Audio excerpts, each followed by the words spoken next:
right, hello everybody. Welcome on in. We are continuing Ori and the Will of the Wisps today. Last time I was a little grumpy. You know, I was a little tired, a little grumpy, and I had some comments on the spider boss. And now I'm back, still tired, still grumpy, and let's go. I feel like there was something that who knows. Here we go. All right. Yesterday you were at the beach, went to your car to fart, ripped like 4 huge farts, then you saw a lady 2 cars over smoking. Definitely heard you. Is it better or worse if it's a lady is my question. Like if it was a dude that definitely heard you, would that be better or worse?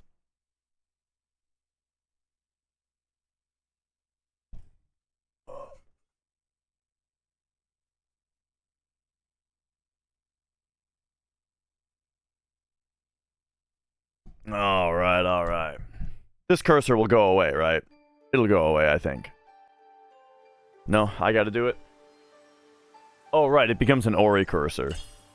All right, here we go. Moldwood Depths.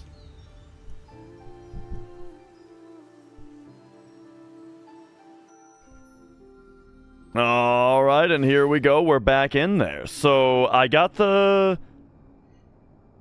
light move now. We've mostly explored around here, except I think right here there's some of that sand that we still don't have the ability to get through. So I guess now I'd like to check out what this little area is over here. So let's get on our way over there. All right. Oh!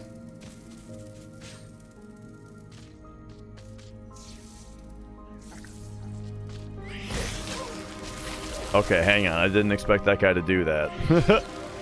Holy shit, hang on a second. Were these guys here before?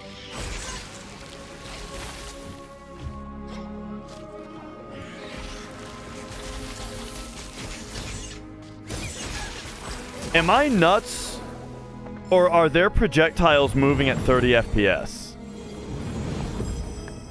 I gotta be crazy, right? Look at this guy. Look at his shots.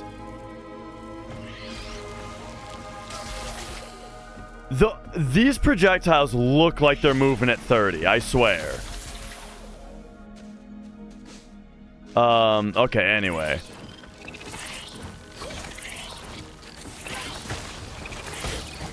Oh, right, we got this thing. Okay, I gotta remember how to play the game here. We gotta do this, and then that'll let me get up there and do one of those. Oh yeah, and then my spirit shards, I've got them in like boss fight mode right now. So take off resilience and give me spirit light harvest, and then you know what, I don't think I'm ever taking off spirit surge. This is awesome. In fact, it might even mean that like 3,000 is now the minimum that I want to have on my money.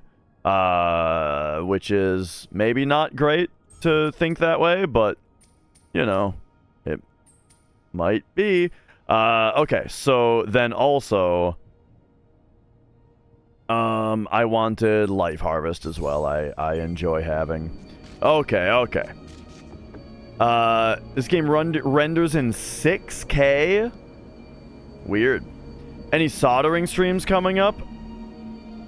Maybe. So nowadays when I do a soldering stream, I just stream on Discord. So if you're on the Discord, I'll just send a link on general, and I just stream it to the Discord voice channel, you know? But that might change though. I don't know, it depends. When I get like a house. Oh, light slowly drains your energy. I'm only just learning that that's how it works. Oh, light slowly drains your energy. I didn't even... Okay, that makes so much sense. All right.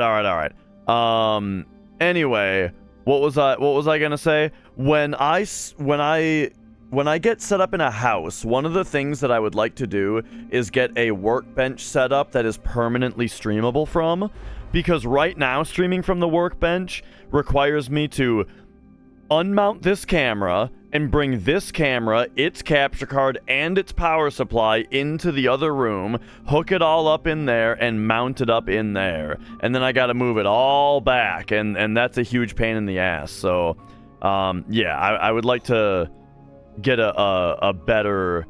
I'd like to get a second camera like this one, and just put it in the workshop, you know? But anyway, what am I trying to say? My mouse stopped working. I'm right. Hang on. I'm gonna show you something. Camera, webcam properties.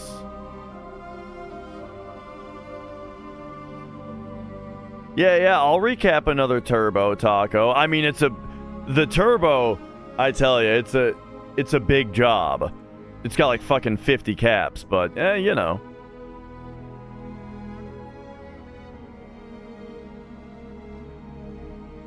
Hang on, OBS is hanging. I tell you, whatever like the last OBS update was, I don't think it works for me.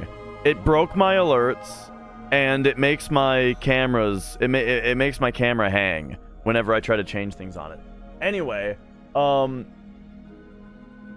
wait, and then it didn't even do the thing I wanted it to do? Oh, because it hung for so long that I forgot what option I wanted to change, and I changed the wrong option. Okay, hang on. Now we're waiting for it to hang again. Okay, there it goes. And then now I can get in here, and there we go. Now we've got the frame rate. Okay, so yeah, right now I'm on my backup mouse because my main mouse, both the left click and the right click are on the fritz right now. So I ordered some new clickies. And I have to solder them in, which maybe I should do a stream for it, because I was thinking about making a YouTube video about it, just because it's such an easy fix to do, and it's the first soldering thing I ever did, was fixing them last time, and it was a nice introduction to soldering, so I feel like it would be fun to make a video about it, to just be like, hey, soldering's really easy, and here's a really good application for it, so you can buy... You know, you can get a new clicky for your mouse for like $3, right? Instead of having to, and then solder it in, instead of having to buy a new $100 gaming mouse, you know?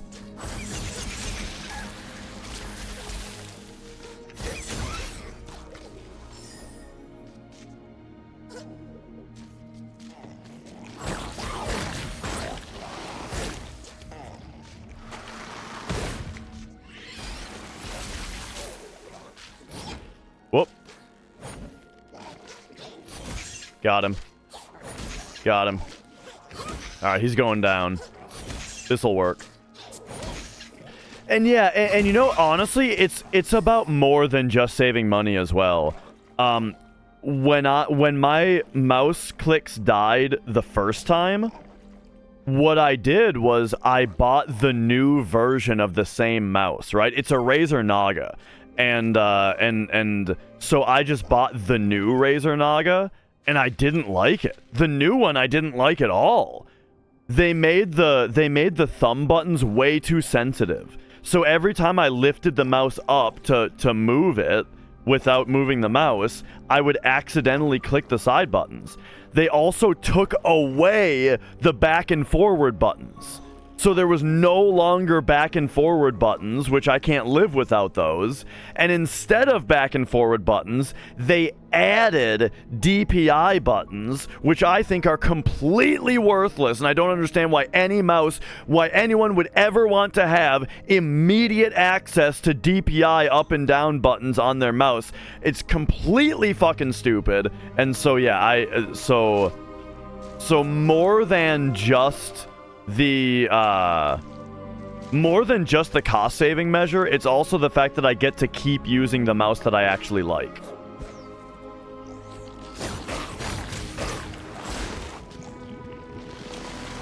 Well, this is the thing, Popo, is that even if you want your 3200 DPI, that's fine if you want your high DPI, but even in that case, do you have to change it so often that you need a DPI button on the top of your mouse to change it?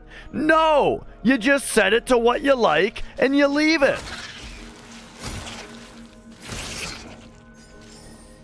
Any attempt that anyone makes to justify needing those DPI buttons is a contrived effort to just sound cool and distinguished. Actually, I like it at this setting for Counter-Strike, and then I switch it over to this for when I play RTSs. That person... Okay, hang on a second. I never went into the water here.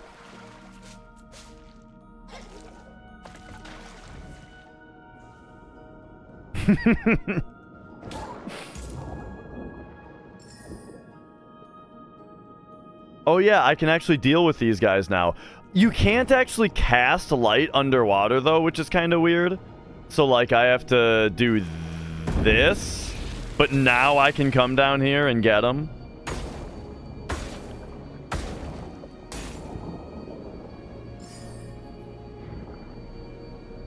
Whoop. Whoop. Okay, hang on a second.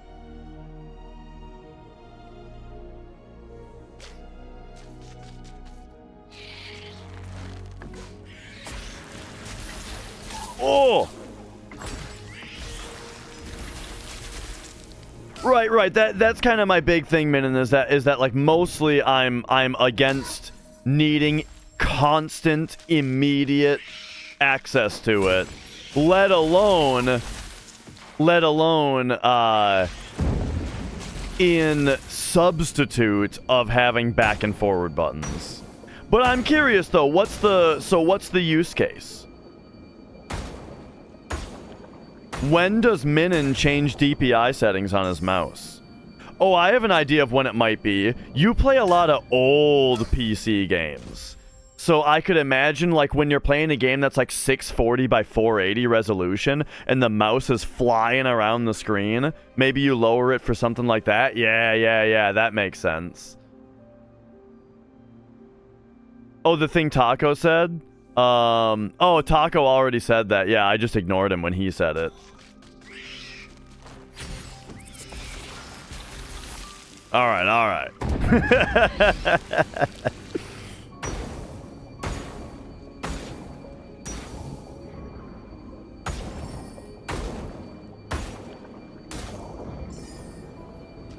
But see, real gamers just have a second retro computer with Windows 95 installed on it to play old games on. With their old-ass PS2 ball mouse, you know?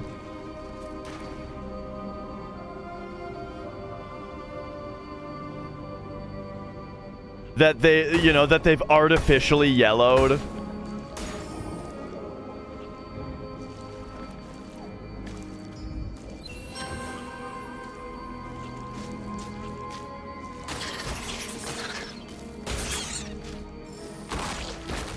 Alright, there's that stuff. Let's turn this off. Does it cost anything to start it? Yeah, like a half a pip.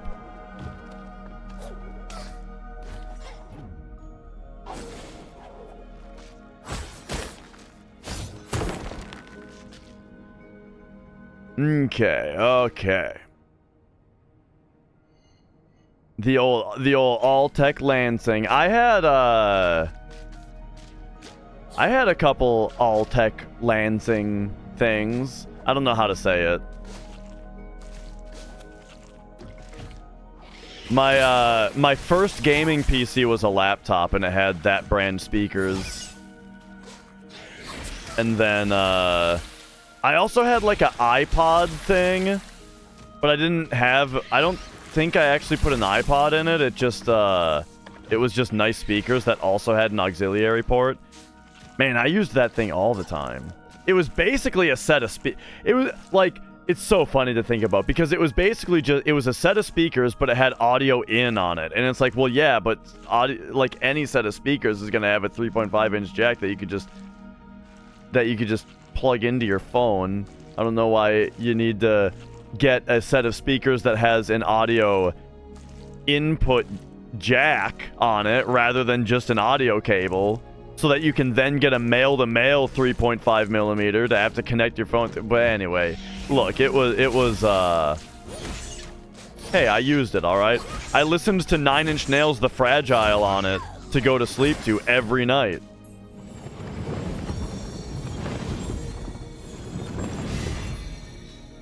Bum bum bum bow bum bum bum bum bum bum bum bum bow bum bum bum bum bum. You know what I'm saying?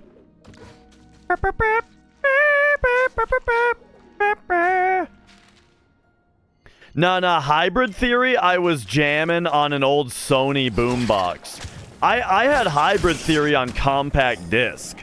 You know, I didn't need a 3.5 millimeter jack to play shit off my phone. Hybrid Theory I needed a CD player for. Crawling in my skin. It's like a hurricane under my skin. It's like a cyclone. All right, anyway, but yeah, it was, man, thinking back on it, that was the ugliest fucking boombox I ever saw. But it was mine. I gotta see this thing. Like, can we get this thing on stream here?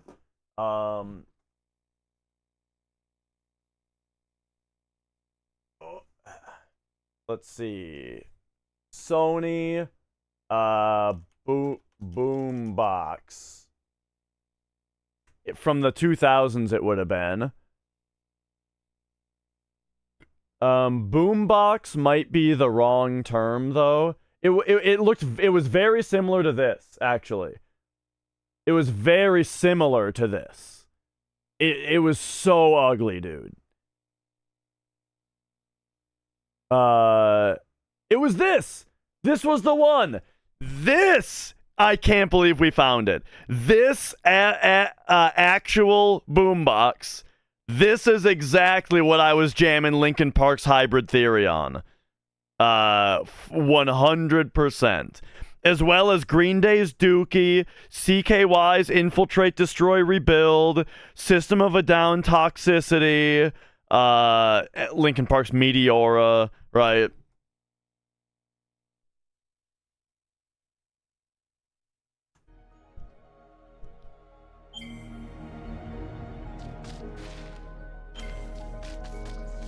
All right, did I believe I actually made it up here.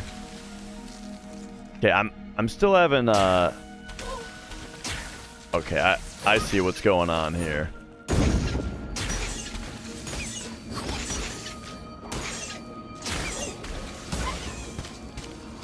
Okay, we gotta like wall jump off this and do that, but I think I've already been up here. Yeah.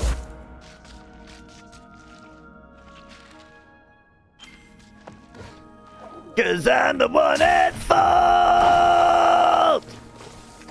I'll never fight again. Oh my god, that song.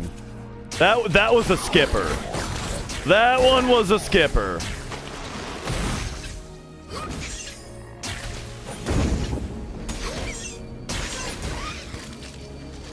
I don't do a lot of skipping when I listen to albums, you know. I like an album that I can listen to beginning to end and enjoy the whole thing, you know. Oh,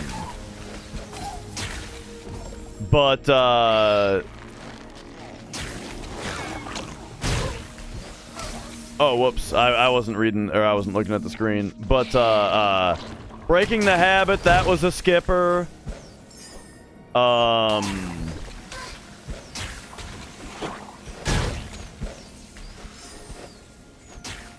Dream Theater, Repentance. That's a skipper.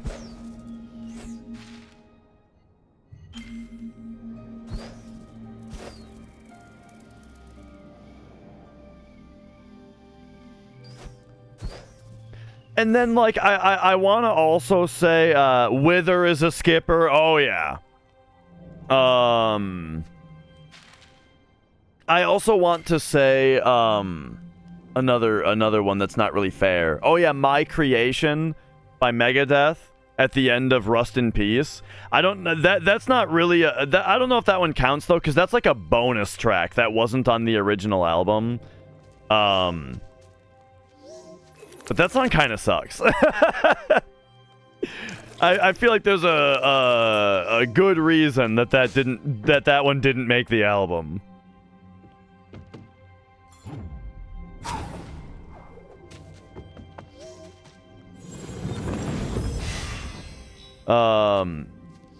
Oh yeah, or like or like a song that where there's really only one part that you don't like. And honestly, that's kind of breaking the habit, right? I don't want to be the one like that like the rest of the song isn't that bad. It's just that one part, really. Or like okay, Dream Theater, Ministry of Lost Souls. Love that song. You know, it's 14 minutes of fucking pure excellence. Love it. Except for the part where he says, I use my freedom to protect you. That lyric, for some reason, I just think is really fucking dumb, and it's embarrassing every time I hear it. So yeah, you kind of gotta grin and bear it for a moment before the song goes back to being good. Any Korn song where he scats in the middle. You don't like that stuff?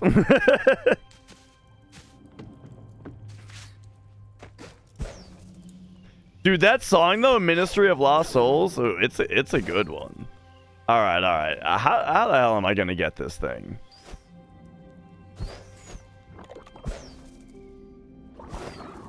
I feel like this is one I gotta be clever for.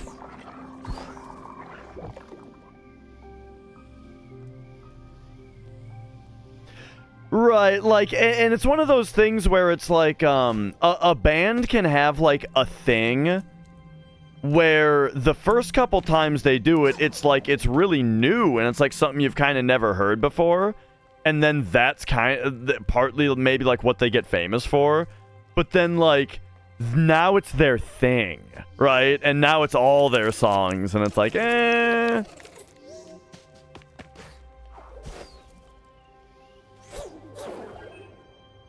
Yeah, no grapple point. So we'll probably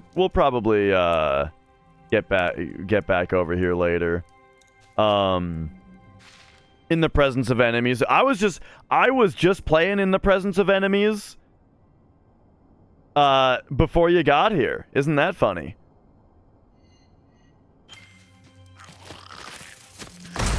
Oh, right. This is this enemy.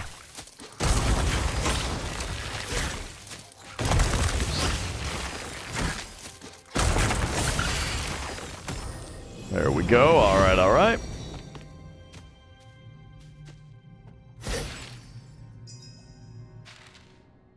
It's fire? Yeah. You can also say it's lit. Oh.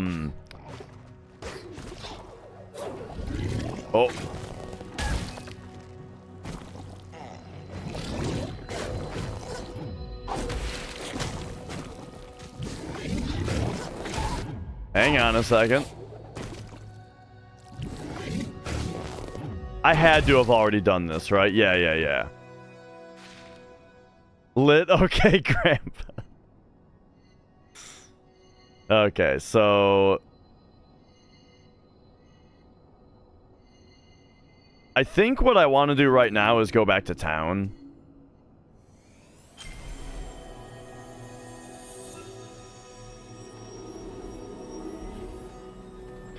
Someone tried to flirt with you by giving you a Dirty Heads CD. I mean, I feel like I think I can see, like, the very unclever thing that they were going for there. But no, I can't. Oh, here's the fucking tree that I couldn't find before. Remember that?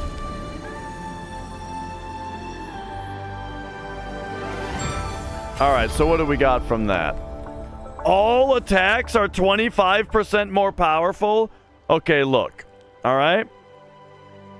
Look.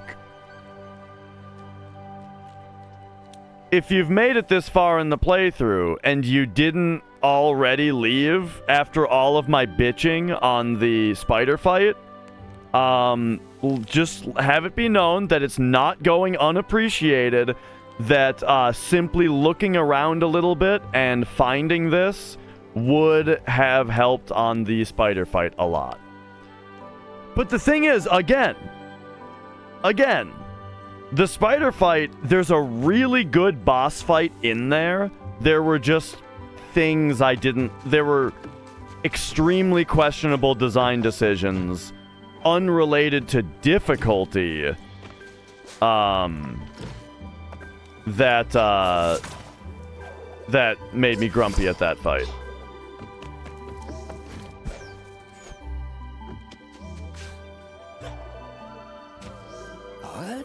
Alright. We found a seed, though. So, okay. Boom. How about this one?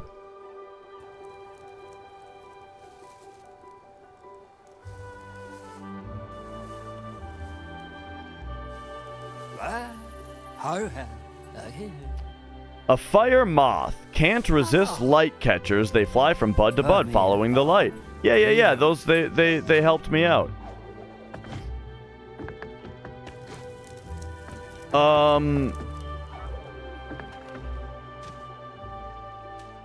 Okay, so as far as I can tell, though, then that seed planting actually did do nothing?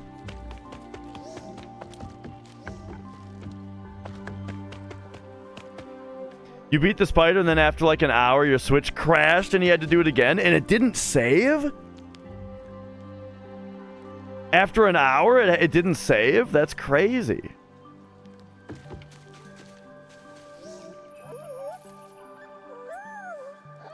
Alright. So, I mean, I should be paying a little bit more attention to some of this stuff. Like,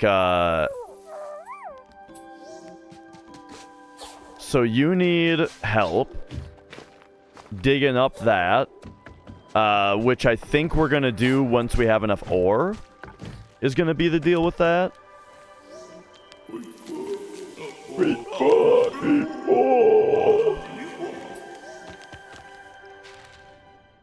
Okay.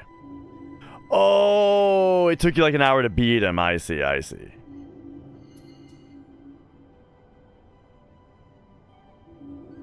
Or her, yeah.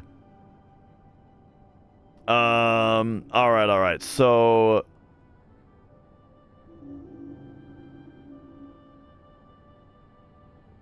the Silent Woods. Okay, hang on a second. I gotta pay a little attention here. So, we've got this hand-to-hand, right? And so if there is a chili Moki around, they would probably want it. And I would imagine that they're going to be somewhere in this area, so we can probably just wait and do that once we get access to that place. Then, we've got this, which is probably, which we probably pay for this with ore, which I don't have enough of yet. I think I need 6, and I only have like 1. So these, I think those are like the side quests, right?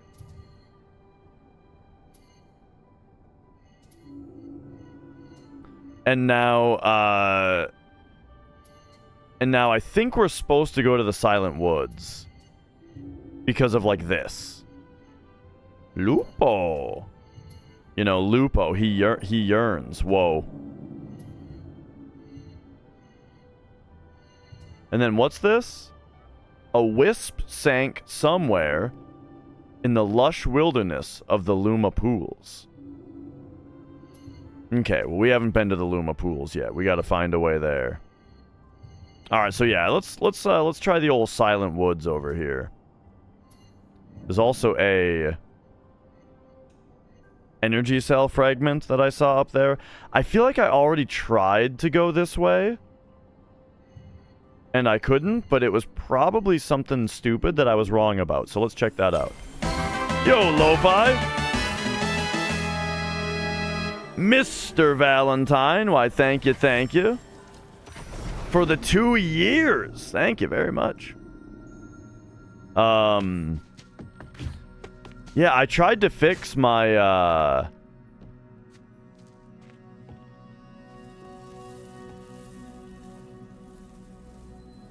love the idea that you're so used to typing banger.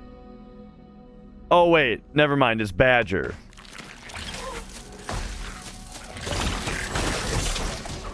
Hang on. No, my brain just didn't work for a second there.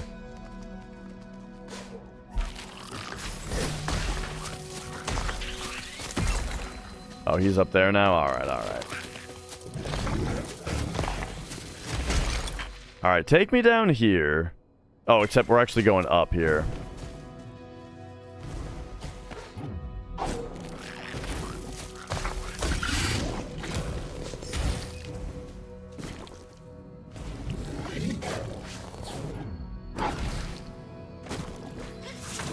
Alright. So I remember doing this yesterday. Going this way. Maybe, now that I've...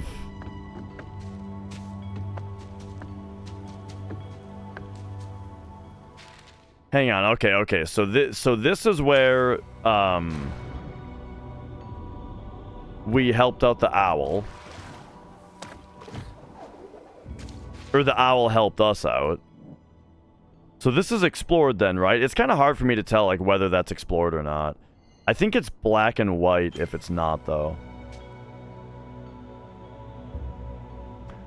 It does not. I think, sometimes Twitch is just a little fucky with showing your badges, but for me, I see both of them.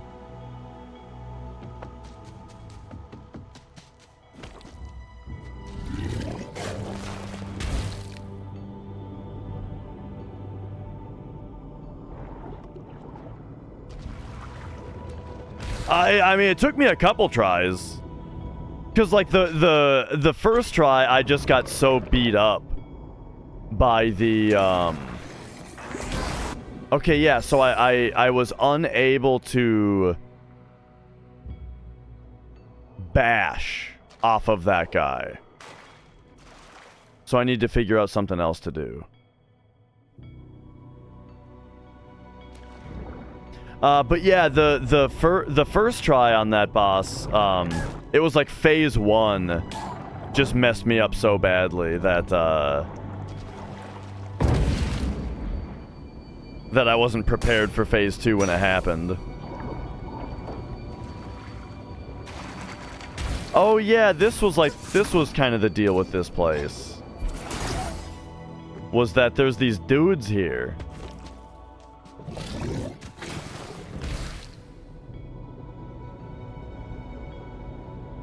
He was, I mean, I thought he was tricky. Like, I feel like I only barely beat him, you know?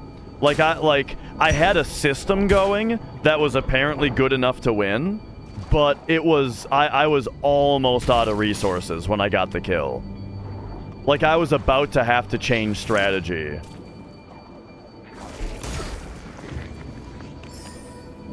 Yeah, I'm not sure how I'm supposed to deal with these guys.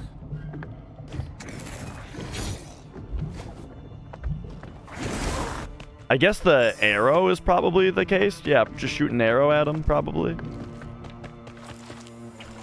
Okay, so yeah, I didn't go over here.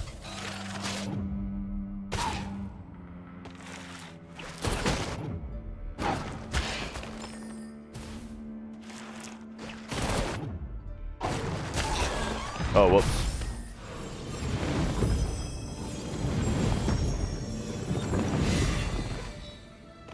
Alrighty then. Okay, so like this is a place that I've already been. It's just up here we might be able to get to more places now, maybe. But also, I kind of wanted to run through to reacclimate myself to the area, and then also maybe try to get these two things.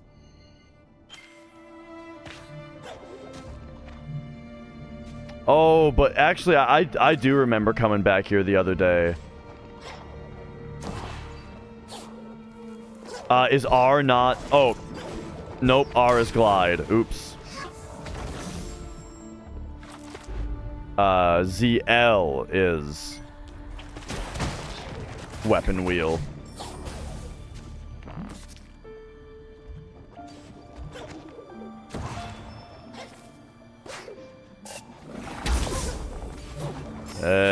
Okay.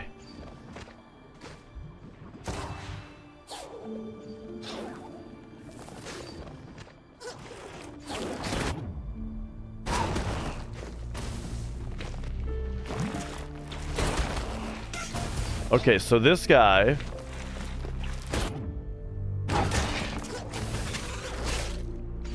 yeah. In-betweener, you know, I'm not sure yet. I am leaning towards the last story, which is a Sakaguchi RPG for the Wii. That, like, I don't know if anyone's ever played before.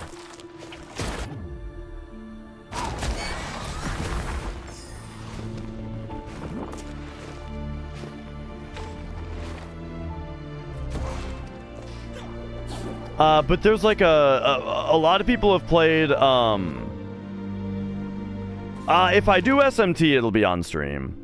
So, SMT Strange Journey is the other idea. Actually, SMT Strange Journey is a lot more likely, because after Ori, I want to play Castlevania Portrait of Ruin, and then it'll be really convenient to have both of my playthrough games be DS games, you know?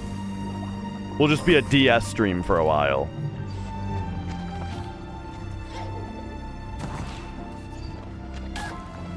Oops.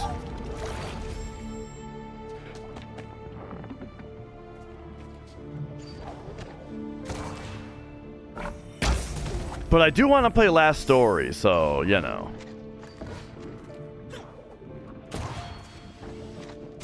There we go.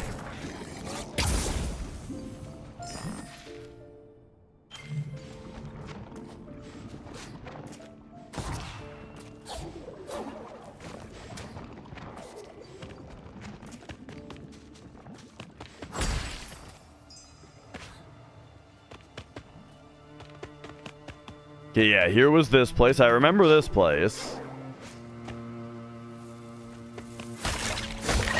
Oh, yeah. I've also got multiple requests for Disco Elysium.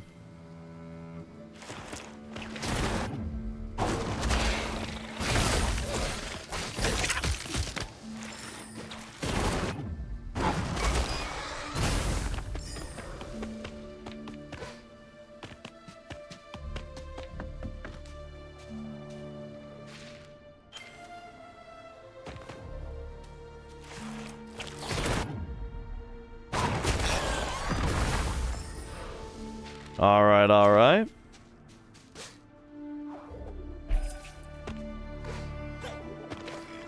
Oh yeah, remember this? I gotta remember to look out for these. Nice.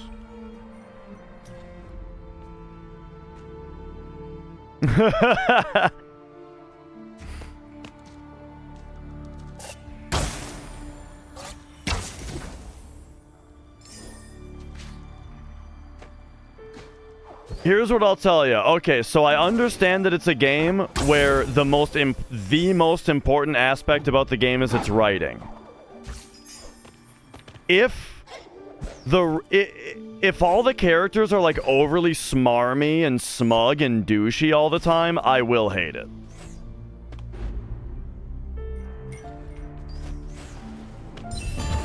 But if that's not an issue, then might not be too much to worry about. Nothing like that. See, that's a good sign.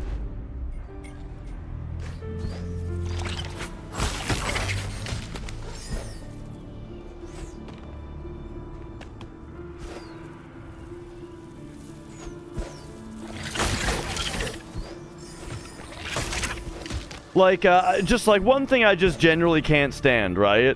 Is when like something has good writing, but really it turns out that like the writing is just like basically all the characters' dialogue is like the things that they wish that they had said in the argument. You know what I mean? It's like a whole game where all of the dialogue is the kind of things that people think back and wish they had said. To get an own on the other guy, you know what I mean?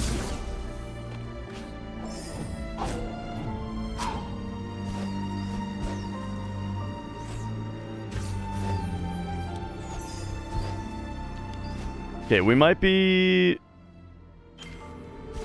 Sorry, welcome to Dash. Looks at his map every 5 seconds retro. But, you know. Last time we were here, we were riding an owl, so, like, it feels a lot different now.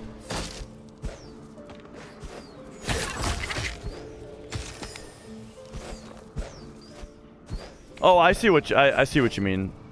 Lo-fi.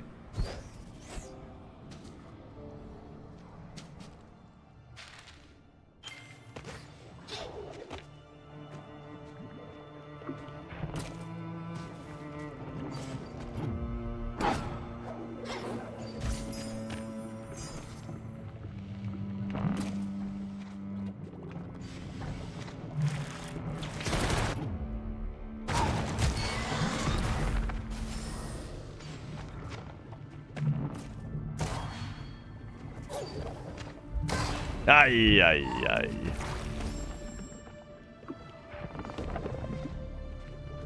Hey, dummy. Hey, Buckethead.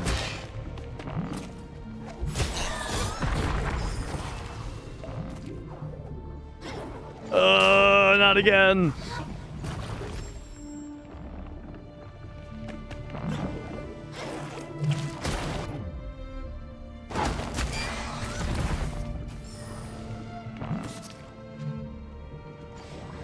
I feel like, hang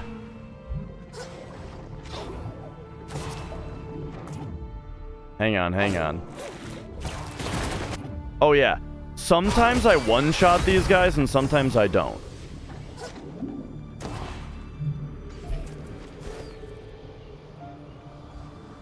And I wonder if it's like a hitting them in a certain spot kind of thing. Whoop.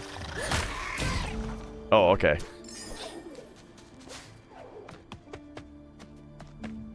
And that we've already done. Alright, here we go.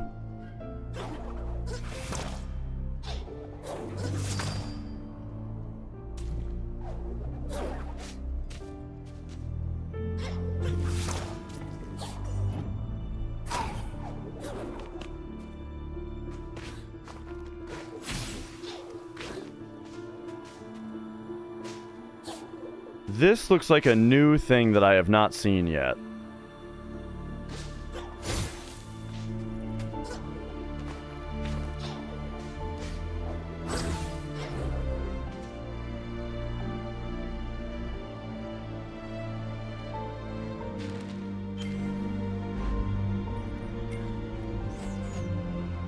It's hanging by a thread!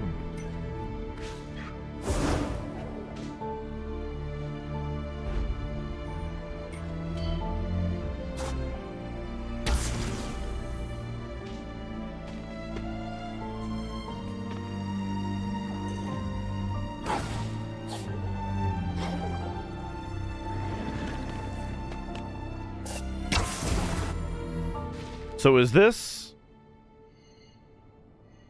Okay, so there is stuff up there. Alright, I'll come back to that later.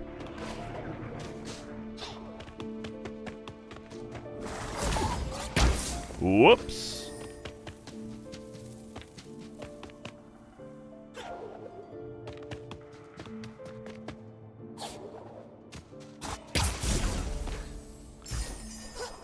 Yeah, I mean, it kind of goes without saying, but, this game sure does have good-looking environments. Oh, alright, so here's this well. So this is where I could have just teleported right back to. But now I feel more like, oh yeah, I remember this place, you know.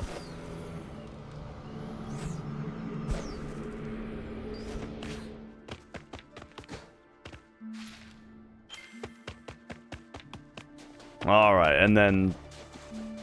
this, then, is the area that I've never, gone past? Okay, right. Oh, yeah, because this is where we got attacked.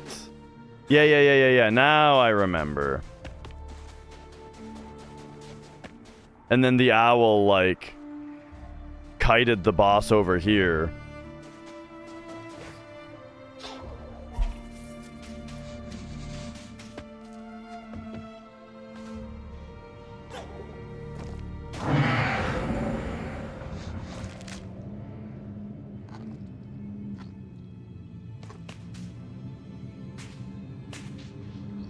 The feeding grounds. Oh yeah, and this was the thing. The Metal Gear Solid gecko.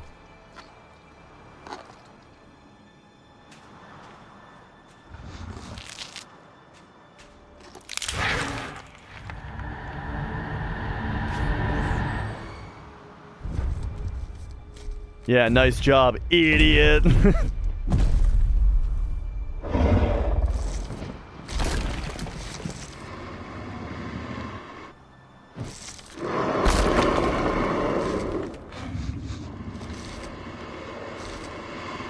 Okay, he's looking left.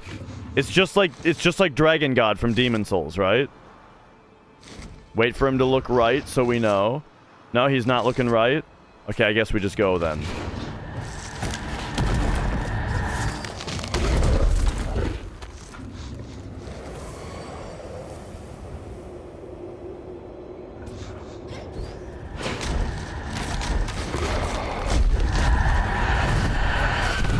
Oh.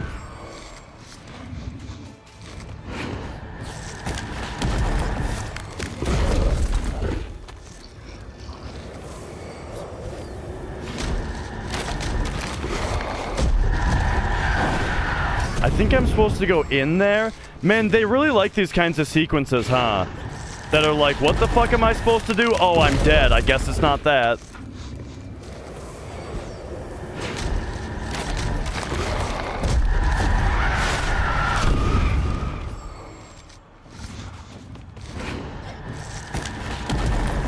Like, this part's obvious enough.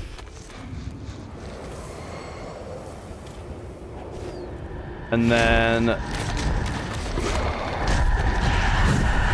so, like, there's a pole here, right?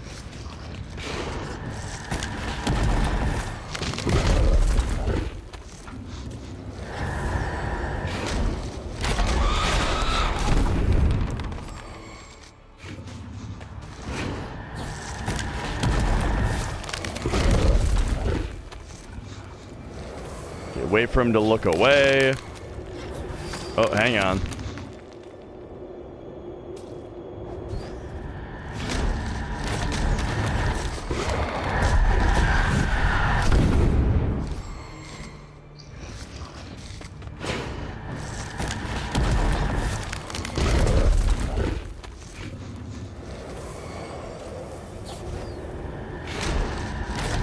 And it's funny because when I get to a spot like this, when I get to, I think I see what I have to do. When I get to a spot like this, at first I'm excited because I'm like, oh, this is like a little different, you know? Like, oh, I didn't really expect there to be a thing like this.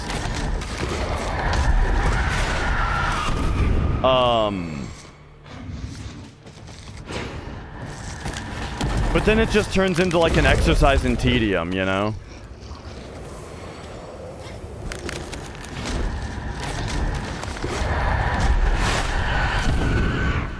I'm trying to grapple over to that thing, but I guess maybe that's not what you do.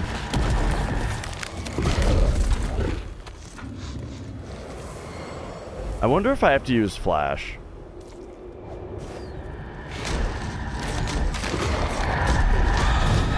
Oh, whoops.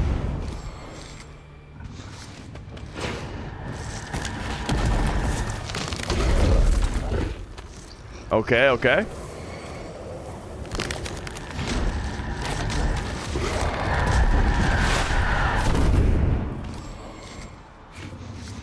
Okay, this is clearly not what I meant to do. So what else? What else could it be? He looks away. We go up.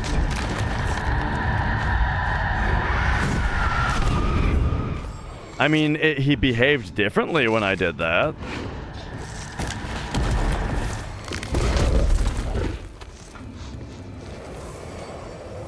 I feel like I'm forgetting a mechanic with poles.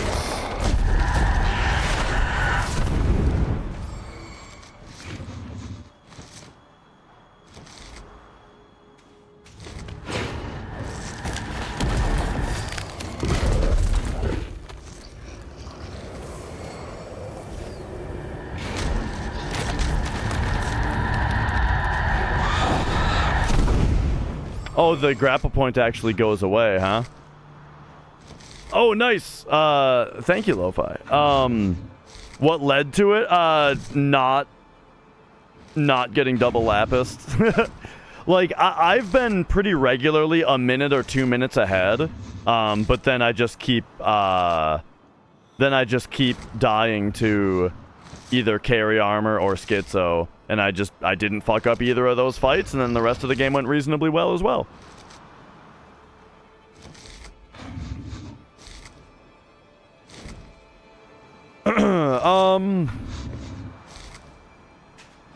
Yeah. I don't like to be bitchy. But one thing I've noticed about Ori games, about Ori 1 and 2, is that, like, every sequence just makes me want to bitch about it.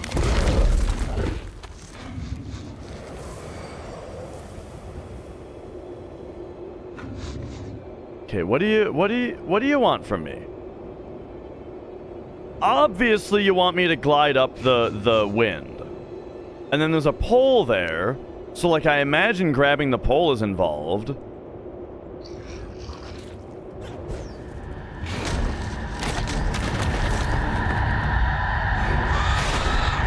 Okay, you had to really think about it when I did that.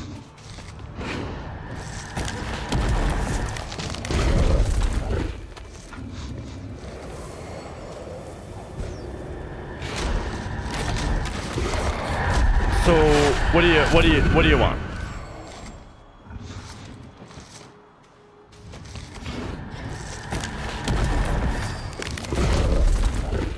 And then yeah, it's funny though because the first run of the day wasn't going super well.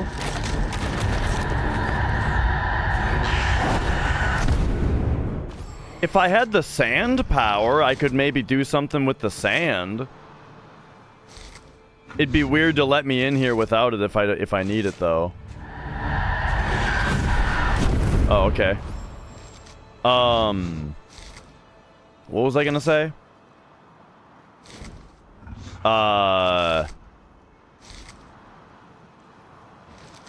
yeah, the first run wasn't going super well, and then the game crashed when it tried to load the Genova Birth fight, which is like a known spot where the game can crash, but it's very rare.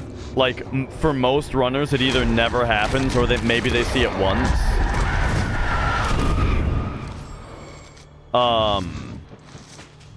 For me, this is the 4th time it's happened.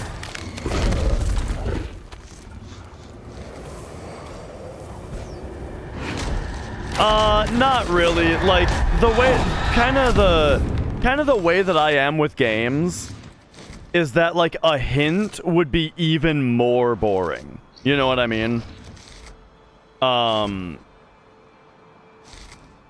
Like, that's the way to enjoy a game the least.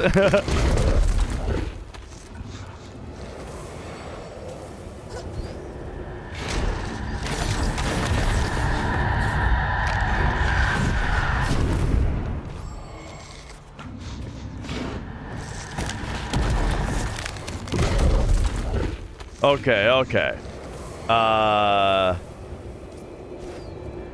Well, spoilers as well. I mean, a hint is just half a spoiler, right? Oh, there's no way to... There's no way to leave.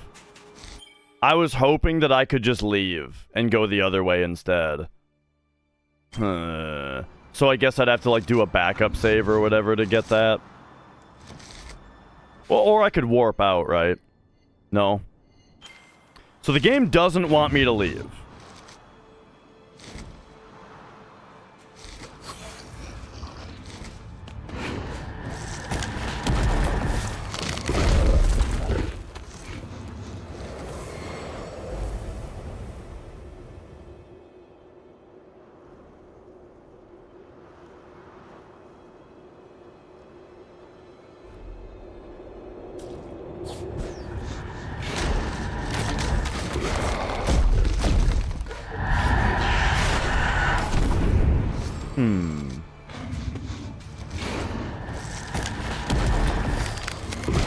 Alright, let's just start trying different things instead of trying the same thing over and over.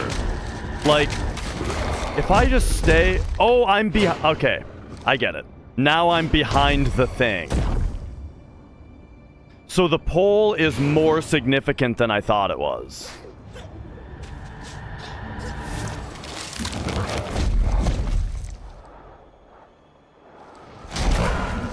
Oh. I like that.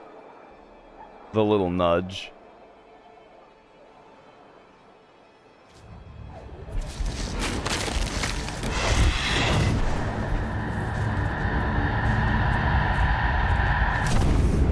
Oh. I mean, clearly they give you a lot of time right there, so I think I was supposed to go all the way.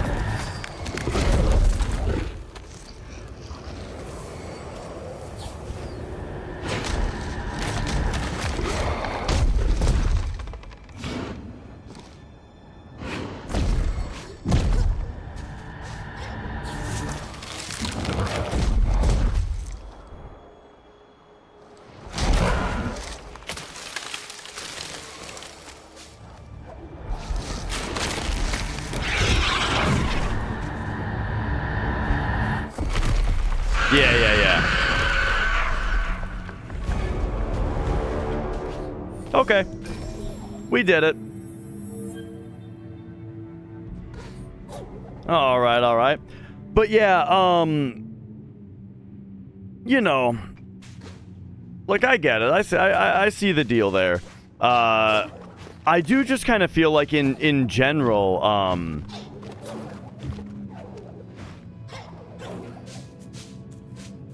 and this goes for Ori 1 and 2, and this also goes for what I've seen of No Rest for the Wicked. I feel like Moon Studios is a developer where I just kind of disagree with a lot of their design decisions. And I disagree with a lot of what they think makes a fun game.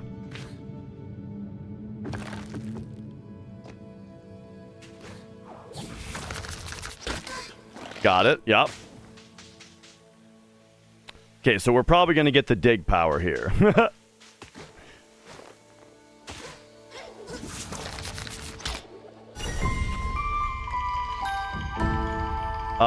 Did we now?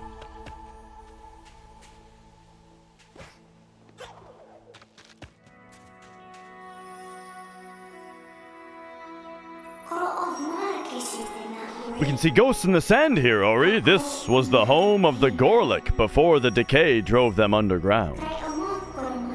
Is this what all Niwen become if we cannot get back to the light? Bring back the light, I mean. Wind-swept wastes.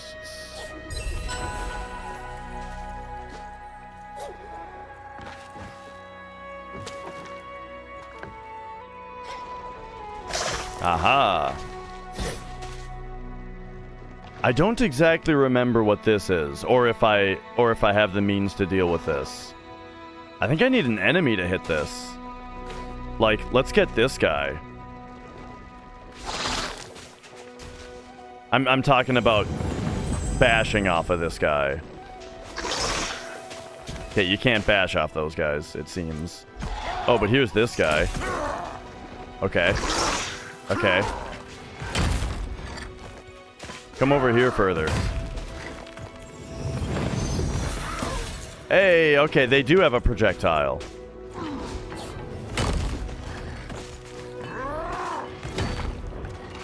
Here, shoot at me.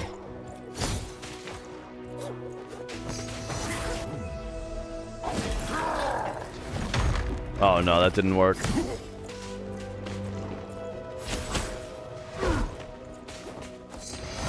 Oh! Oh, he got me.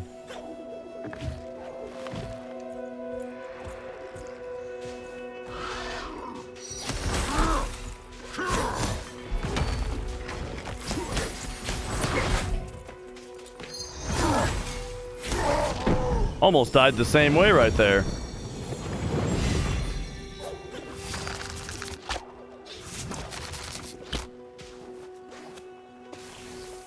Ah. Sandy platform.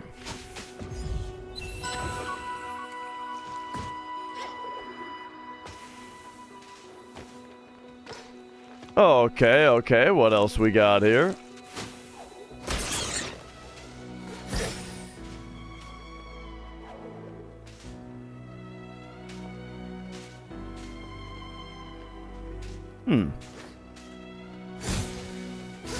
This looks like it'll probably be significant at some point.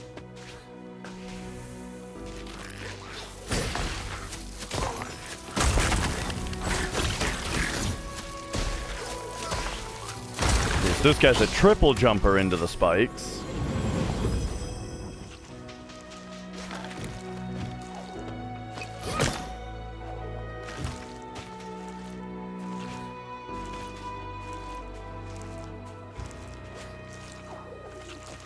We got our Metroid Gamers. I think these are Gamers. Oh, they also do that. Okay.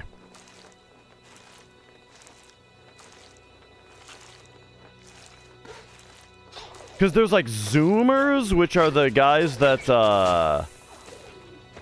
that just like go left and right in the air.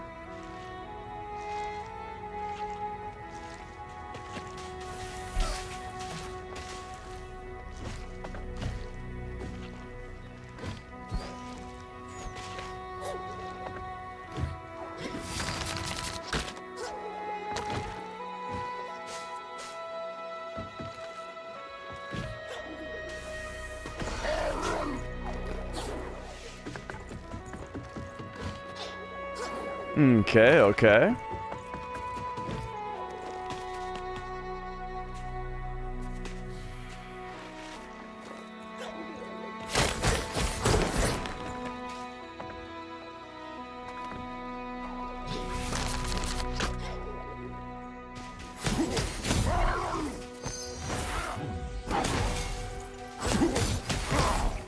I really like shooting projectiles back at enemies.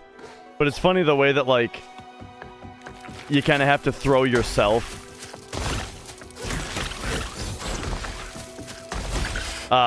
in a direction that you might not want to go in order to do it.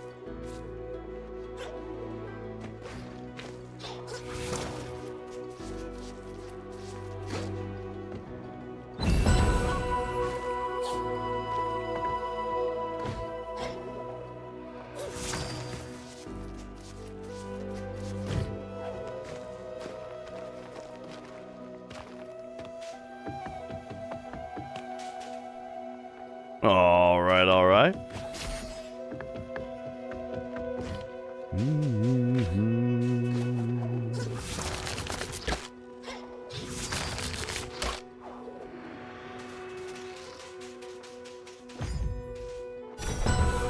Life cell fragment. Pen set. Pen set. How's it going? Nice to see you.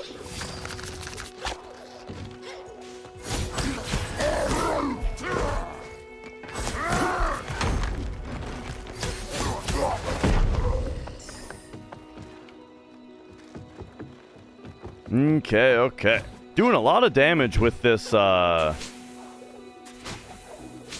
spirit light badge. I gotta upgrade this thing. And then hoard even more spirit light. Whoa! Good jump, Mia.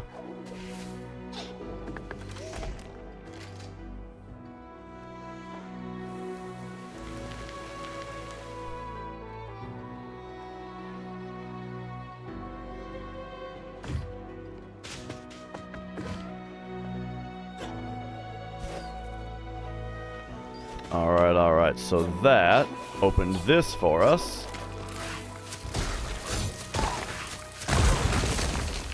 Hang on, this was like a tiny little...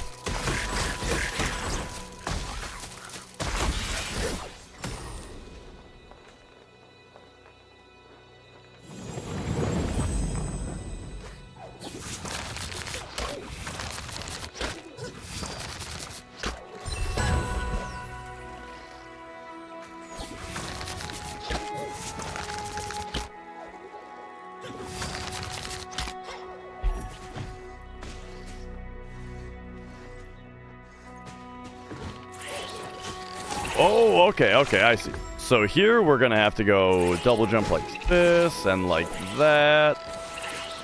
And then wait for it to come back.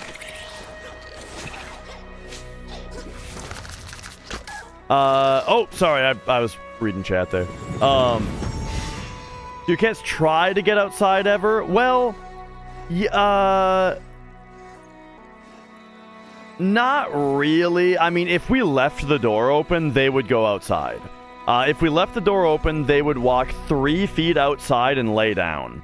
Because we've let them outside under supervision, right? And that's what they do. But we do also have an upper deck, an upper decker, you know? Like our top level has a sliding glass door out the back, and that's like a 2nd story deck back there. And we let them out onto that deck. Because, you know, they're not going to jump off of it or anything. And so it's just like a little outside area that they can hang out in for a little bit when they want.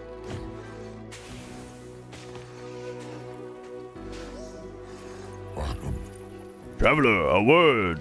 No, don't worry. I escaped the corruption that befell many of my kin, but there is one problem. Don't happen to have any water, do you? I fear my canteen broke in a fall. Oh, okay. We need some fresh water.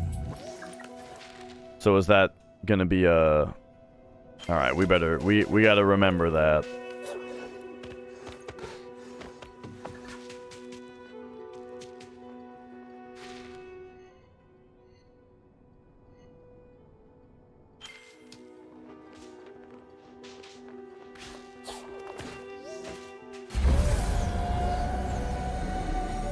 All right, here we go. I've been wondering about this power for a while. Okay. So RB to move through sand. Okay, because this is the glide. So now... Oh, wait. Sorry, I'm using a Nintendo controller. So when I saw RB, I was thinking ZR, not regular R.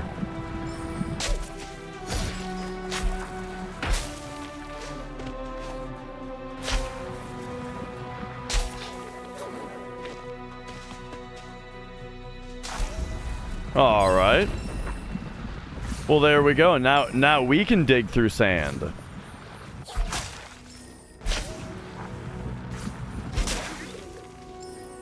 Very nice. And then, yeah, and then we can go like, boom. Okay, cool. Oh, we'll come back for the rest of this stuff later. For now, let's just, go this way. So yeah, this is the kind of movement where it is good to be using an analog stick.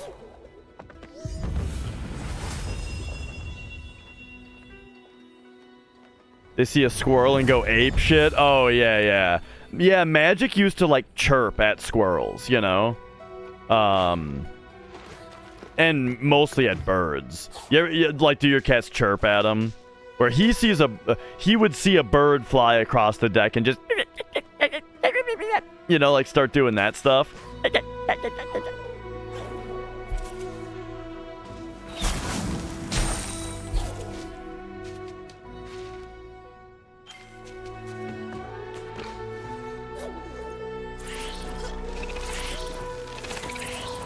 So can we do that? Oh, see, that I like also.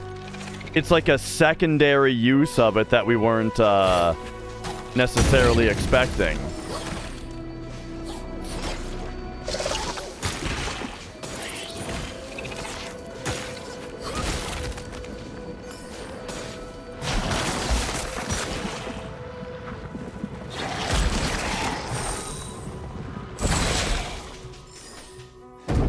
Oh, whoops.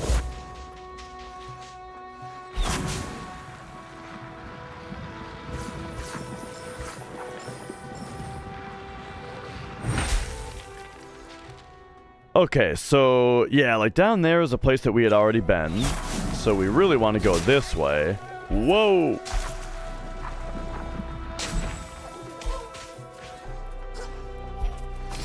Okay.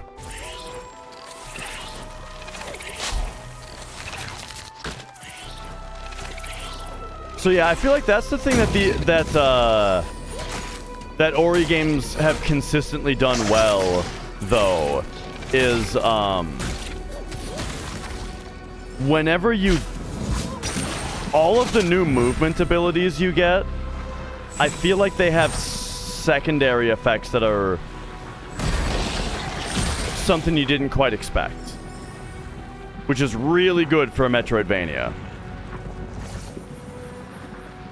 No, Steve.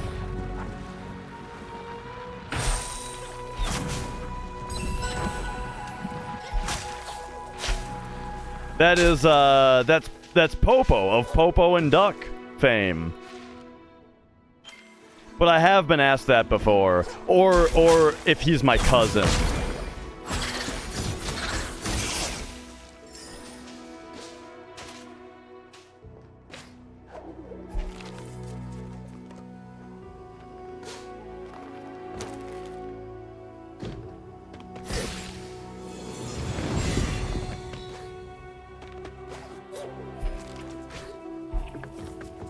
All right.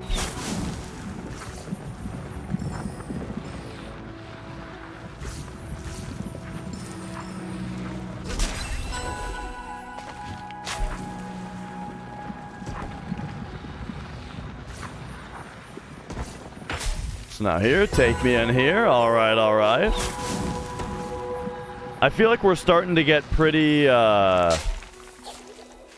feature complete on our Ori.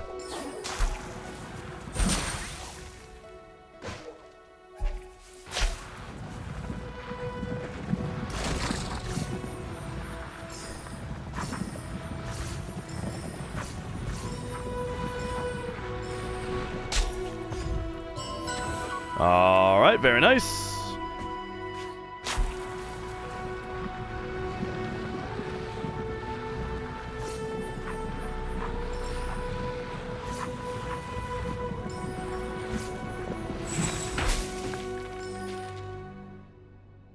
And then now we're back here. Yeah, I'll see what's up here real quick.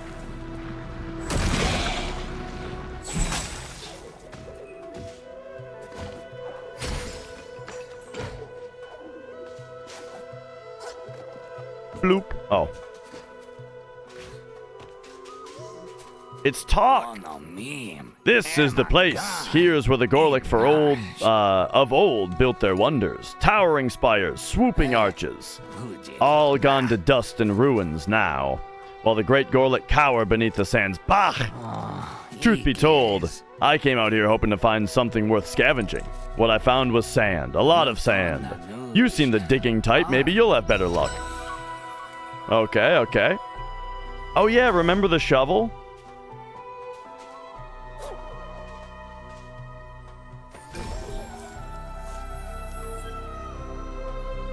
All right, very nice.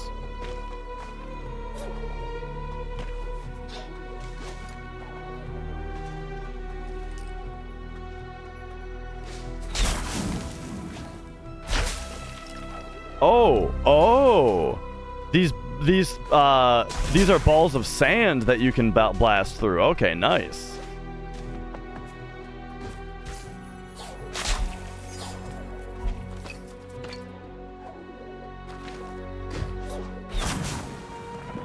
I think times like now are when these games are at their best, of just like the exploration. It's kind of just all like the set pieces that I find to be way too I don't really like using the word gamey because it's like, yeah, it's a video game, idiot, but it's kind of the first word that comes to mind. I guess what I mean more specifically though is that it's like, it's very immersion breaking. All of the set pieces in the game feel like I'm just trying to figure out what the developer intended, rather than like figuring out what the developer is trying to teach me, or that kind of thing. You know what I mean? Like, there are times in games where there's a puzzle that is like, what's the developer trying to teach me? And I think that that's really good. And we actually just saw an example of that right back here. And you saw how good it was. The puzzle is, how do you get out of here, right? Because I can't jump onto this thing, right? So it's like, okay, what's the developer trying to teach me here? I guess I could have done this. I didn't think of that. But I mean, what I was taught though is that you can do this. And that's good. That's how it's supposed to be. But on like the chase sequences and that kind of thing, it's more just like, it doesn't feel like that.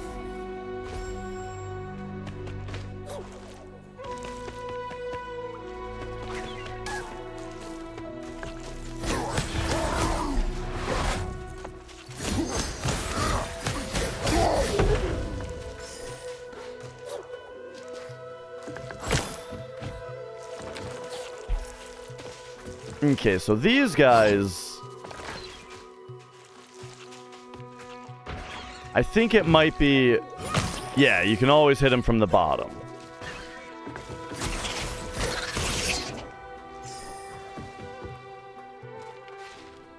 And all right, this is a whole thing. So actually, let me think about it. The shovel was like,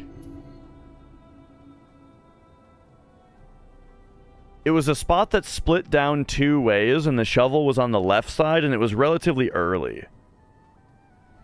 It might have been this right here. Or this right here.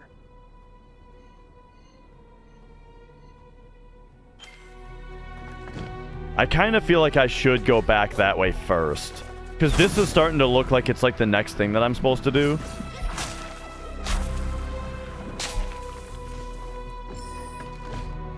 And so maybe I would rather go check out all this. What up, Quats? Just gonna turn on for PS5, and what do you see? The Legend of Heroes Daybreak demo is out. Legend of Heroes? I know I've heard that name, but I don't have any connection to it. I don't know what it is.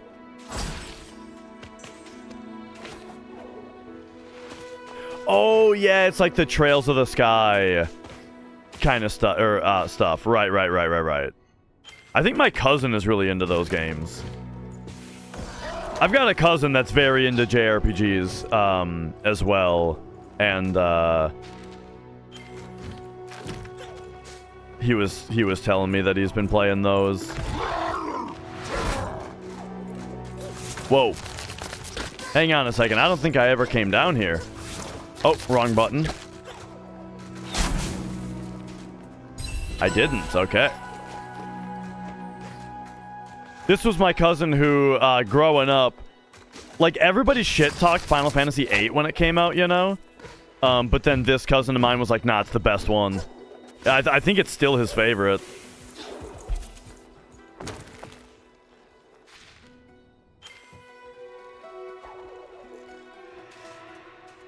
Oh, I didn't go down here? Oh, I did. So what am I looking at here?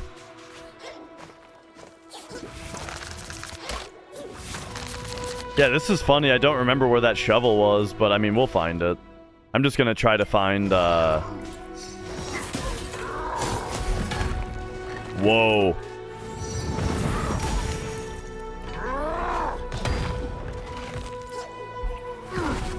Take me over here.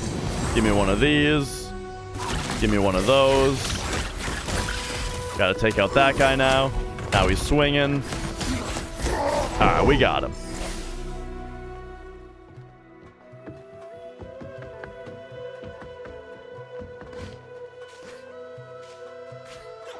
Yeah, I mean, 8 is awesome.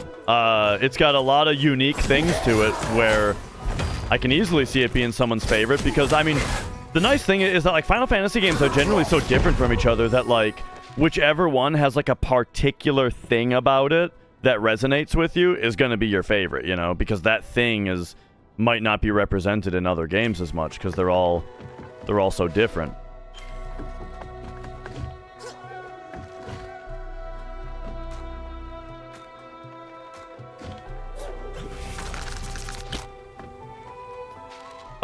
Yeah, love the junction system, exactly.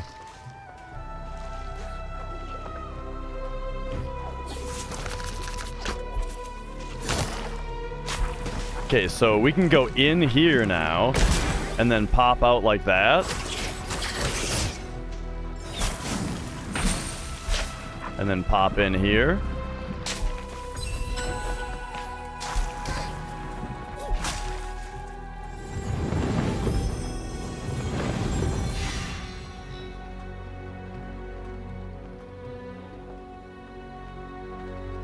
Bugs you when games of the same series are super different. So, like, I don't really mind it.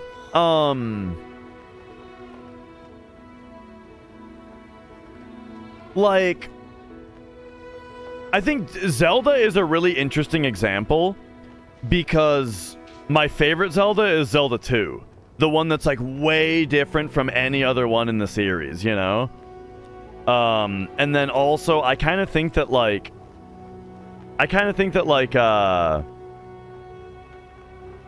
Ocarina of Time, Majora's Mask, like, all the 3D ones, Wind Waker, Twilight Princess, Skyward Sword, they feel too formulaic for me, in general.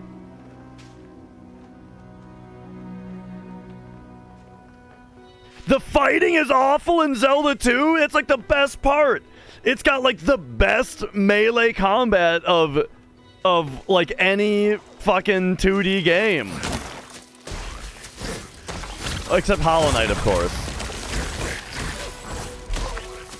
Okay. When I say 2D game, never mind the 2D game part. I mean to say 8-bit game. It's got like the best melee combat of any 8-bit game.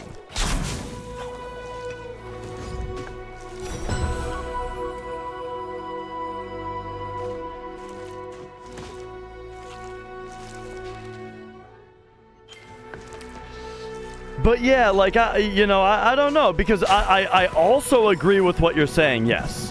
Where it's like, when you buy a sequel, you to some degree want the same formula.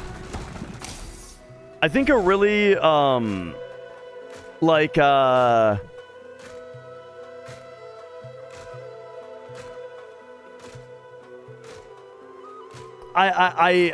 I feel like the best examples are like, what's like the best sequel of all time? Dark Souls, if you consider it to be a sequel to Demon Souls. Because it's got a lot of things that are like it's clearly the same game as far as like as far as like a lot of the systems and general controls and that kind of stuff go, but the scope of the game and the structure of it is all so leveled up. You know what I mean? That like that feels really, really good. Or take like Mega Man X, for example, right? Where it's like there's a sequel, and once again though, it's like it feels like an upgrade, right? Mario 3, right? Another great example, right? Where it's still a 2D platformer, and it's got a lot of Mario stuff to it. Like, you know, it's got elements of Mario 1, but it's a totally overhauled game, you know? Where it's like, first of all, you can move diagonally on them. Like, if we're not talking about Mario 2 Japan, right, which was just more Mario 1, which is also great, but like Mario 3, you can move diagonally. There's a world map. You got the Tanuki suit and the P-meter mechanic, and like the you know, all that kind of stuff, and like, yeah, and like, yeah, that kind of stuff feels really, really good. And inventory, yeah, that kind of stuff feels like really, really great for a sequel, you know? So, like, I get what you're... I can agree to some degree that, that, like, Zelda 2, for example, is too much of a departure, where it feels like it should have been a different game or something like that. And then, like, for Final Fantasy, you could maybe say that, like, when did it become too much of a departure? 12, probably? Because, yeah, 12 is when, like, you're not even... Like, 12 is where it does become, like, completely distinguished. But, yeah, and excluding 11. Excluding 11, it's an online game. It doesn't count.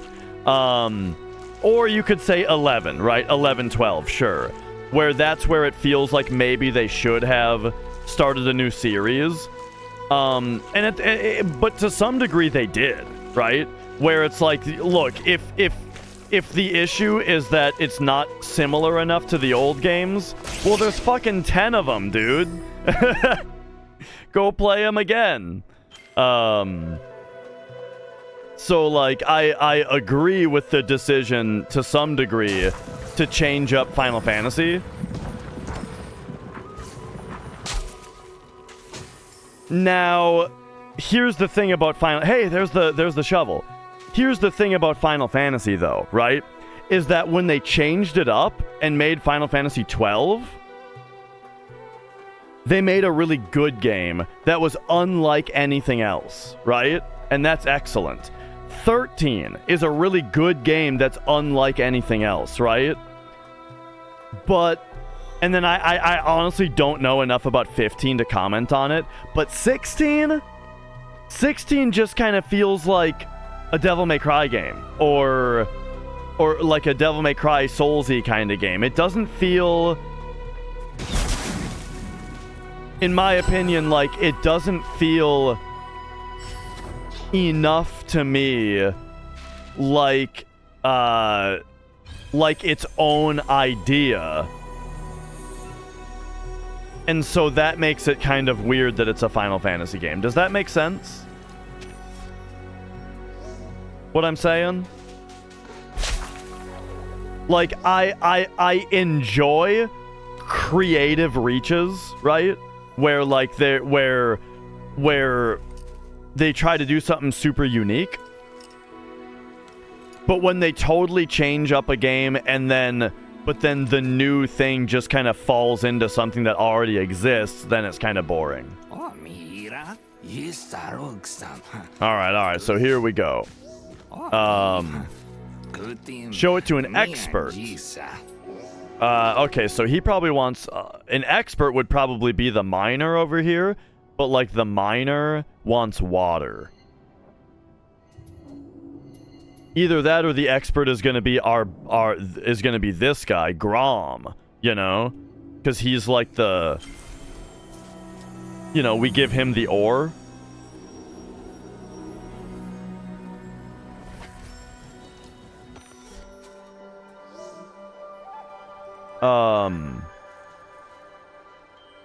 People say it's nothing like Devil May Cry. I mean, it's somewhat like Devil May Cry. It's also somewhat like Souls. So I played the demo of 16, and I felt like it was, I mean, it was a hack and slash game. It was a character action game, right? It was a mix between, you know, like all of that genre of games. So it has a little bit of uniqueness to it, sure.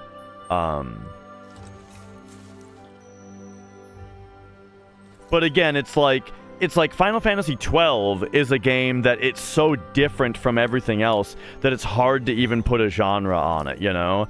But Final Fantasy XVI is very different from other Final Fantasies, but oh, it's a character action game.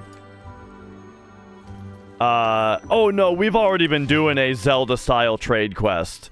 It's called Hand to Hand. We currently have the spicy marsh clam soup, and we gotta find a chili mochi to give it to.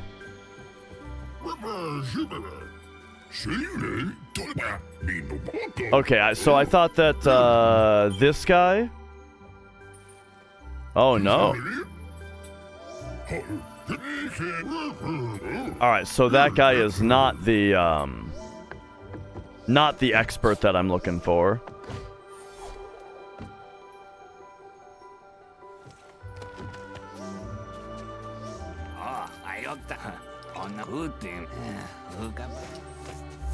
Alright, so... maybe we will, bring it to the miner.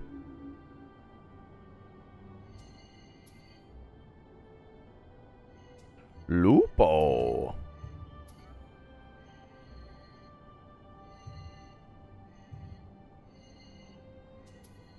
Lupo.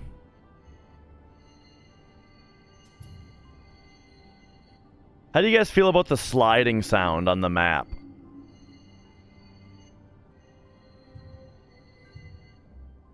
I kind of like it.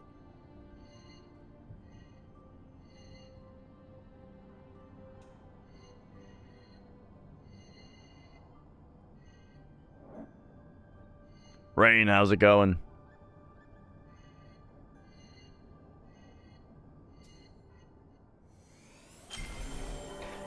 So, bringing it to the miner seems obvious. What's less obvious about it is just the fact that when we talked to him, he requested water.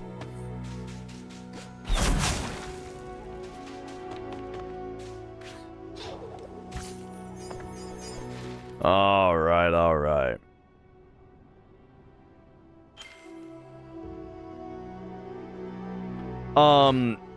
Yeah, no, people shouldn't hate turn-based games. You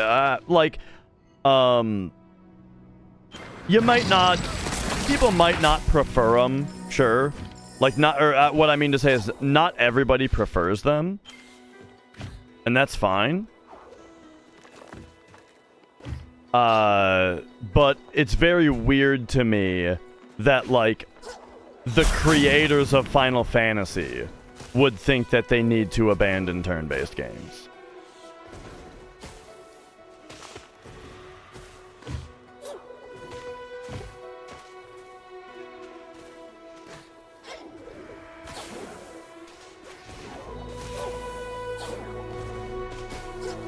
Alright, I think I know what to do here. I'm gonna use this. What? What?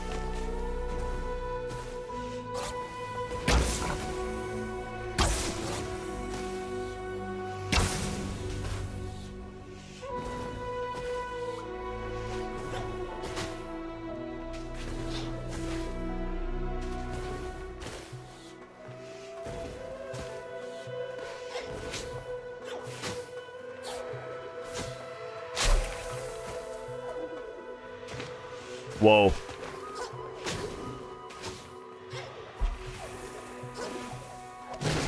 There we go.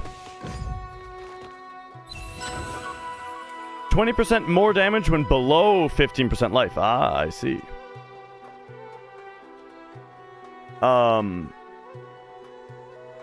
But yeah, I suppose right. So like Dragon Quest is their turn-based game, and then they also have other turn-based games that I don't think are as good. But yeah, this is kind of a conversation we've had about how like the idea that that Square like wants Final Fantasy to be something different now. Oh,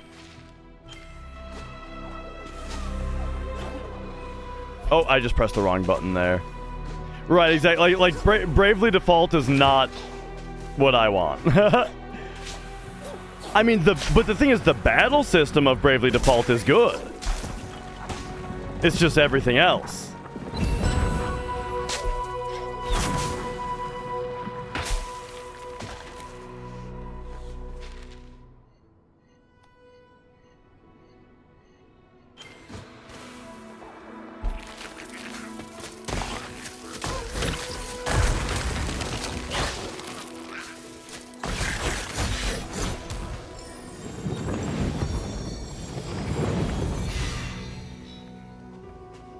Locking stuff behind Street Pass. Was there stuff actually locked behind Street Pass in Bravely Default? I don't remember that.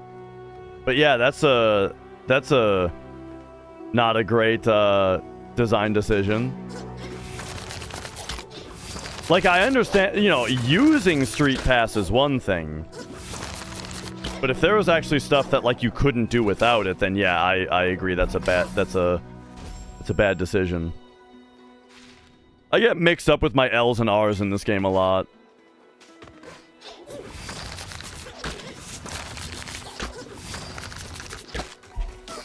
Whoops.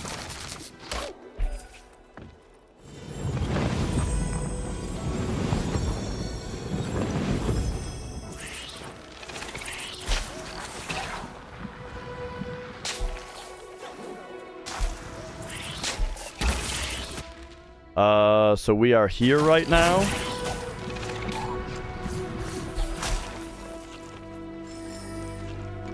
Right, there's the shovel. And then I'm trying to go down here to find the spirit challenge.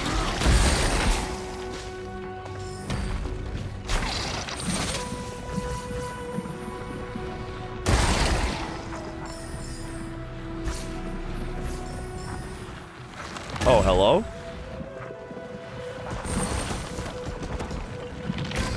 What the fuck?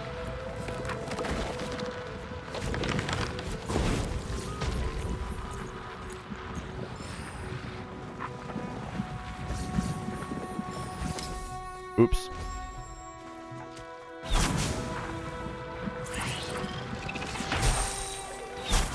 Wait, I'm all the way back here?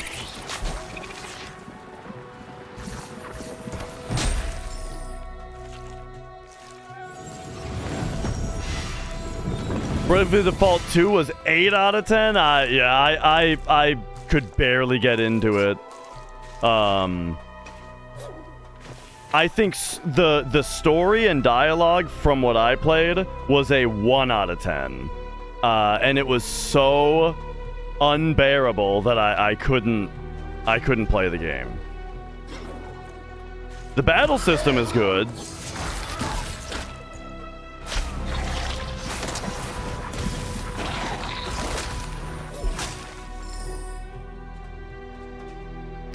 Yeah, I did hear that. That they're doing like a Dragon Quest 1 through 3 kind of thing.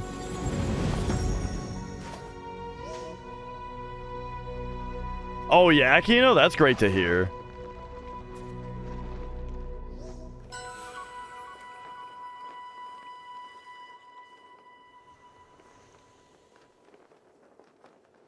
Alright, we're gonna go up. We're gonna go up that thing.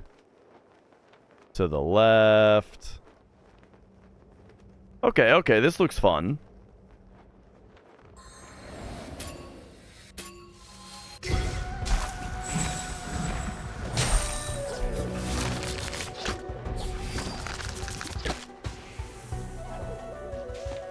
Wait a second.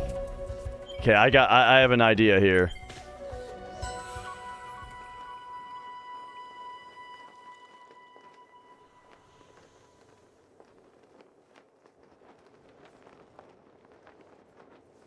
Oh.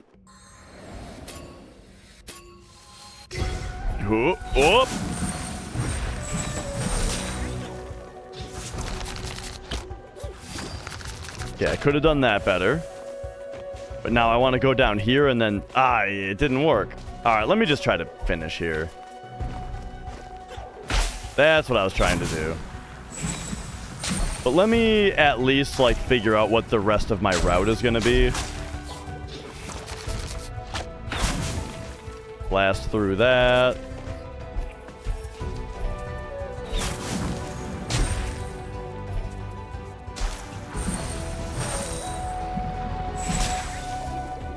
Oh, okay, well. Gotta stick the landing better, but alright.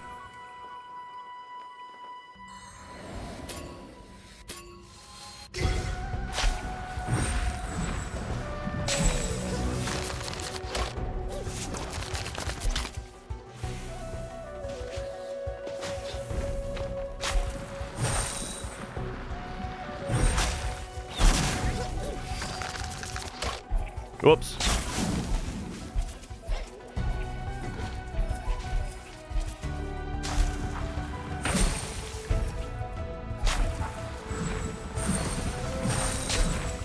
I didn't get the launch out at the end. Fuck. I, like, launched just too early.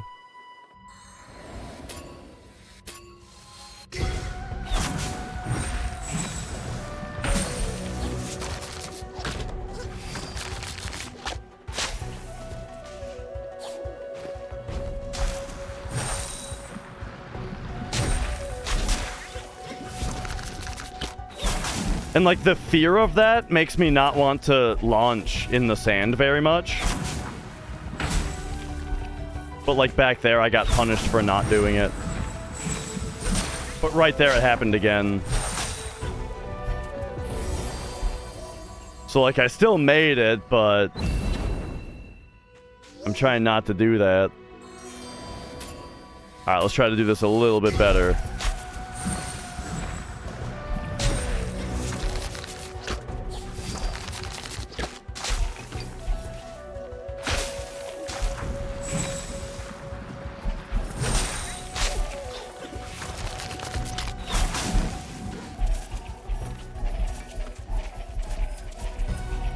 Whoop.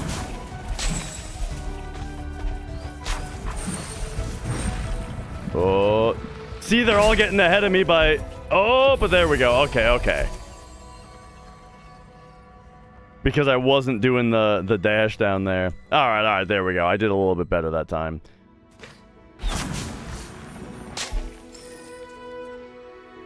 So now here's this still. Oh, I see what I have to do. It's gonna be this. Okay, okay. So I gotta, like, lure this up here, blast up, and then bash off of it.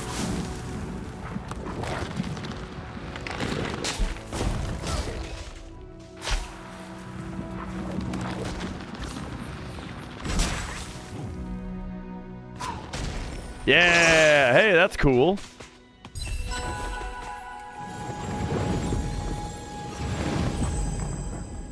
I think it was Rayman Origins, I want to say, was the like the first new one, and then Rayman Legends was the second new one.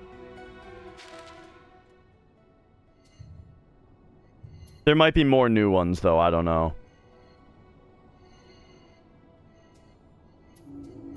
All right, let's get back to this this miner up here.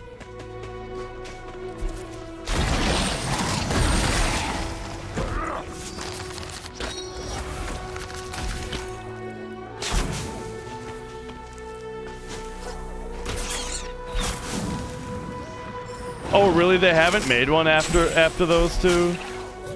Like, it's funny because I feel like those games were really well received. Very, very critically acclaimed.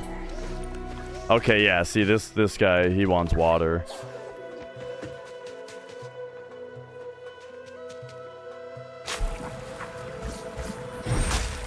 They were very critically acclaimed, but, yeah, I guess Ubisoft was having trouble thinking of a way to make it into a live service game, and so they dropped it.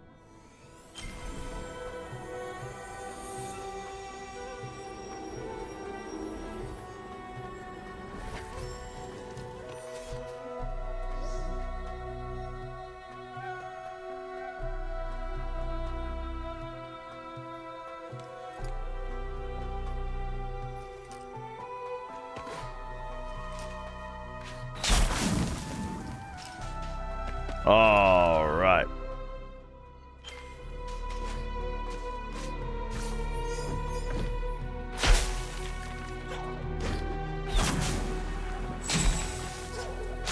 So let's get back up here and actually do this part now.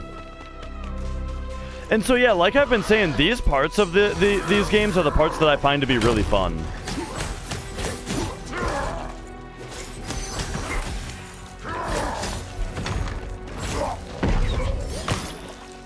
Like this general exploration stuff. Whoa!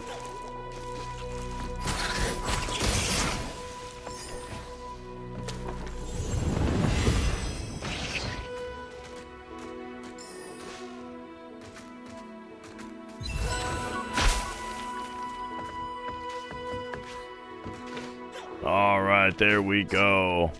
Oh yeah, and then there's the rabbits. Now hang on though.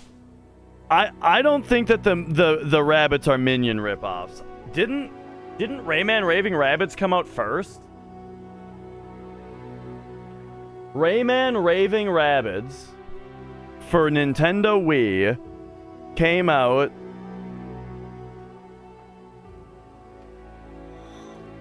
November 19th, 2006. And then what are Minions from? Despicable Me? That came out in 2010. That's right. The Minions are a ripoff of the Rabbids. Credit where credit's due.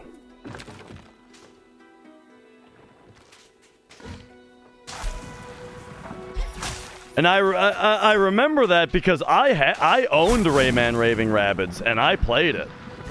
And then I remember when Minions became a thing, I was like, these are just the Rabbids.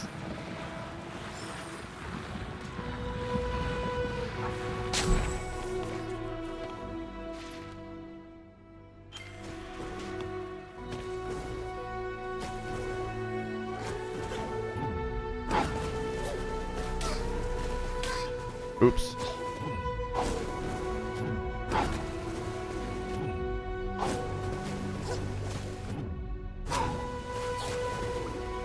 Hang on, I don't know what I can do with this.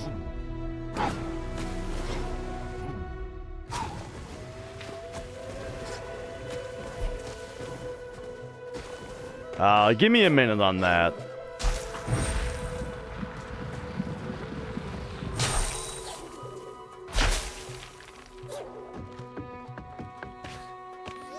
Okay, so that's where we put the keystones.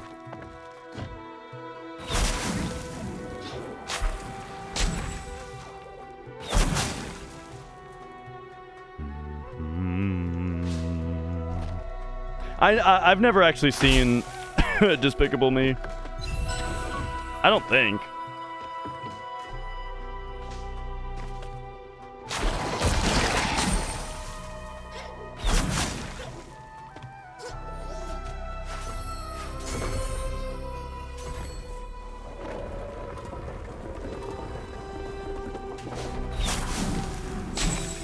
But I mean, I'm also an adult, you know. It came out when I was 20.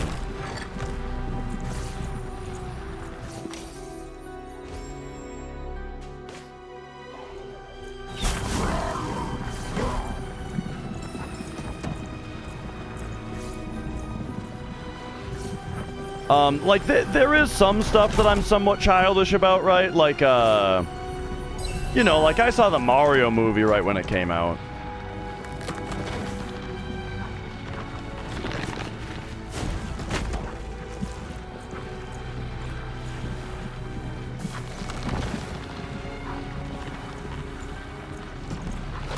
Oh, okay. I gotta figure out how these things work. You have to watch part 2 and 3 about 3 times a day? Your kids just love it? Or maybe just kid, but you know what I mean.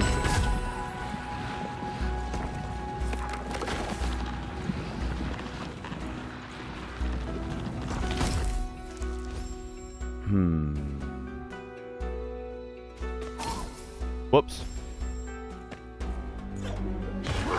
Yeah, I mean, the story of the Mario movie wasn't really what you went in for. It was just fun. The whole idea was for it to be fun.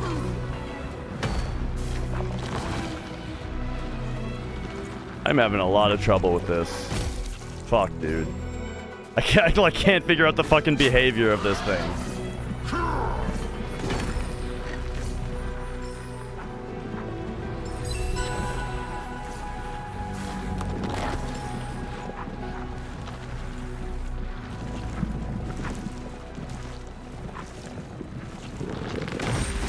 There we go. Sheesh.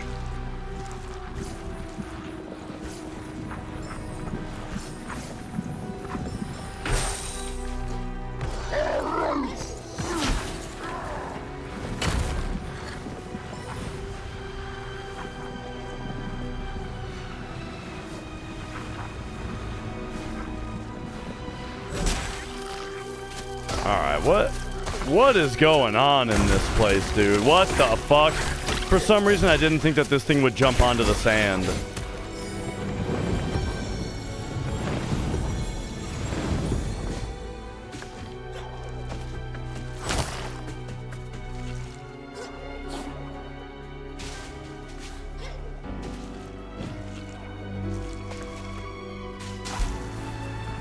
Okay, so take this thing up here and then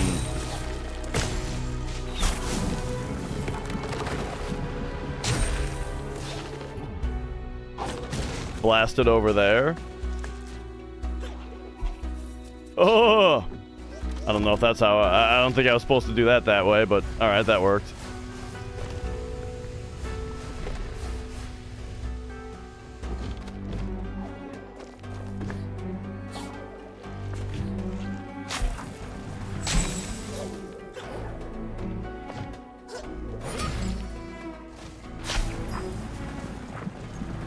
Okay, now what about... Whoa.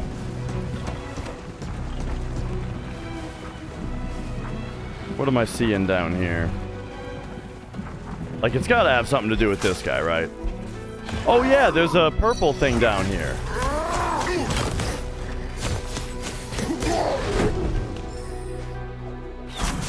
Okay. So, take this down here. Eh, good enough. Whoa.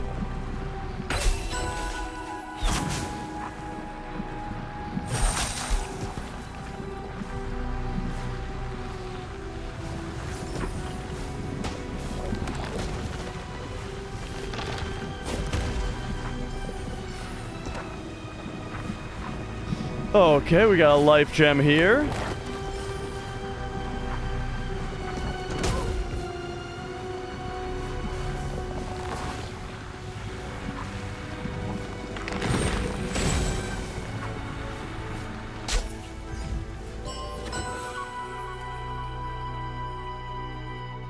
Wonder if I would like some other immersive sims like Ultima Underworld, Thief, Prey. From what I've seen of Thief, that looks like something I would enjoy, I think.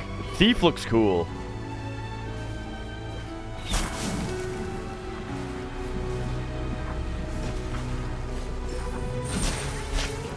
And I think I could get into Deus Ex also if I maybe play it a little differently than I was playing it.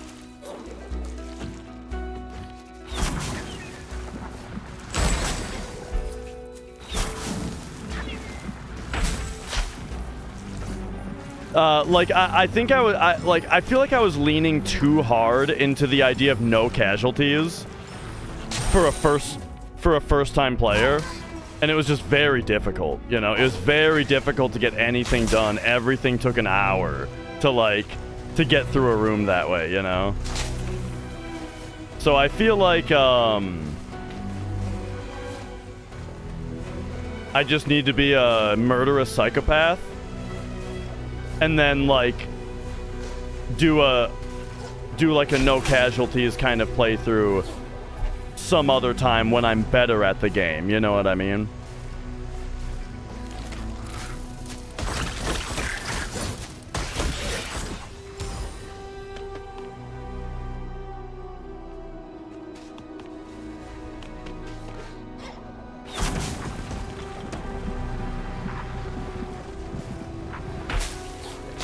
Okay, this is interesting.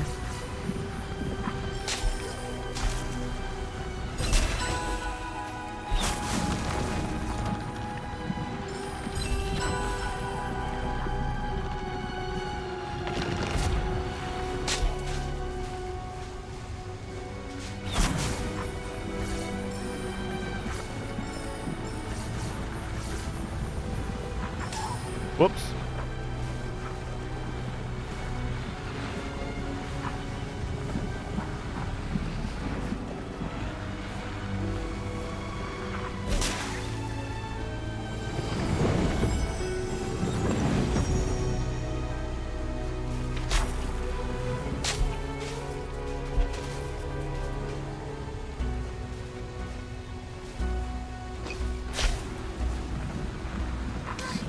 Whoops.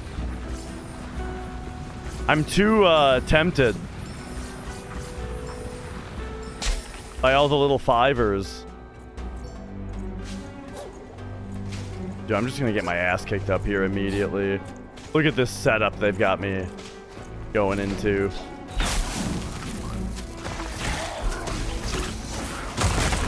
Yeah. Yo, Ifrit.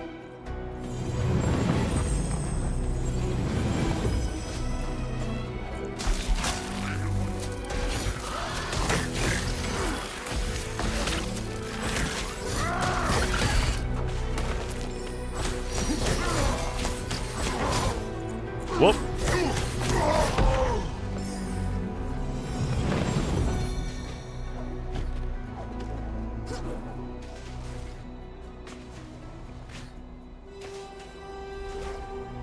Yeah, as always, the environment is looking second to none. Whoop. Yep.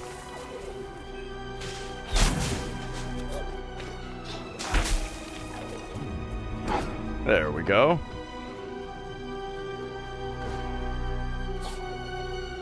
Oh, nice.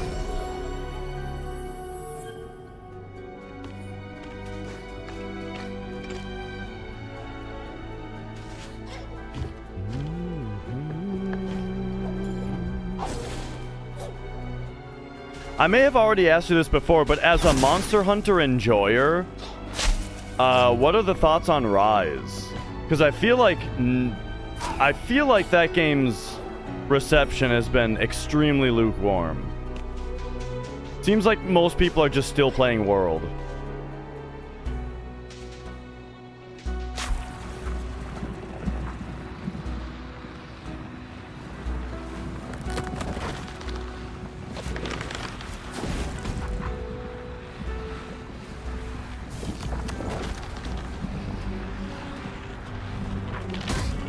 Fucking hell, dude. These things are super annoying to deal with.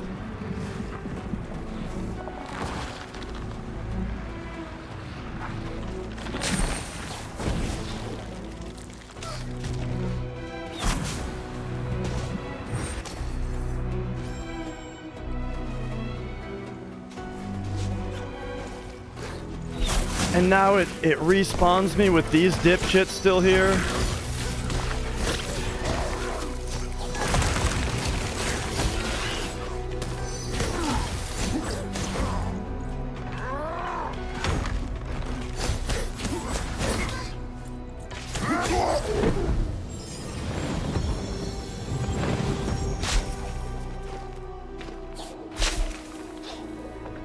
Okay, okay. I figured it would respawn me here, you know, where I saved the game.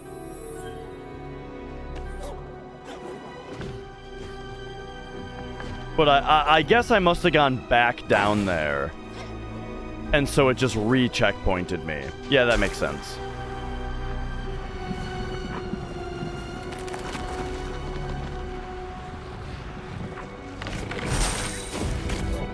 Oh.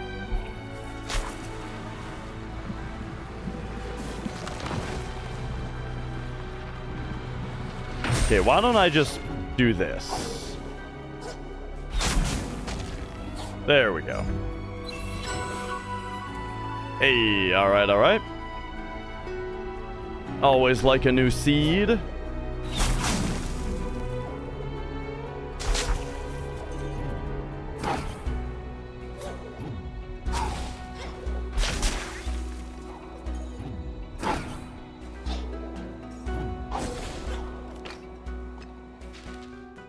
Yeah, I was gonna say, I feel like I missed something over here.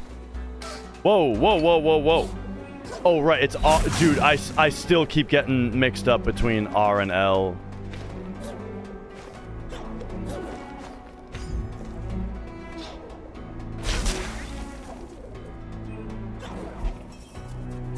Oh, nice. Pizza farts! How's it going? Oh, whoops, I meant to regular dash, but alright, that's fine.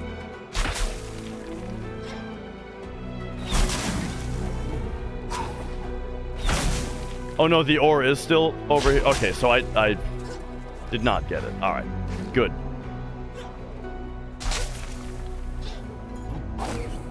Whoops. Alright, alright. I think I have 3 ore now, yeah?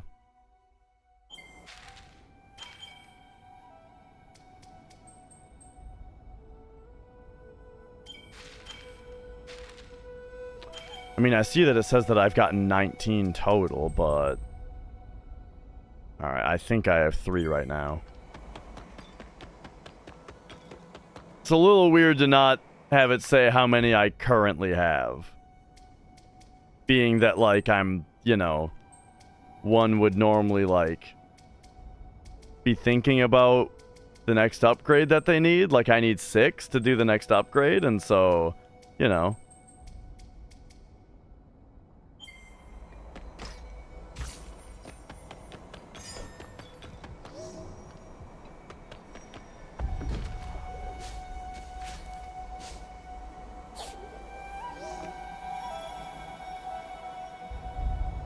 Alright, what do we got here? Oh, okay. So this will unlock once we get all the wisps, I suppose.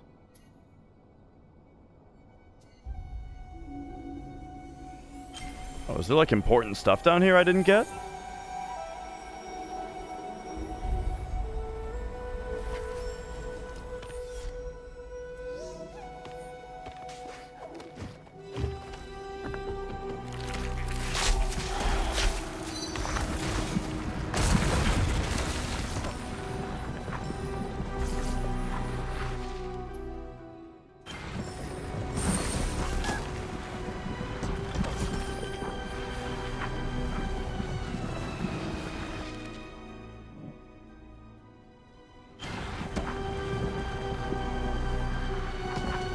This must be destructible.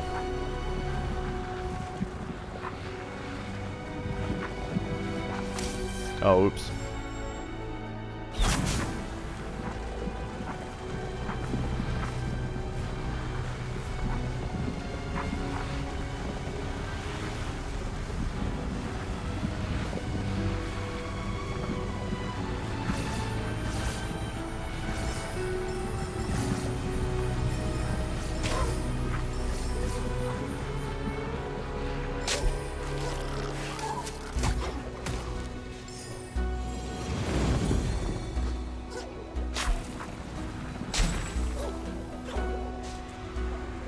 Ah. Okay, that's cute.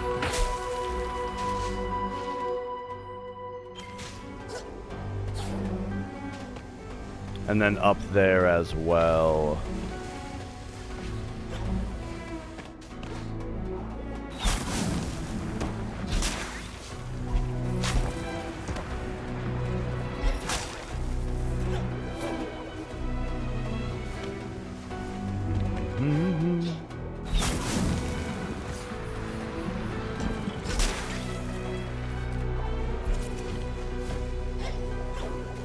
Oh, whoops. Oh, shit.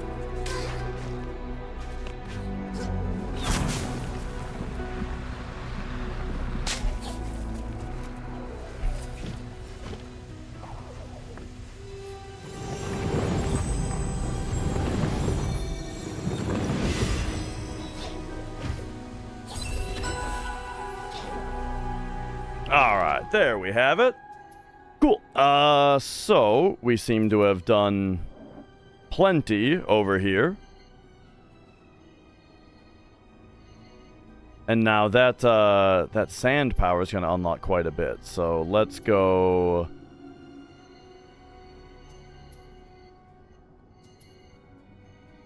There was more to do in Silent Woods over here that I didn't go into.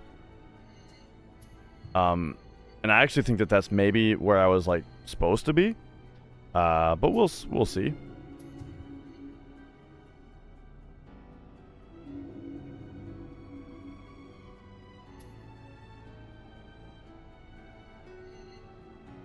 So yeah, I think the sand is going to open up a ton for me. You know what I don't have, though? I don't think I have a ground pound yet.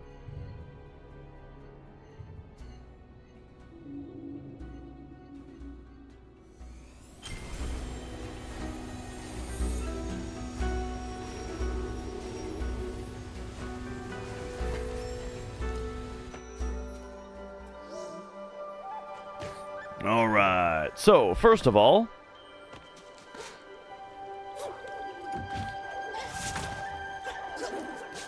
we've got a seed for the seed guy.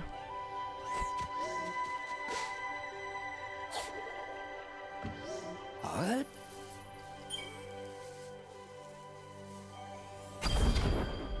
I didn't really see what the other seeds did that I planted, but, you know, maybe we'll figure that out.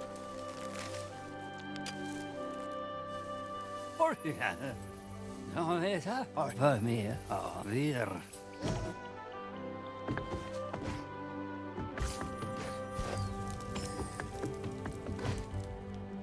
Maybe it was just a good thing to do, and that's it. Because, yeah, okay, so here's what we got this time. We're just these.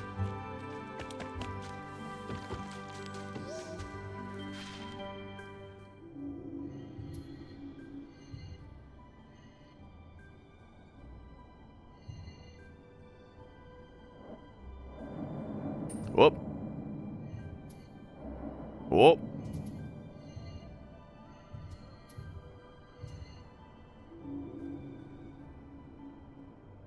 All right. All right. What next? I'll try the shrine down here. The shrines are nice because they give you extra shard slots.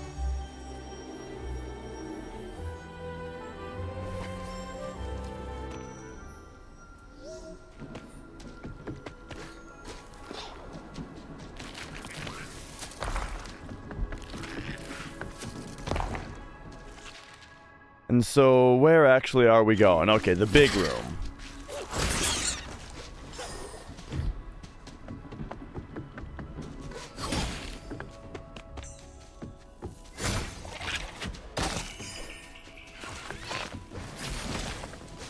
Whoop.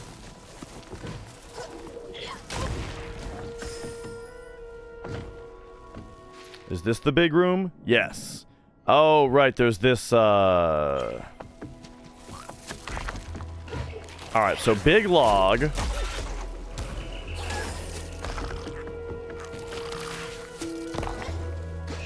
And over here it's a one-way.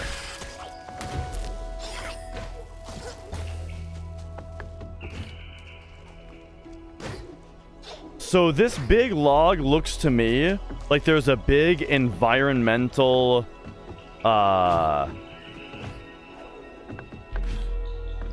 thing that's gonna crash down on it and break it. Like there's an environmental puzzle we need to solve to break the log.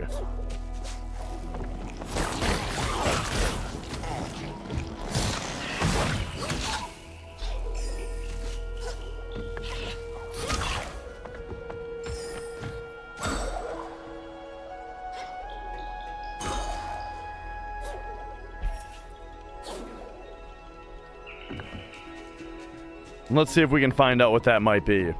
Right, we need boas to come in here and saw this log.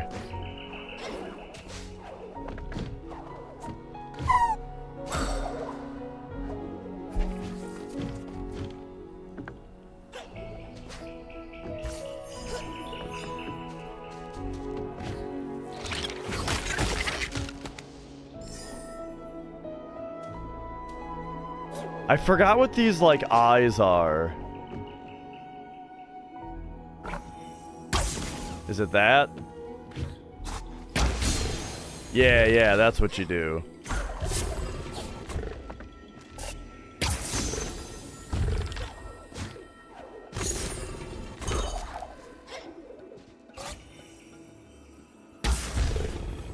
Oh. Oh, that's funny. Look how the door's open. And then if you shoot this... Oh, now I can't aim at it anymore. Hang on, we're gonna hit it again. Oh, maybe I can't. Alright, well that was funny.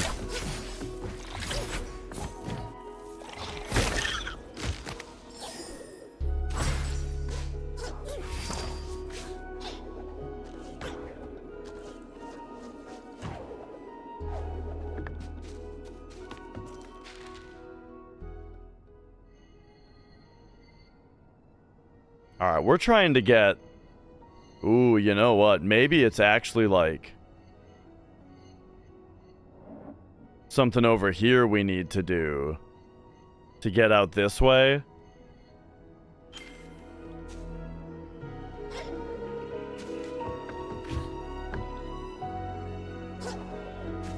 Either that or it might all just be much simpler than what I'm thinking. Oh, hang on.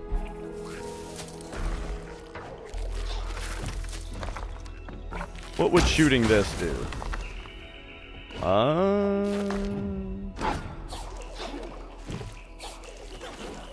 Hang on, hang on.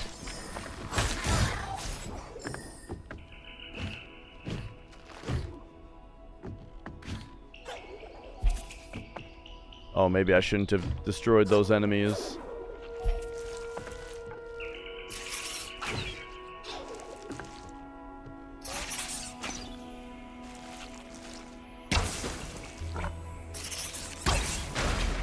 There we go.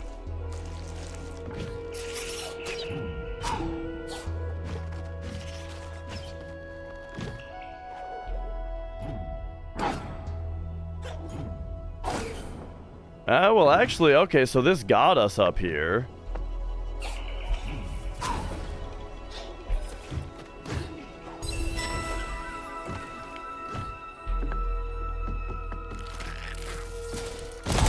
Okay, this is a singleton.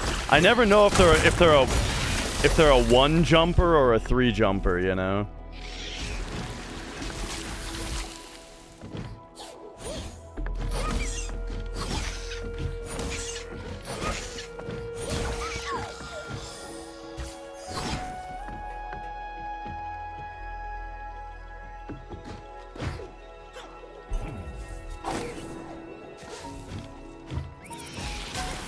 Ah!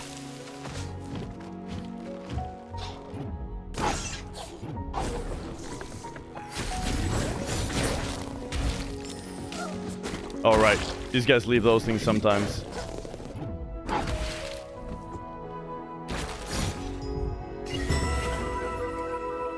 Very nice.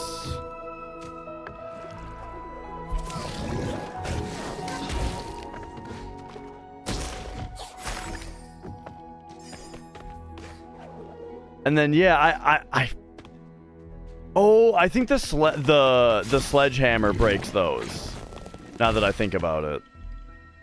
If I remember right, we can break these with this. Yeah, yeah, yeah.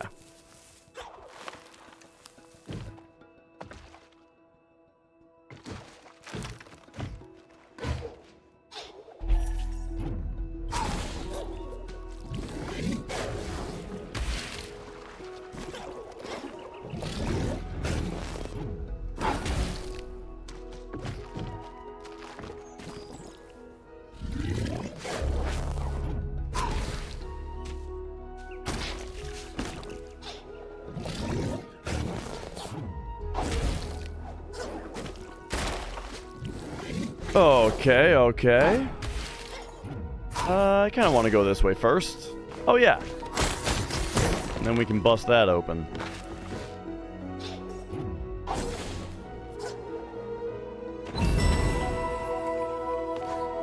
But then that's a one-way from there?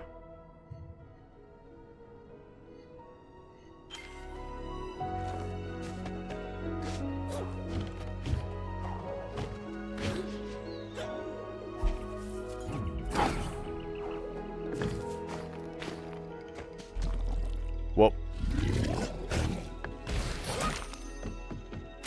Okay, okay.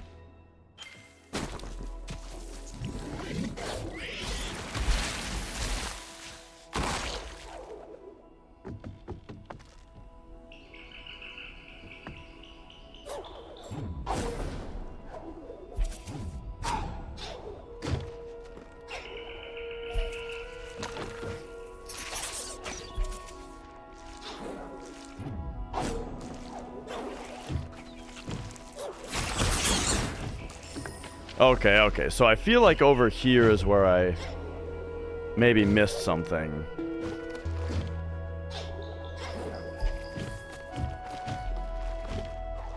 Maybe not. Alright, alright, alright. So.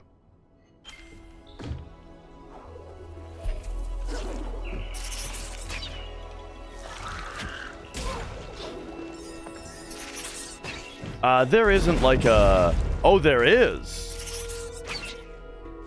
So it's just to my right. So, like, do this. Ah.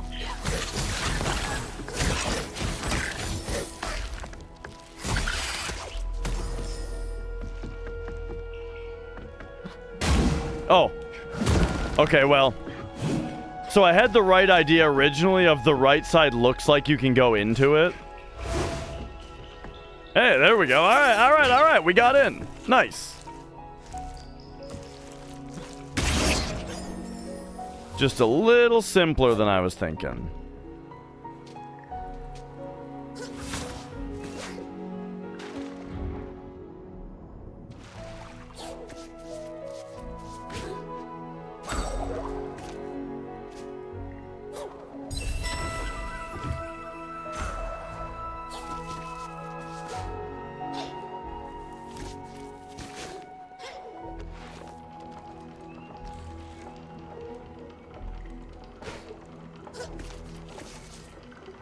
So it looks like the first time that we came here, it was possible that the water was still dirty.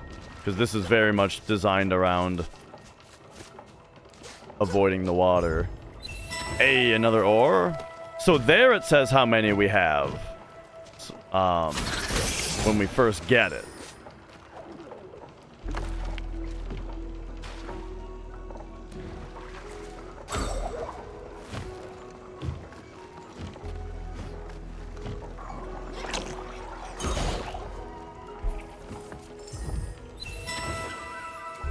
I like that the fragments are in twos, in halves in this game.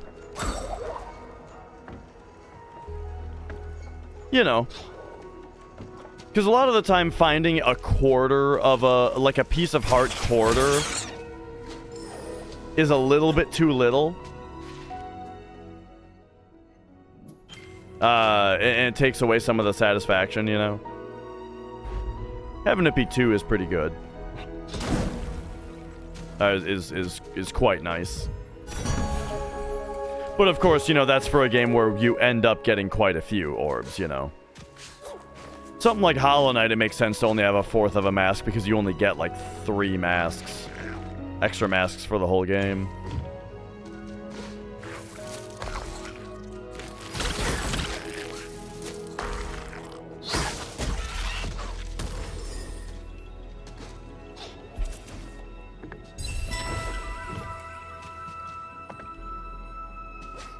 Alright, alright.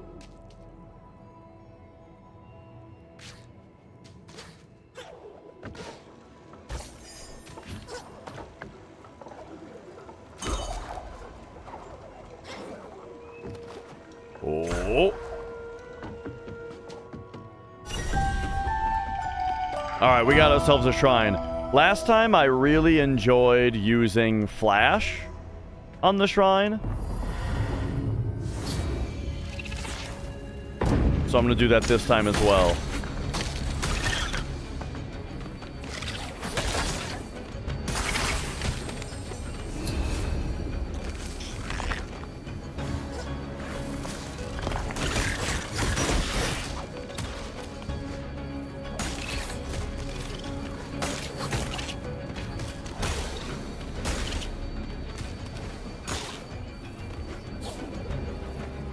Get back here.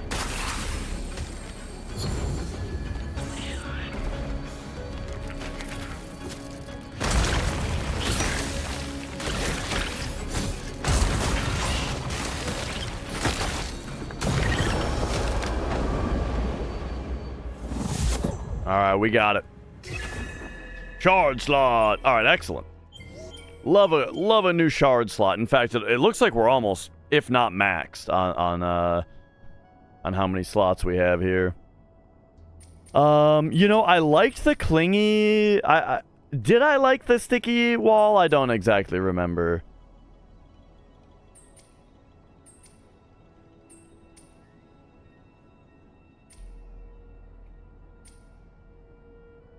You know, resilience seems good.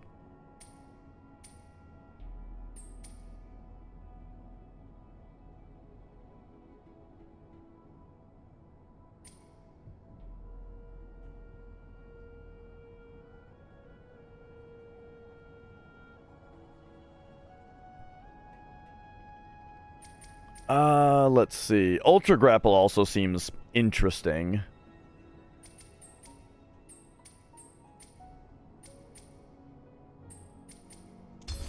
I'll take the boring choice of resilience for now. And I'll think about putting sticky back on.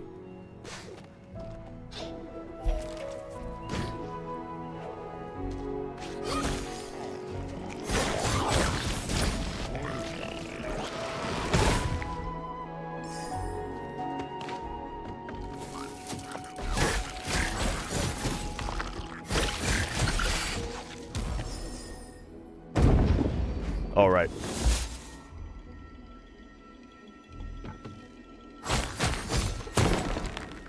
All right, so we've opened up this one way. Oh, right. Yeah. All right, grapple me. Oh, right. Okay. Grapple me.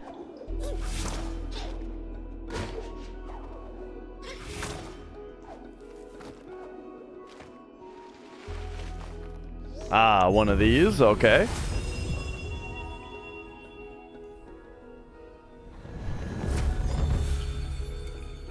Took me a minute to figure out how these work. Where, like, it's, Whoa.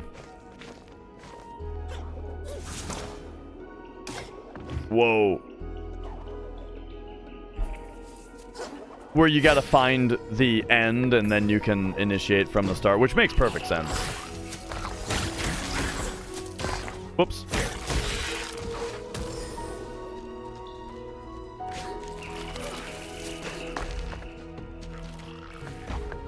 Hi, Mia.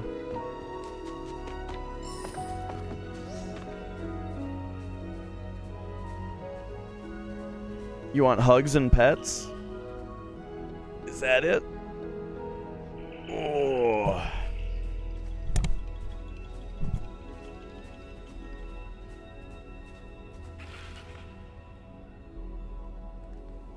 Mia demands a cat break.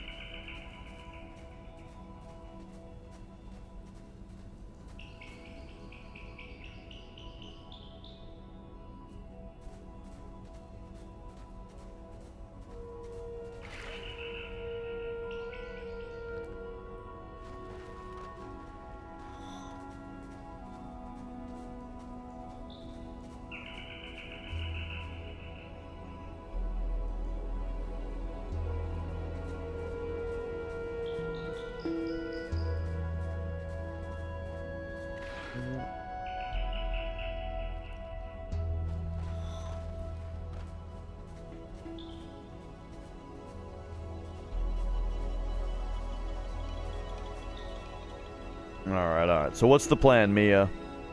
Where are you going?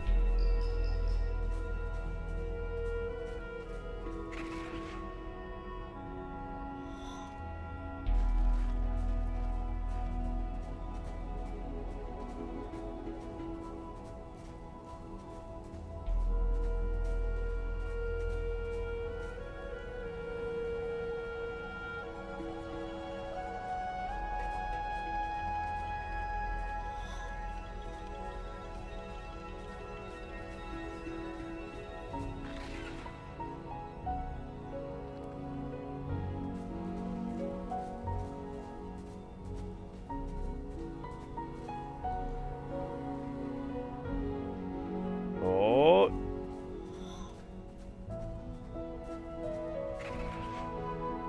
We're laying back down. But right in the middle of the lap? Okay.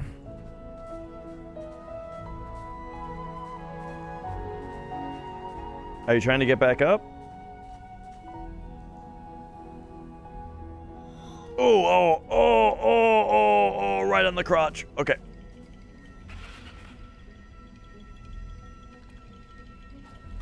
Ah, you gotta be laying this way so you can fuck with me.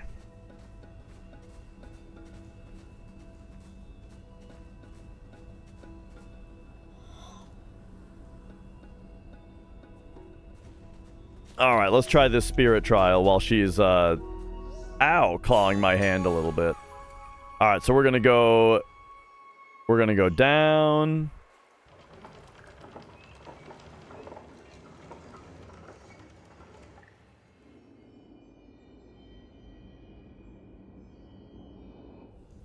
Alright.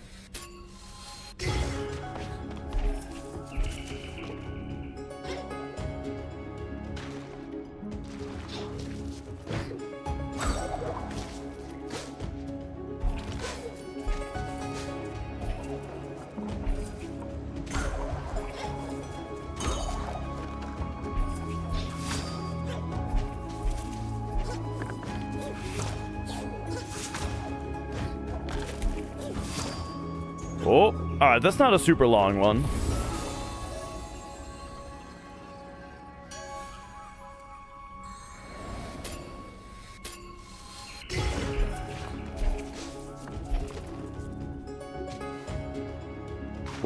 Landing there is no good. Alright, hang on, we gotta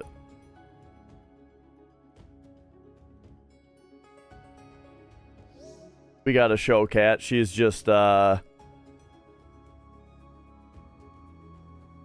she's hunkering back down like so.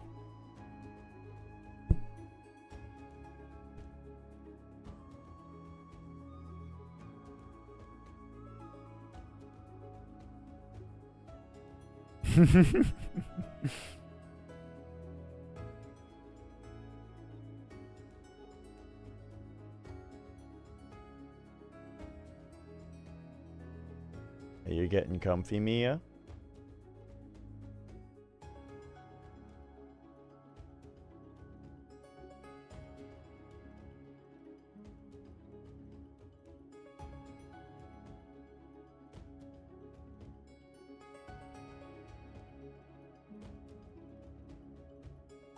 Oh, she's pulling us back in.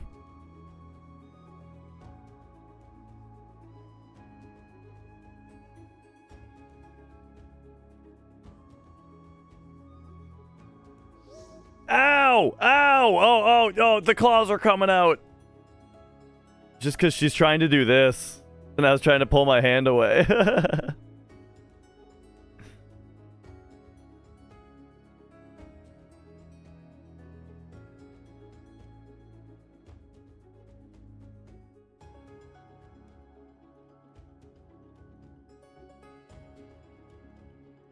Oh.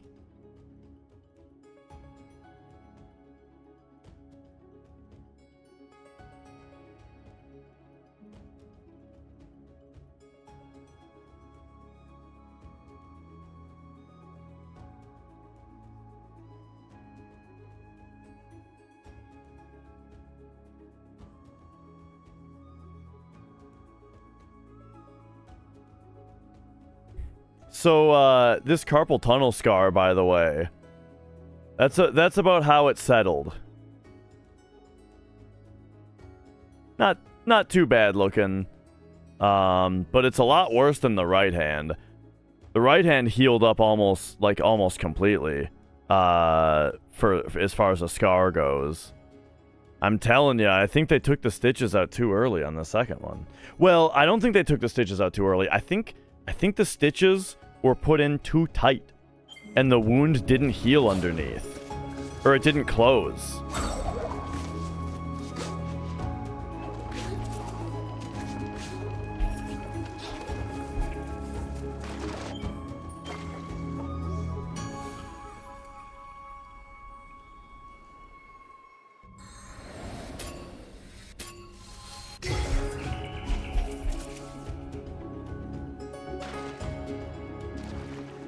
Okay, I think I'm supposed to, like, land on that thing.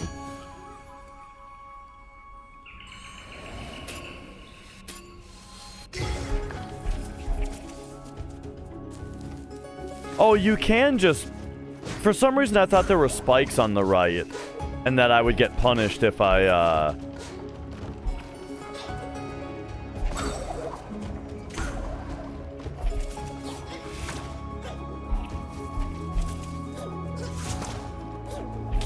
Ay, ay, ay. Okay. I thought there were spikes on the right. Now we get punished if I just slid down the right.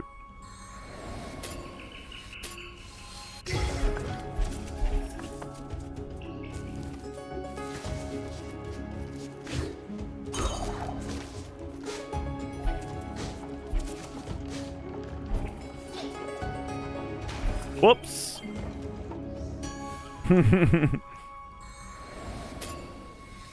Alright, so here we go. Dash, dash, dash. Slide down the right. Oh, I didn't land on the thing.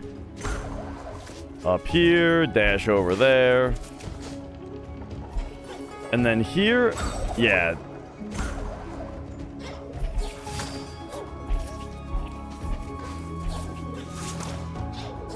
Get up there. Over there. Alright, alright.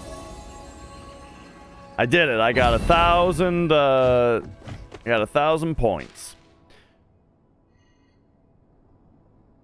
And now, can I still not get up here, whatever this is? Let's check this out.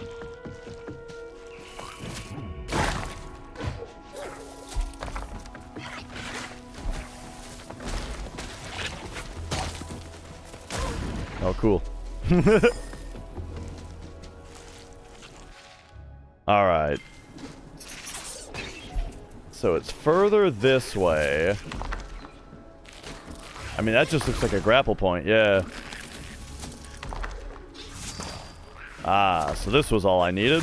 Needed to come back here with grapple.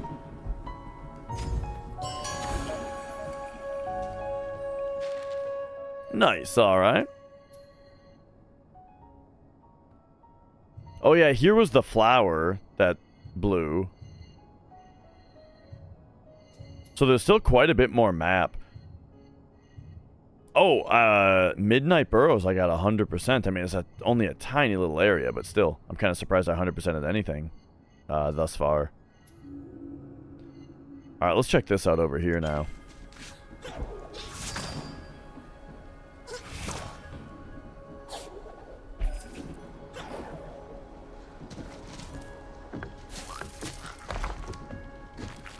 Oh, that's just foreground.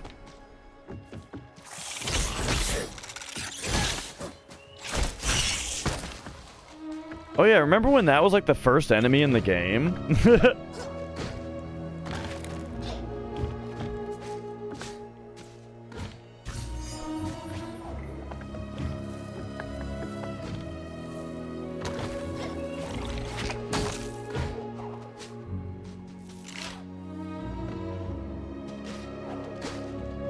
Okay, okay. So yeah, to the left here. I never went down here. Probably the water was stinky last time. Oh wait, no, it's this.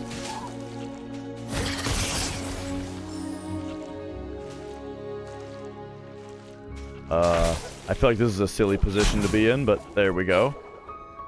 What the fuck? Like, what do they want me to do if I'm standing right here? Because that certainly doesn't seem like a good option. And then I can't wall jump off that thing over there. Okay, you know, I guess we're just tanking all the damage.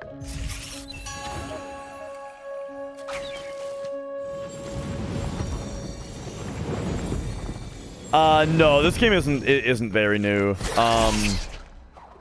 When did it come out?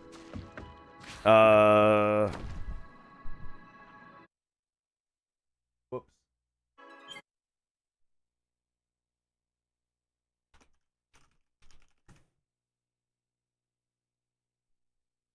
Wait. Here we go. 2020? So, you know, it's new-ish. Came out 4 years ago, I suppose.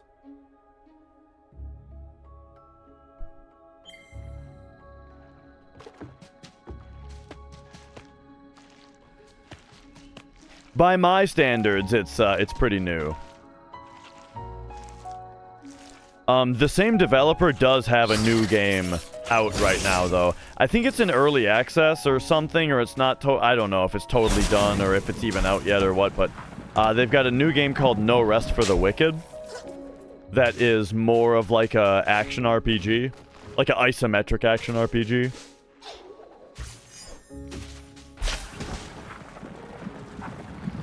Okay, so I think.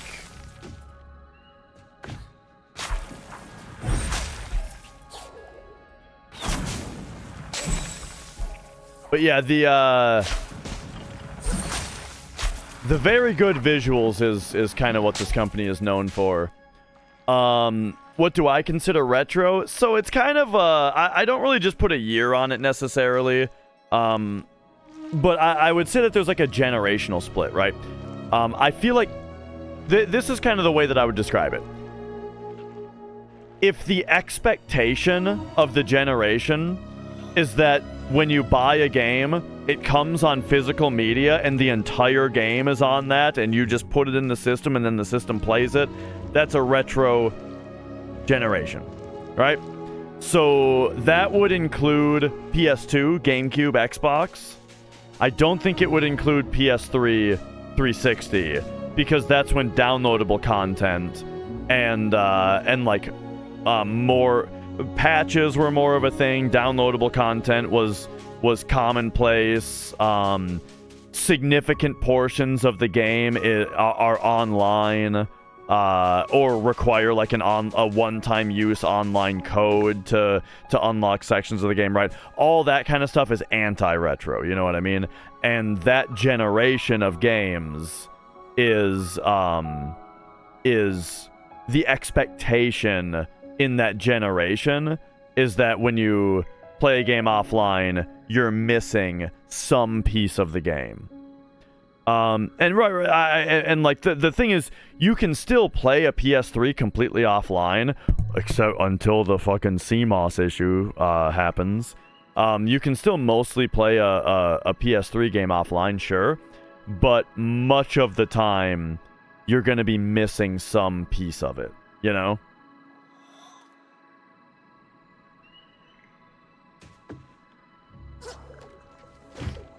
And so, like, it's not a bad thing to say that it's not a retro console. But that's the way that I kind of define the difference. Is basically, yeah, like, whether or not it will it will still be playable and still be the same game in the far future.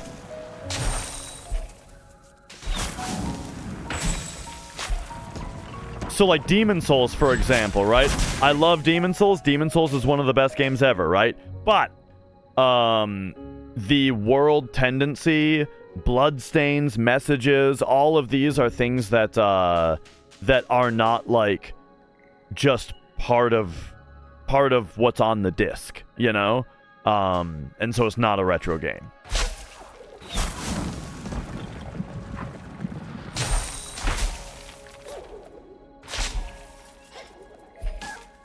Anyway, that's kind of how I see it. I feel like I'm missing a mechanic here.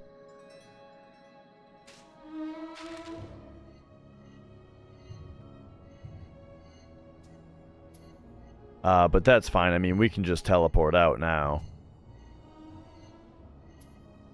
Oh, it looks like it's right here, maybe, that I'm missing?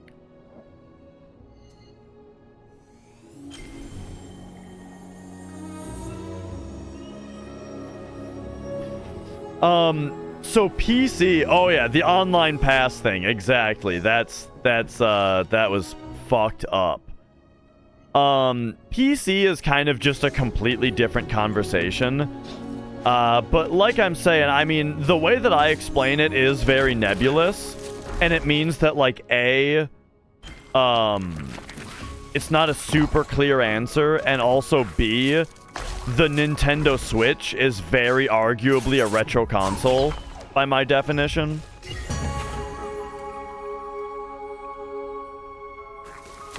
But, you know, whatever, that's fine. I mean, that's kind of the thing, right? Nintendo is, like, just still making old school shit. And I feel like that's something to be recognized.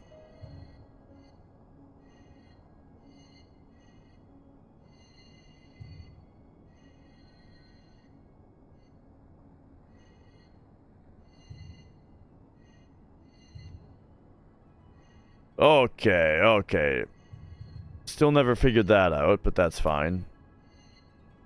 We'll be back there eventually. So where am I going? I've got the dig power, which I actually could use over here, I think. Somewhere or another. I've got 5 ore right now, though. I should wait to get the 6th.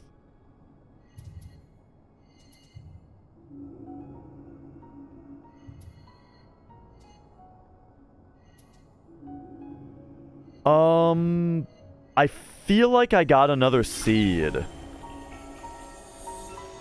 I don't know if I already turned it in.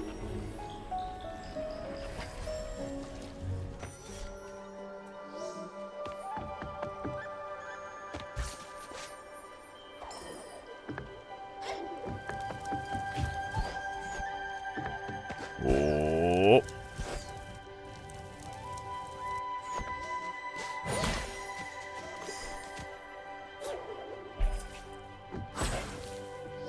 What? Okay, I did. There. All right. So there might be a seed up here. It might be worth checking out this place, the Reach. But it also might be more worth my time to... Well, actually, first, let's check out the sand down here.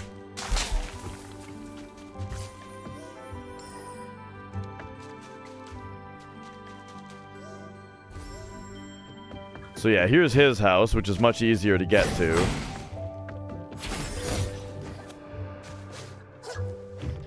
Oh yeah, he sells the maps. Okay, hang on. Also, there's something that I've been meaning to do. Whoa!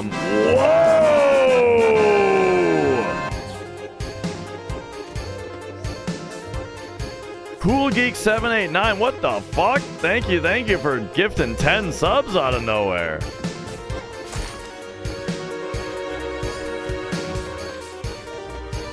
Great to see you. Great to have you here. How's it going?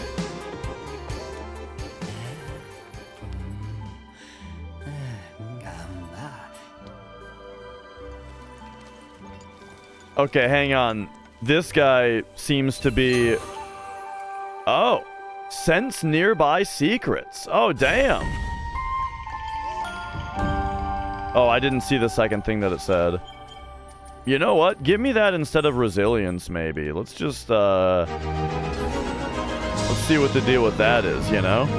Ba-da-da-da-da. And Ifrit, thank you for gifting a sub over to Cool Geek. Guy drops 10 subs before even serving himself. Alright, give me upgrades, and I want to upgrade this. Boom. So there we go. Now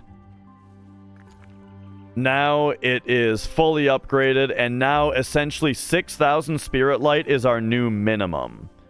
You know, because I don't want to... Yeah, now we're doing a bunch of bonus damage. Okie dokie.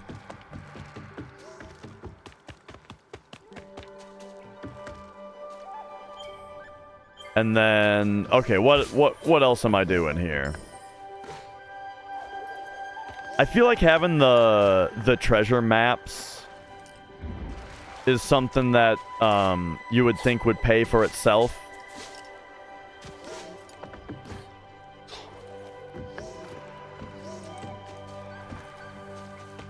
Hang on. Where the hell am I going now? Oh.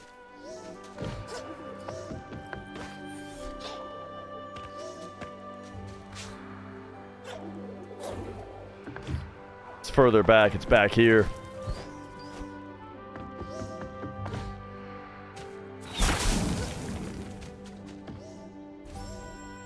All right, you.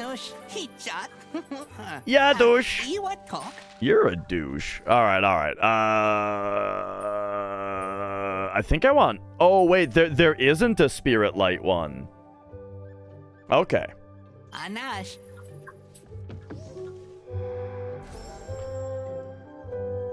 I will be right back. I gotta run to the restroom real quick. And then also Twitch wants an ad break anyway, so I'll be gone while that's happening.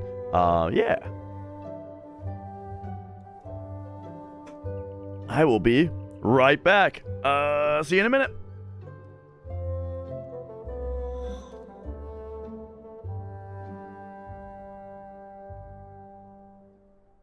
Oh, my ears. Right, Mia's laying on my headphone cable. Oh, 15-pound cat on the headphone cable.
Oh, all right, we're back.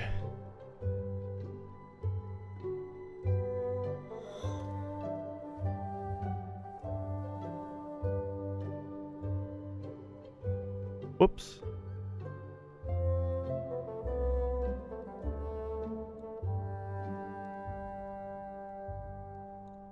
What do we get? What do we, Balzac? This guy's name is Balzac? what do we got here? All right, you. Yeah, douche. You're a douche. All right, all right. All right, you. He reminds me of like the J of this world, like the J in Silent Bob J.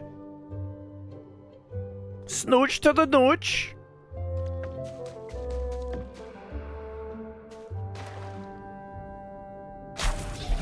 All right, so what do we got down here then? Oh, okay.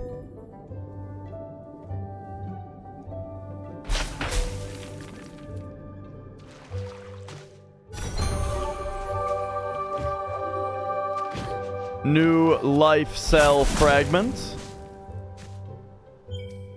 Hey, and that's a faster way up there too, huh? Okay. Well.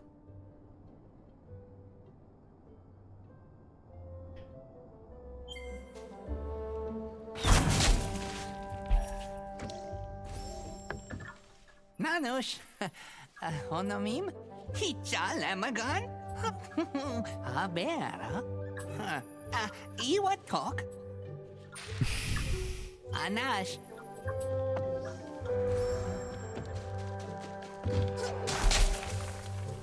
There's something going on there. All right, all right.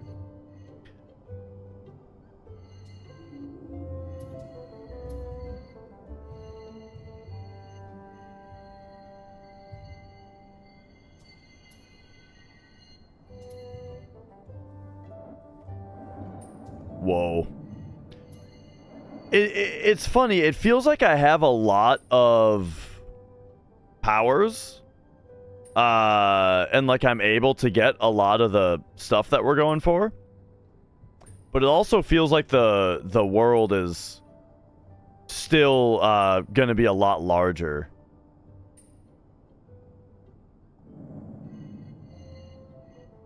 Like it feels like there's still going to be a ton more to find. I think we need to get into the Silent Woods here. And yeah, going left from here is probably the way to go for that.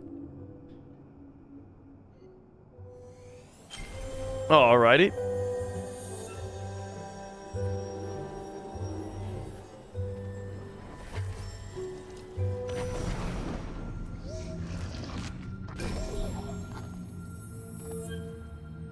Okay, so we need one more ore, and then we're going to be able to do the next, like, of that kind of project.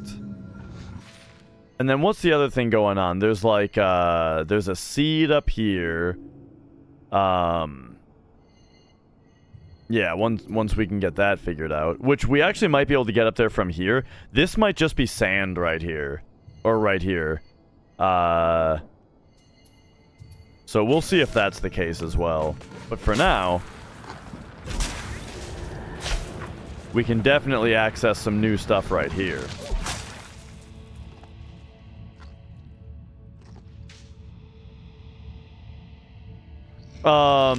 People mostly want to watch me speedrun the same game over and over again. I mean, it's definitely understandable because when I'm speedrunning the same game, I know a lot about it.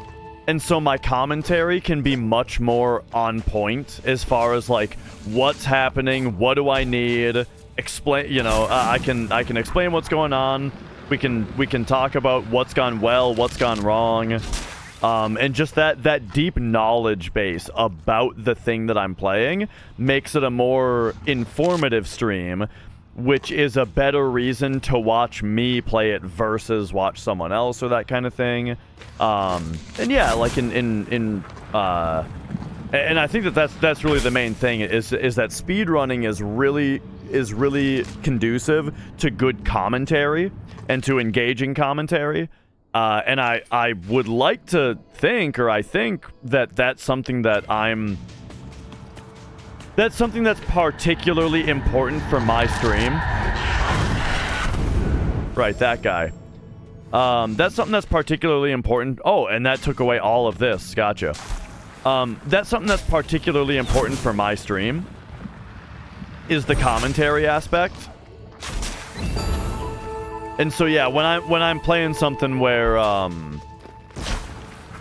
so right, that's the thing is that I need to get better at that kind of thing. I need to get better at keeping up that kind of energy, even when I don't have technicals of a speed run to talk about. And yeah, it's something that I'm very self-conscious about, and I've been a little self-conscious about while I play this game, is that I feel like this game isn't really giving me a lot to talk about. Like, sure, not that we haven't had any conversation, but you know, it feels like less, you know?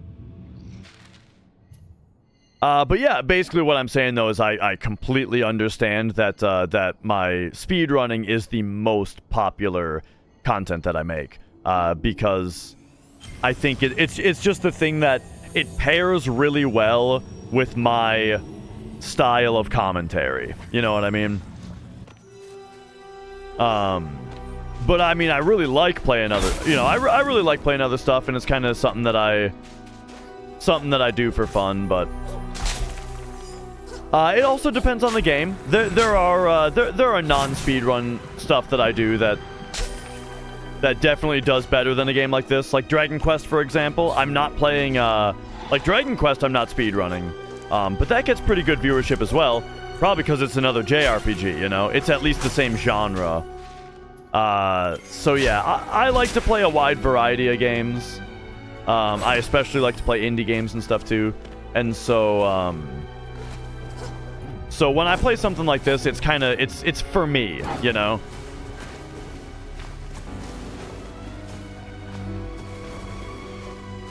Okay, I am struggling a bit to figure out what it is I'm supposed to do here.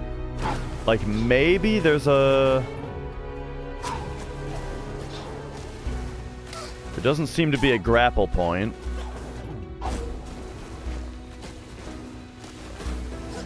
I've got an idea, though. What if we, like... shoot it this way, and then dash over to it and blast off of it again? Yeah, that's cool.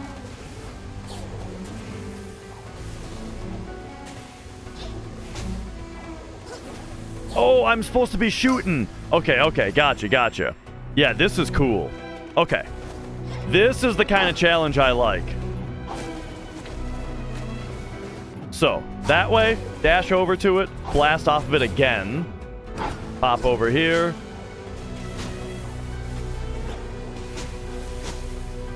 I couldn't remember what button to press. Okay, I made it anyway.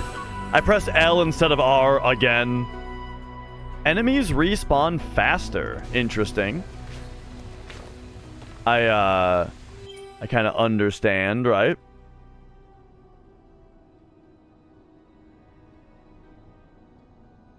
Never played a Final Fantasy before?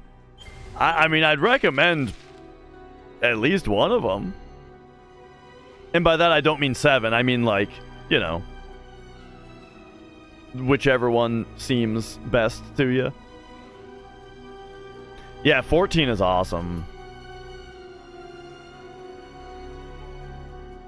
I would really like to try 11. Because I've, like, never even really seen 11. And also, wasn't someone saying that, like, they've updated the game to where you can basically just play it single player now? Because anytime where you need other people, you can have bots now?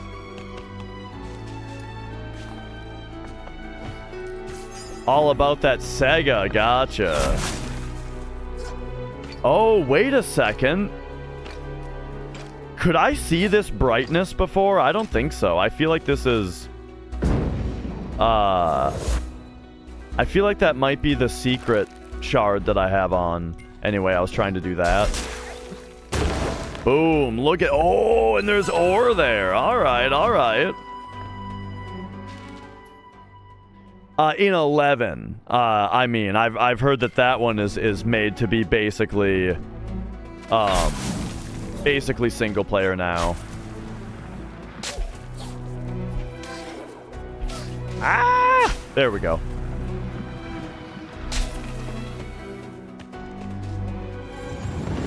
I feel like I remember in 14, it's like early on, you can have NPCs help you out.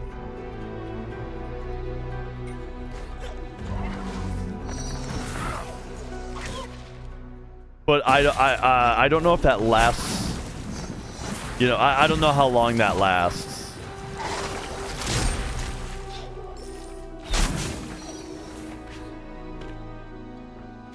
Okay, so I missed. There's an energy shard up there.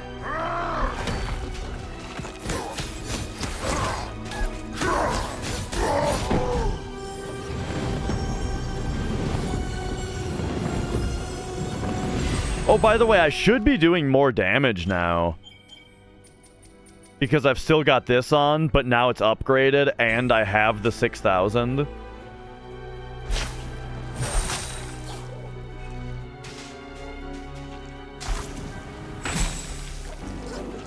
Okay, there's got to be one of those, like, explodey things around that I can dash off of, right? Or bash off of? Yeah. So what they want me to do here is go, like...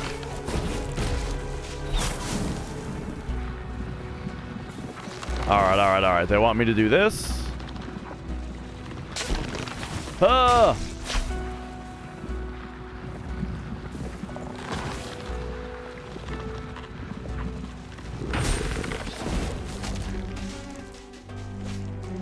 I think this is what they want out of me.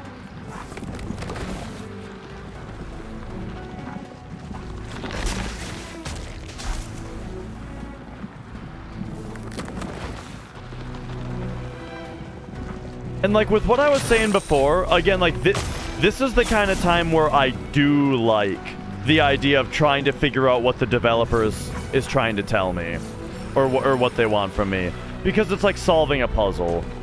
It's not like having a sequence where if you do the slightly wrong thing, you die. And like the thing that you're doing isn't like really an execution thing. It's just like, because this is also like execution based, which I like. Trying to get this thing to shoot up.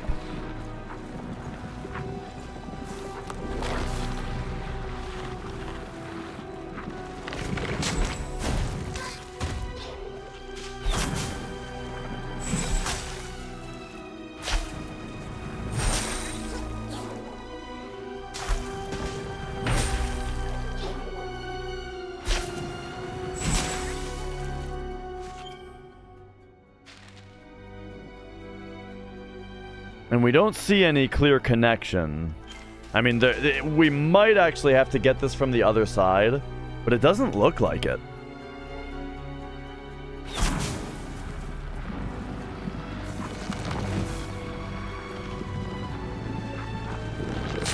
Here we go. No! It just like turns the wrong way. Okay, so let me explore.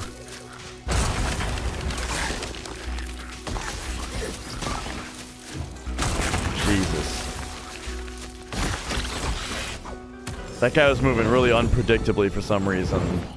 I think because he was hitting his head.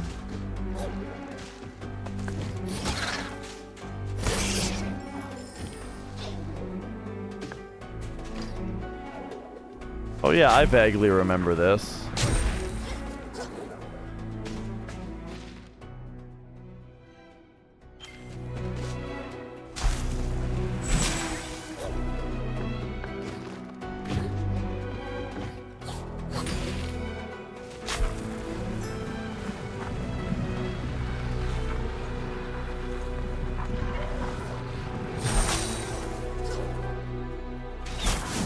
I don't know. What else could this be? Because like it's not a grapple point.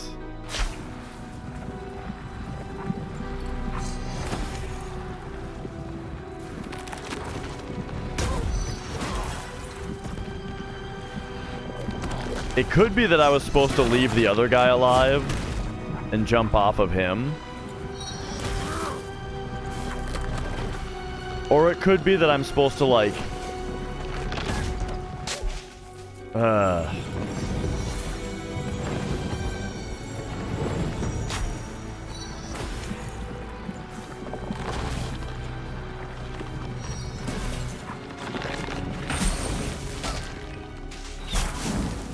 I feel like that was as close as I've gotten.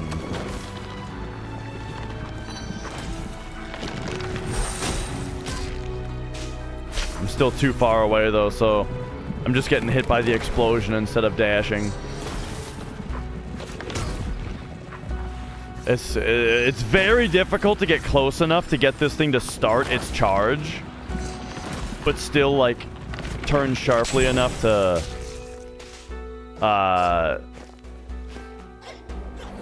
not just run straight into it.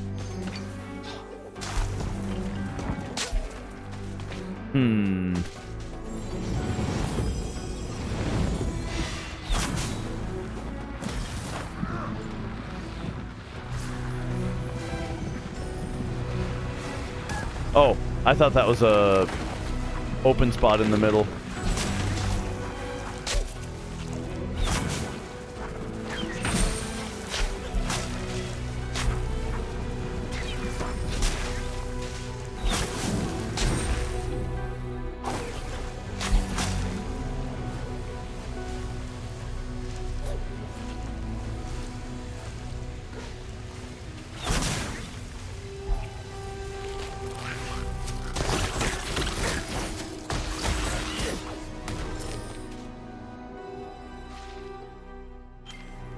Alright, so I guess I'll try to look at this from the other angle.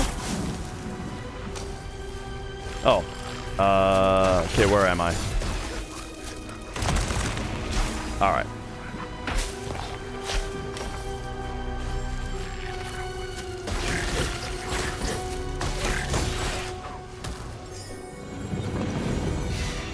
Alright, refill me so I quit dying in one hit, and then...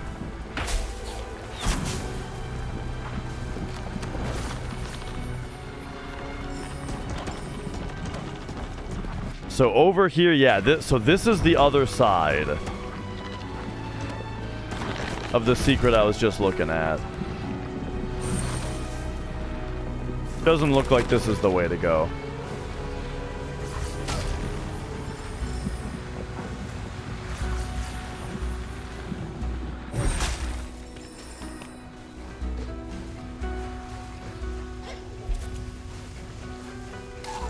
Oh.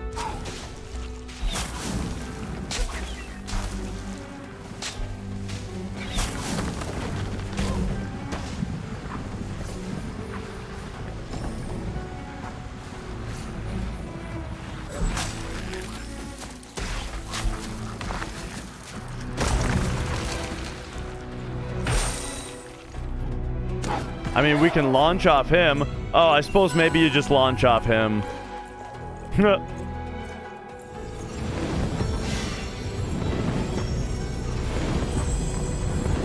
I mean, that didn't even necessarily feel like the correct solution, but, you know, it works. Whatever works is correct. Alright, so... there's that. That's nice.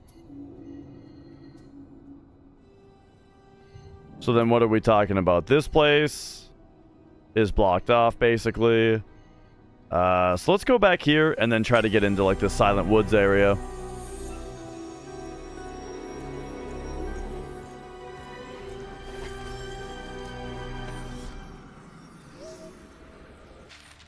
Alright.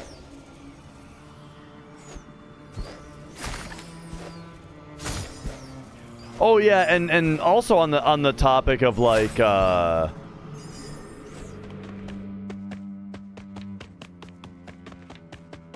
of like how a lot of people only watch when I do FF7. The thing is just that there's a lot of streamers out there, right? And so it's easy for it's easy to be just somebody's streamer of a certain game. And then if you're not playing that game, well, one of their other streamers that plays one of their other games that is on their main thing is playing their main thing. What, you know what I mean? Like, as in, like, I am a lot of people's FF7 streamer. And then somebody else is their, I don't know, Legend of Dragoon streamer, right? And so if I'm not on FF7, but they are on Legend of Dragoon, oh, well then that's still, you know, then that viewer is probably gonna watch whoever is doing the, you know, the thing that they followed them for.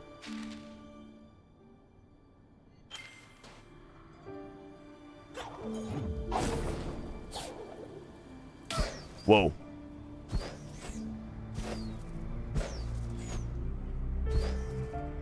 Okay, so yeah, this area down here. Oh, hey, a shrine. And see, that's the dream, Slick Mick. That is the dream, is to be people's variety streamer. Because variety streaming is the best. You get to play whatever you want. It's always you know, it's always fresh. And so if you are the streamer that people follow for and expect to be playing a variety, that's the dream. It's just very hard to establish that. For all of the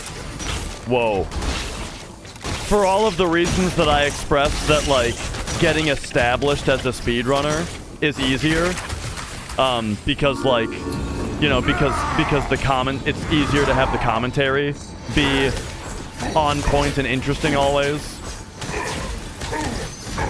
For that, you know, for that reason, it's very difficult to establish yourself as a variety streamer. But if you can, right, that's what everyone wants to do.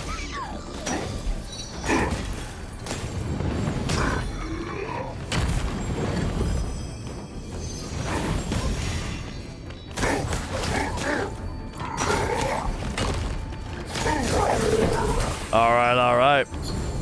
Audible Zen Life. Hello, how's it going?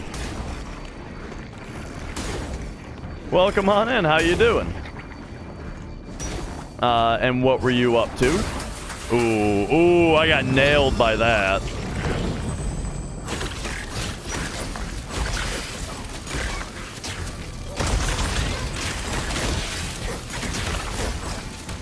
Okay, you up here, you have to be not alive.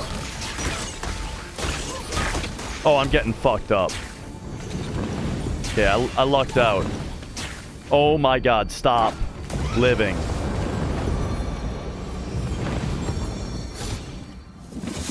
Alright, there we go. We did it.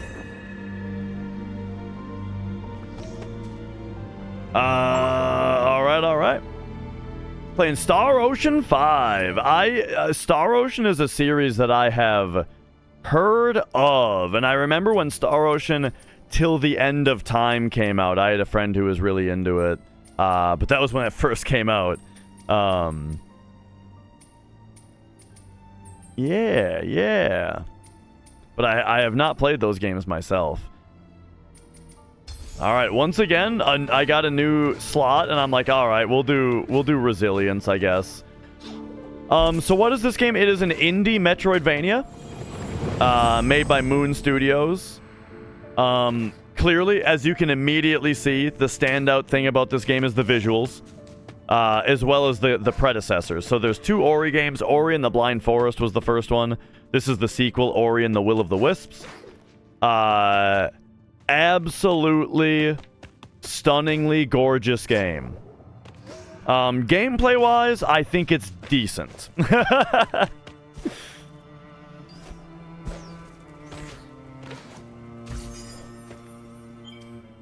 All right. So where basically like sometimes the game really shines. Sometimes it does. Sometimes it plays very well, and like the adventuring is really fun. Some of the sequences are really fun. There's like, remember Koopa free running in Mario Odyssey? This game's got like that in it, where there's, you know, just get from here to there really fast. How fast can you do it? Those are fun. There's just a lot of little design annoyances all over the game. That's just like, how did they not realize like how just kind of weird and confusing this is?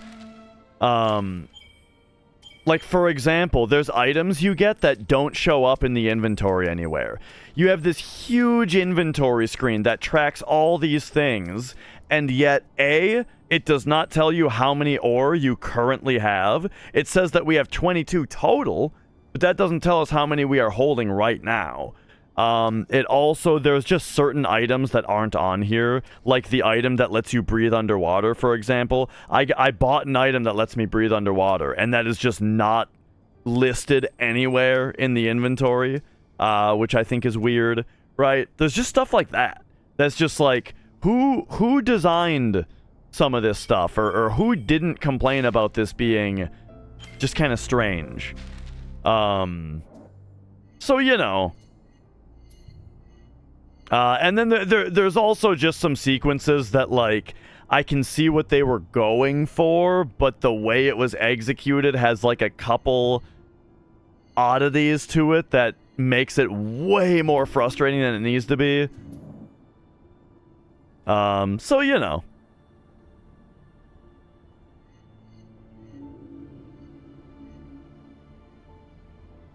Oh, hey, I grabbed this earlier.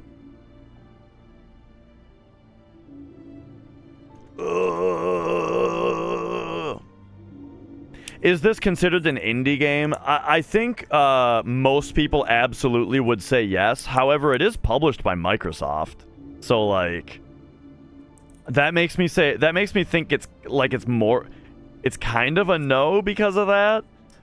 But I don't know though. I'm not exactly sure what Microsoft's involvement was, you know.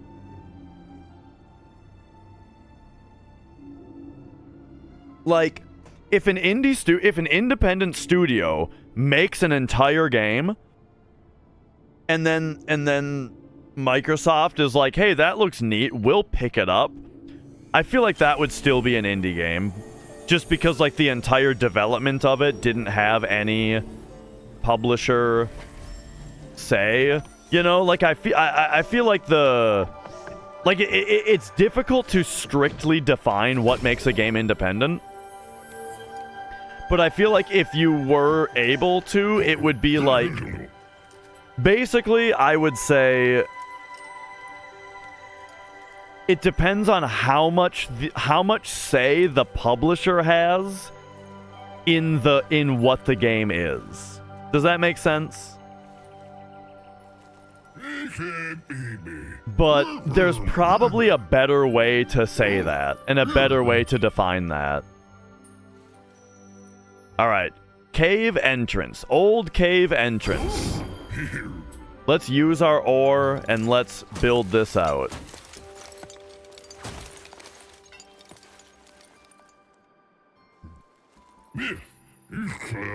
Okay, excellent.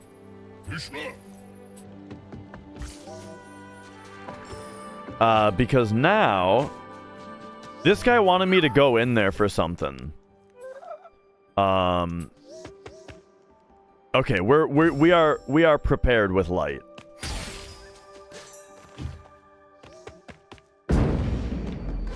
Here we go. I've got my light up.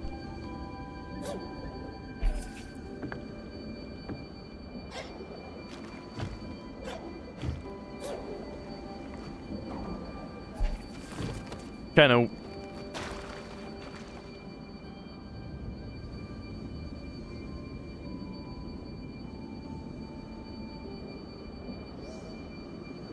Yeah, I know. I'm in darkness right now. I can't see what's ahead of me. I don't want to shoot into shit that I can't see.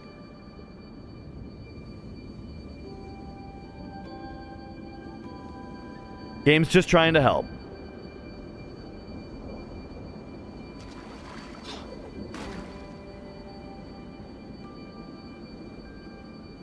All right, all right.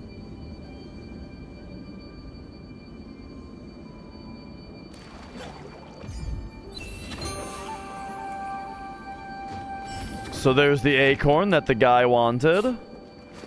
Oh, and then here's that to refill our energy, which is giving us our light.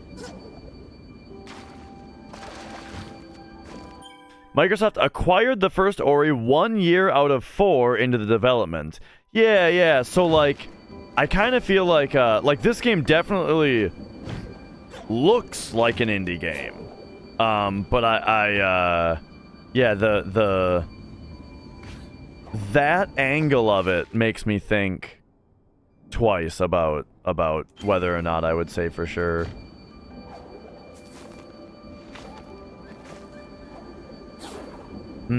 I feel like I need to... I feel like I'm missing something. Oh, no, there we go. I got it.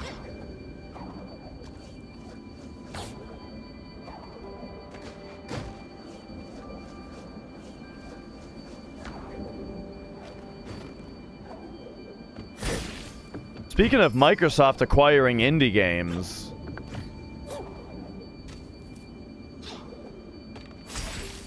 You guys, you know what's funny is when Microsoft announced that they were buying up a whole bunch of studios, the only studio that mattered to me was Ninja Theory. Because they've made some cool games that I've liked. Like Devil May Cry reboot, for example. And they made that Enslaved Odyssey to the West game that was supposed to be really good, but I didn't actually play that one. But then they also made Hellblade, right? Which... didn't play that one either. Look, Ninja Theory.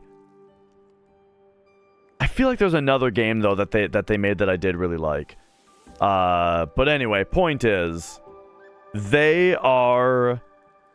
Ninja Theory was like the only developer that was like, oh, Microsoft has them now, huh? Out of that whole announcement, but now that they've made Hellblade 2,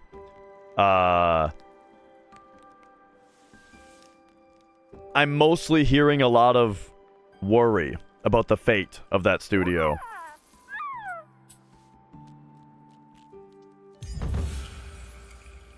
Alright, alright.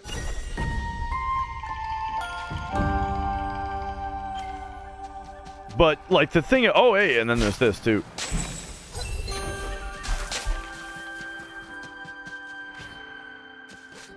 Just with Microsoft closing those other studios, you know, like their EA or something, now people are worried about Ninja Theory. It's crazy, though, the Hellblade thing. Like, even if the game is good, it is kind of nuts that it's $50, right? Like, the first game, one of the, like, I feel like the general praise for the original Hellblade, like, the general thing that everybody said about Hellblade was, wow, this looks a lot higher budget than you would expect from a game that's only $30. This game is pretty good for $30, right? I feel like that's what most people said. Game is quite excellent for $30. And now the sequel is like half the length and $50? I don't know. I kind of can understand why it's getting a little rejected. But the thing is, though, I don't necessarily attach too much to the price, especially if it is still under than 70. I mean, if the game is really good, then the price shouldn't matter that much. Especially if it's like, if it's replayable.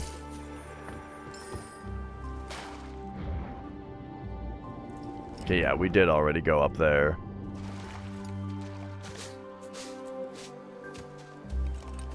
Why make a worse, separate Minecraft instead of just selling Java? Oh, right, I forgot about that.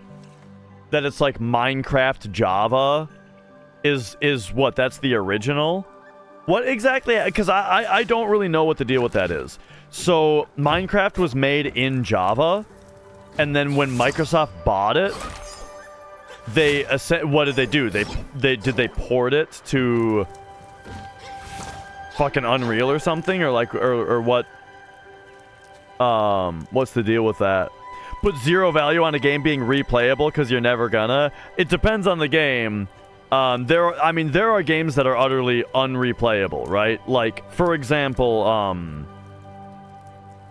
Outer Wilds. Outer Wilds is a game that I'll probably never replay, you know?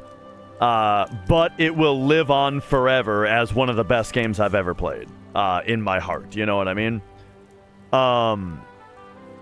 But then there's stuff like, then there's other games, though, that, like Hollow Knight, where like the game just keeps getting more fun the more you replay it. And Sekiro and Souls games and stuff like that.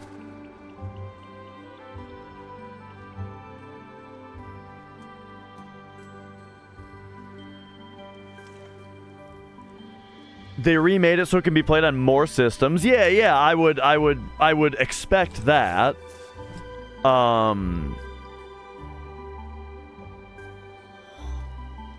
Did I 112% Hollow Knight? I 112'd Hollow Knight on Steel Soul mode, even.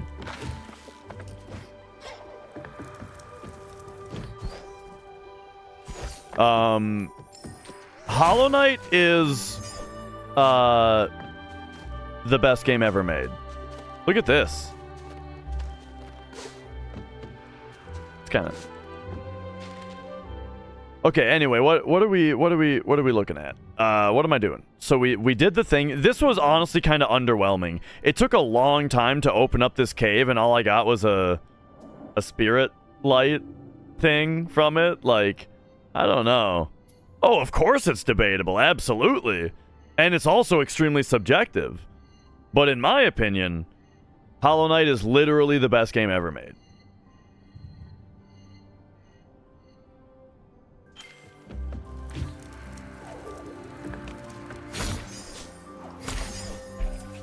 All right. But also up there of best games ever. You know, I mean, the thing about best game ever, right, is that there's so many games, and so many games are so good for different reasons, that any game that you could name in, like, the top 200 best games of all time might as well be the best game of all time. You know what I mean? Because it's going to have some kind of special, unique significance that makes it perfectly reasonable to call the best game ever. You know what I mean? So we're talking like Mario 64, right? Final Fantasy 7, Doom, fucking Tetris.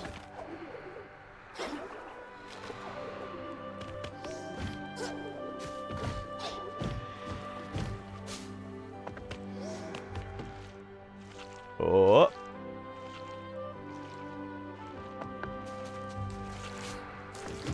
And yeah, Slick Mick, FF7 is my favorite game ever.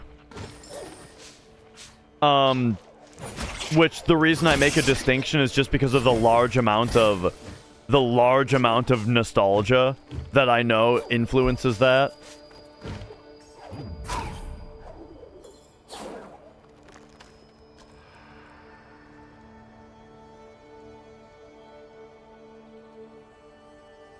And yeah, I think that's a good point, man. And I mean, honestly, that's kind of why I replay a lot of games and I rewatch movies often and stuff too, is just because it's like, even when I really highly regard a game or a movie, I still don't trust myself to remember exactly why I think so highly of it.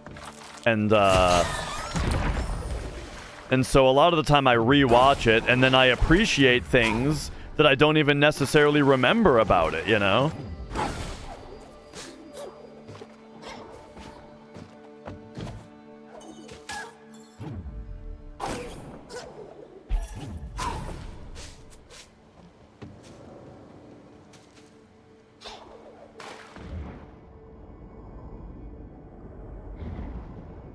Oh, hello.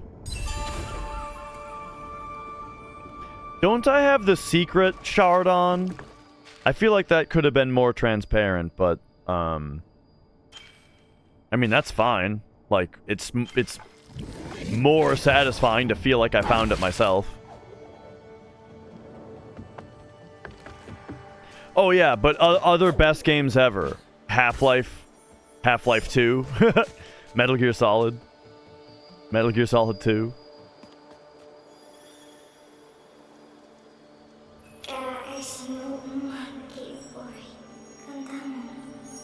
All right. So, this is going to be the chili place.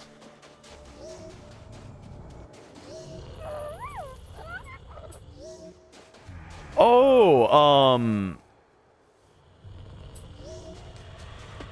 Right. That's what was in the way here. It wasn't sand. We gotta tickle his nose with a feather.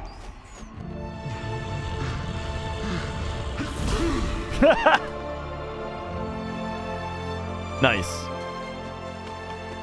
So we've actually had access to this forever.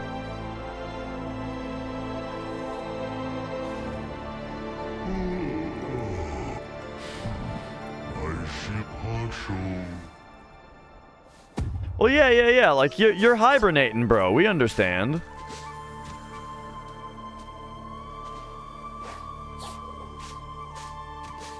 I like that you can platform on him.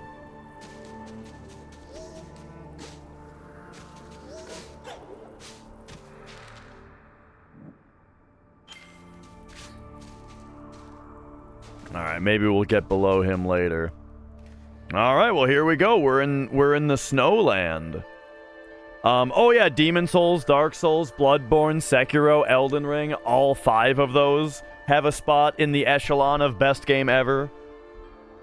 No doubt.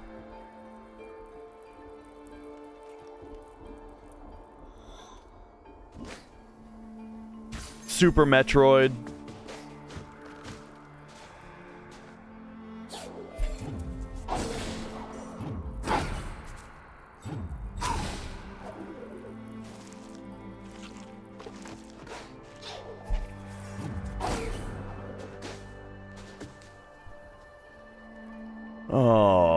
Alrighty then.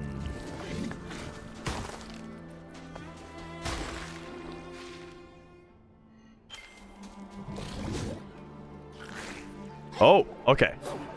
Is that just a pole? I thought that was a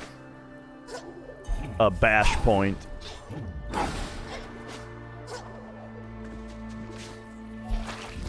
Oh, a pole that you slide off of.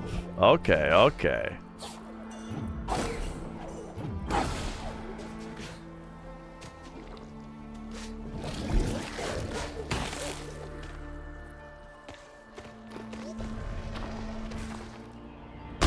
Blammo.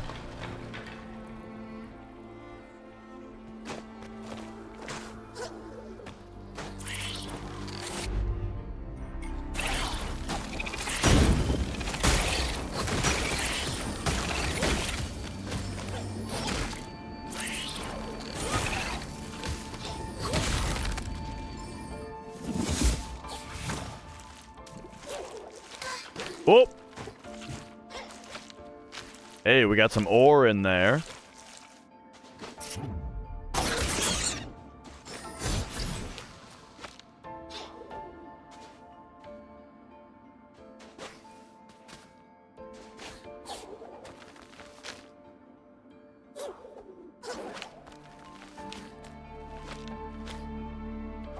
Okay, so, let's try this.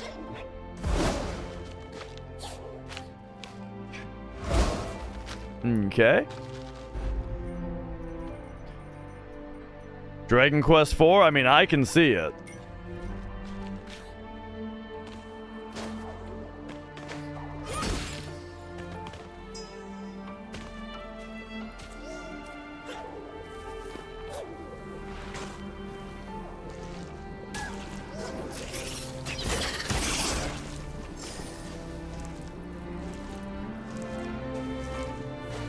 Oh, now they're gonna teach us about flaps. Oh, so that thing that was like a secret before, now it's like just an actual mechanic.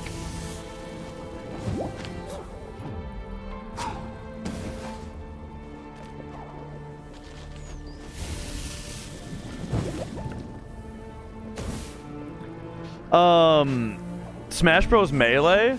Yeah, probably. I mean, Smash Bros. Melee, like, I am not a fighting game guy.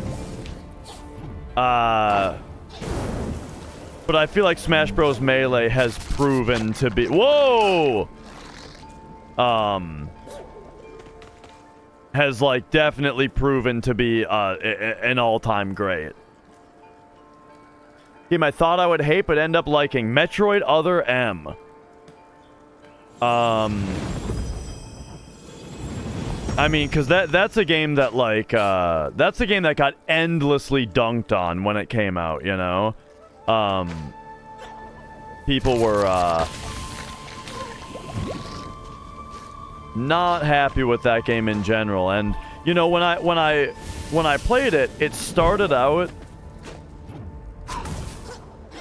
Like, I definitely understood at the start why people weren't into it, but then it gets really good as you keep going, you know?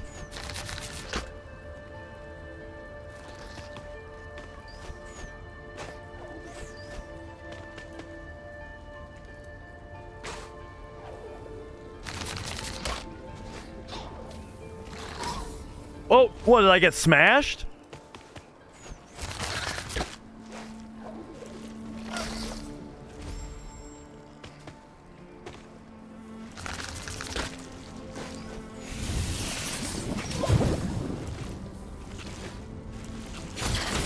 I didn't see that guy came back.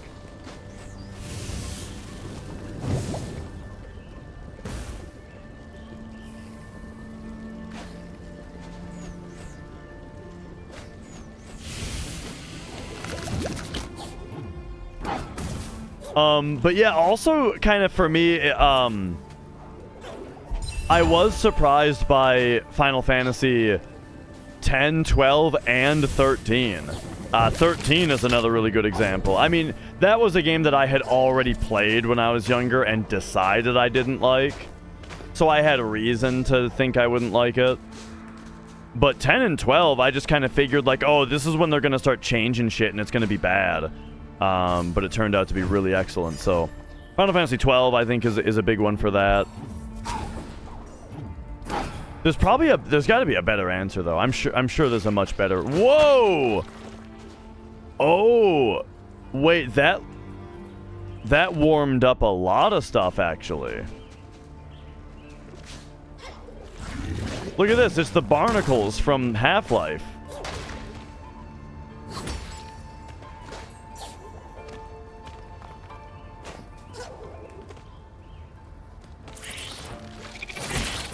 But yeah, there's probably more and better answers out there as well.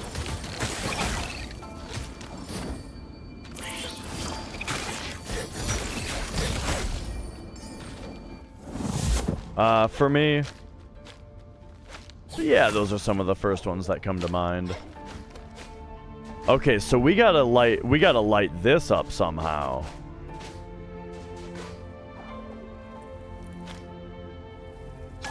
Oh, whoa.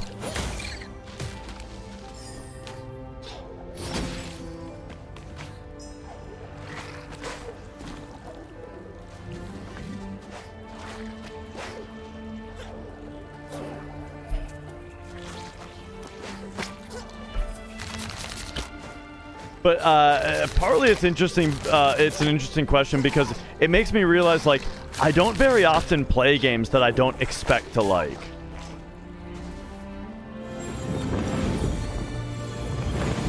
So, like, the opportunity to be surprised as such doesn't really come up very often.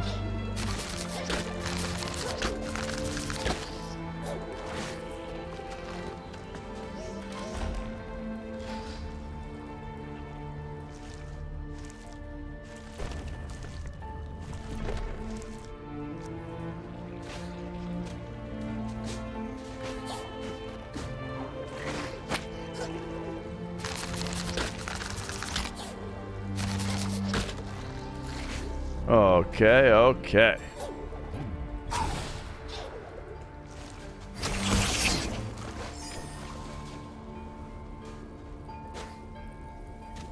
But yeah, I feel like Metroid Other M is like a really big one, just because that game has such a sour reputation overall.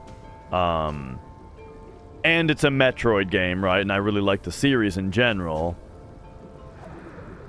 Which kind of makes you a little bit extra critical of it, you know?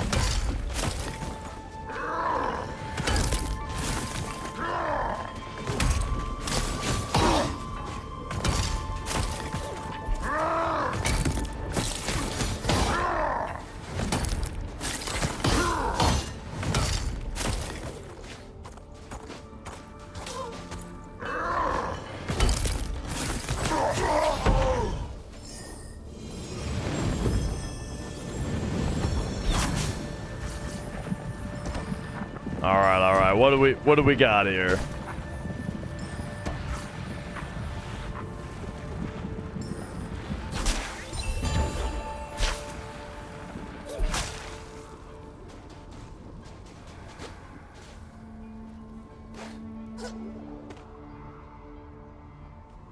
Okay, okay.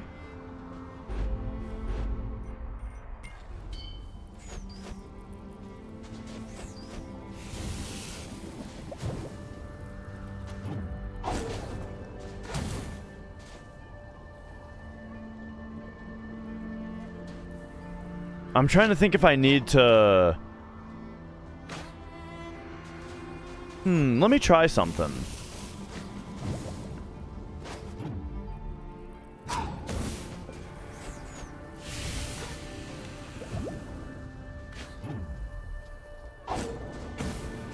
That doesn't... Okay.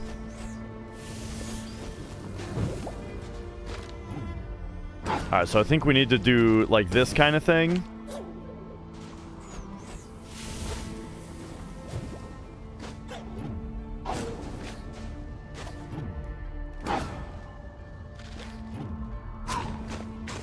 Oh, now I gotta get over to it. Ay, ay, ay.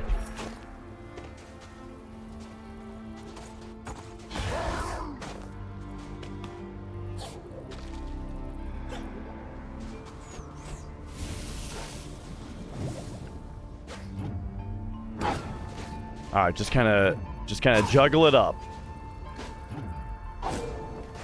Oh no. Oh, I sent it way too far that time.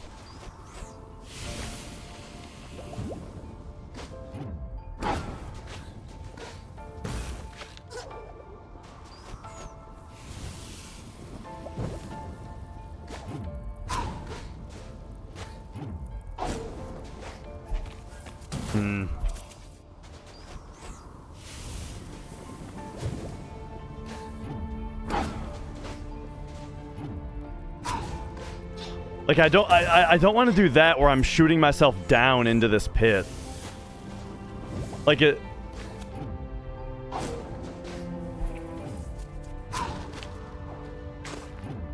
Alright, there we go. That should hit it, right? Yeah, okay, okay. You know, there was probably a way easier way to do that. Like, you could probably get it off of, like, one shot. Maybe two.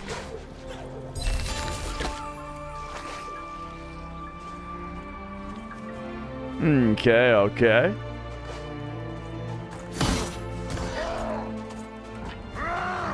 Hey, Genshin seems alright. Have you seen that new game, Wuthering Waves?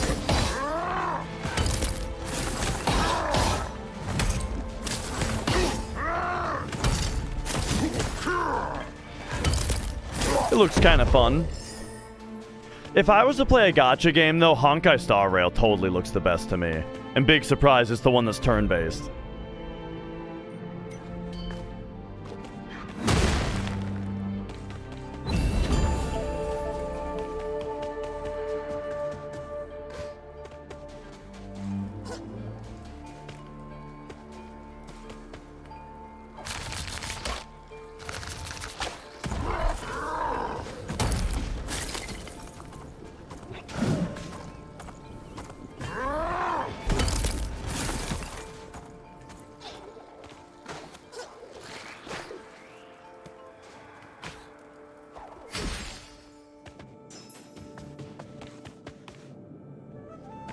Okay, looks like we need to open up the bottom here before we can do anything else.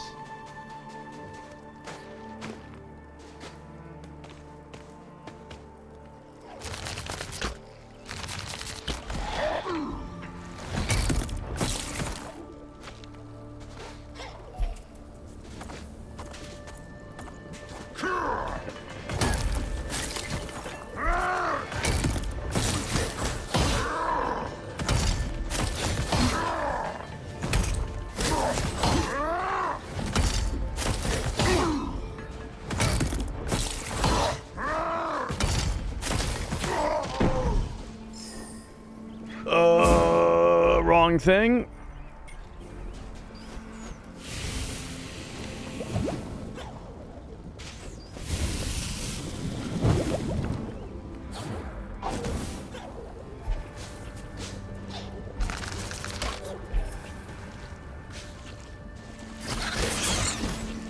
Okay, yeah, so now that this whole side is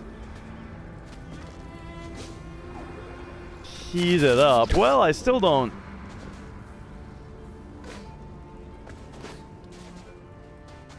Okay, hang on, what are we doing here?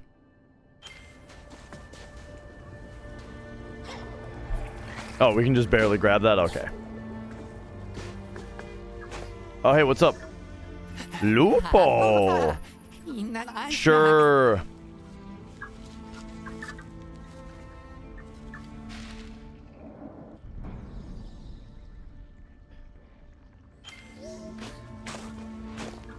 It's funny, the buying the map in Hollow Knight like meant a lot because without the map item, you had nothing, right? It made sense. It was like the idea was you needed something to write on.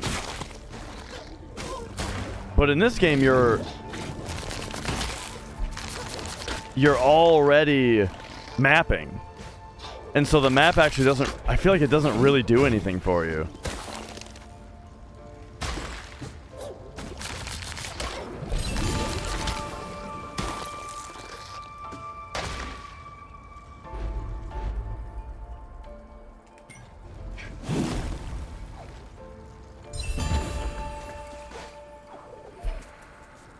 Oh.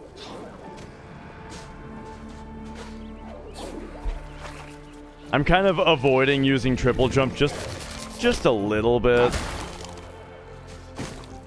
Because it feels like I'm often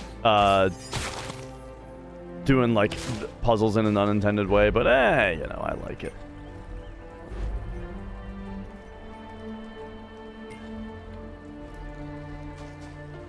Oh, Honkai Star Rail and Genshin Impact is the same developer? I didn't even know that.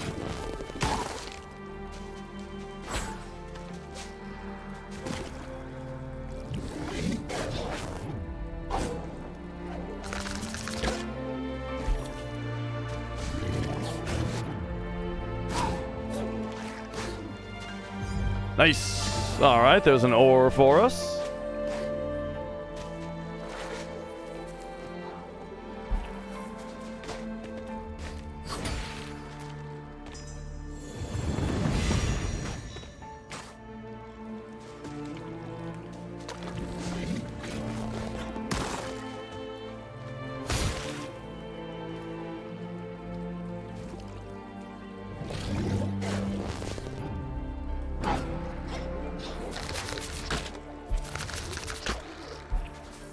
There we go.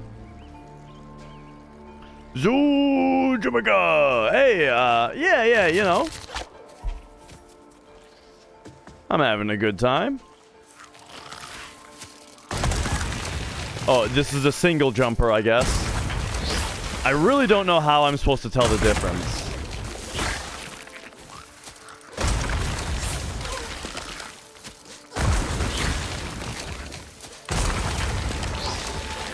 Bro, the angled ground right there was really fucking me up.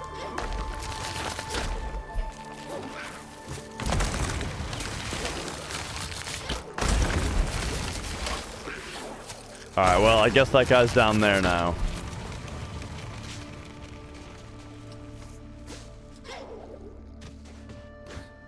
I don't even know if it was the angled ground. Something there was making that unplayable. Okay.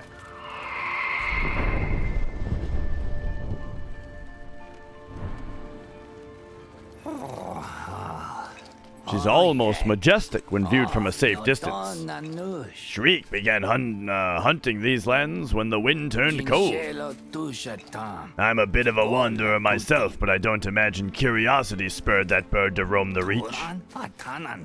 Maybe these frozen wastes are just nicer than when she's leaving, what she's leaving behind. Ooh.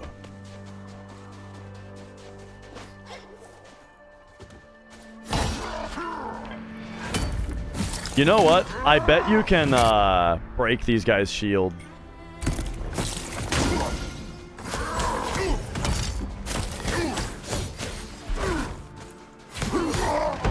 Yeah, that's cool.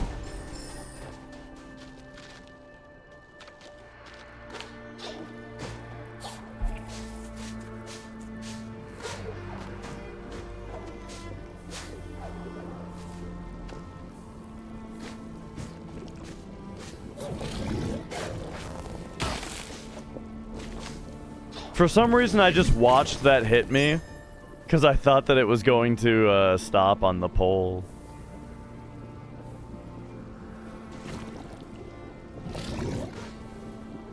Hey, look at that.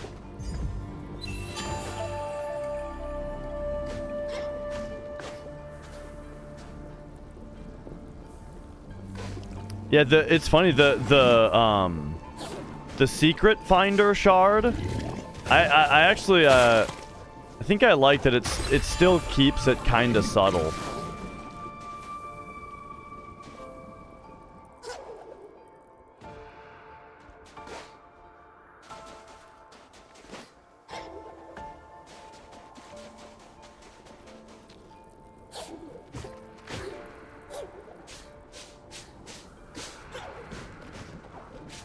Okay, this seems interesting.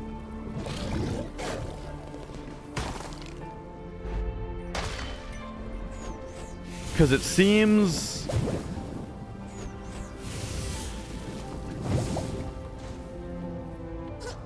Okay, I see. So yeah, there is a long run back if you miss, but it's set up to be pretty easy.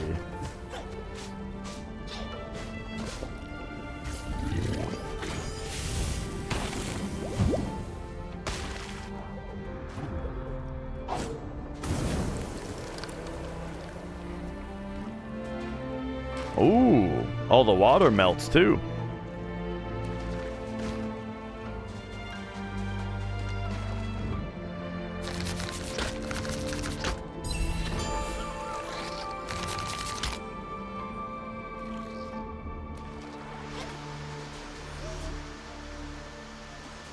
All right, so yeah, this is interesting where before you could wall jump on this.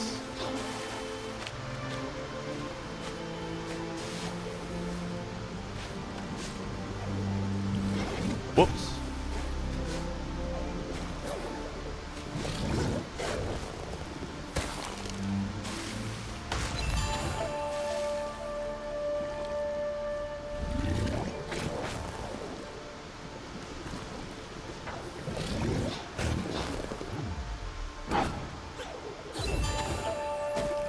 There we go.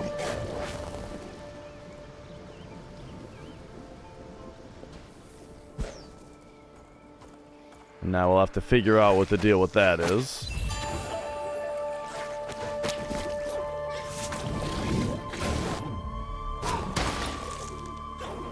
Oh, whoops. Hey, oh, wait, oh.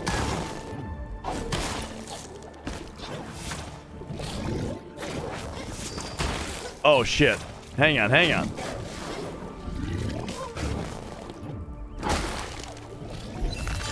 I was trying to do the... Okay. We're good. We're good. Oh, hey, you're back.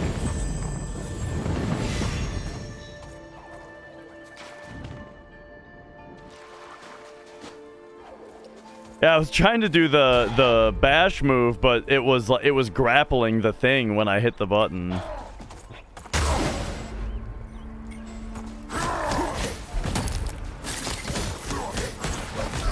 Whoop.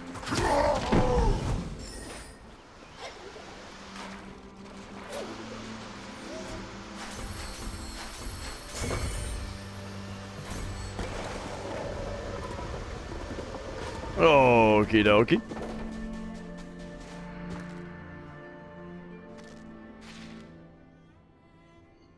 Ah, it's time. It's time for a new power.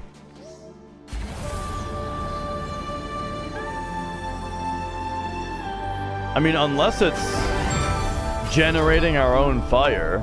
Explosive sphere. Okay, okay.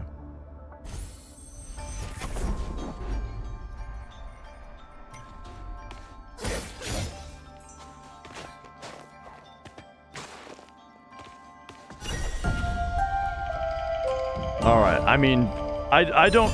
Oh, there we go. I don't remember what the rumor was that we're investigating, but apparently we did it.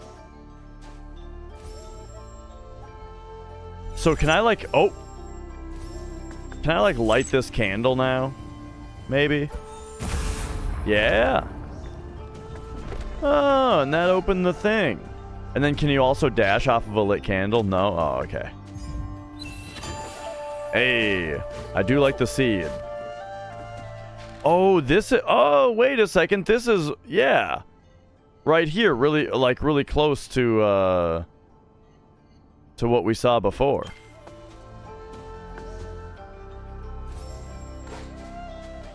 All right, neato.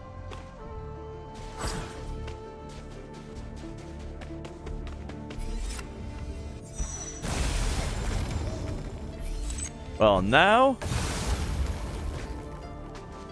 Oh, right. I actually completely forgot that this was a thing in the original game, too, where you can bash off of your own orbs that you throw. And then that answers the question of, like, a lot of areas where it's like I seem to need to be able to jump higher. And I feel like I remember Ori 1 also having a high jump that's, like, very late game. But I forgot that it also, in the meantime, had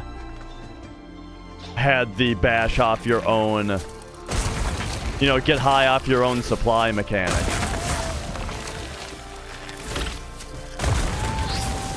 Dude, fighting this guy at this angle is so annoying.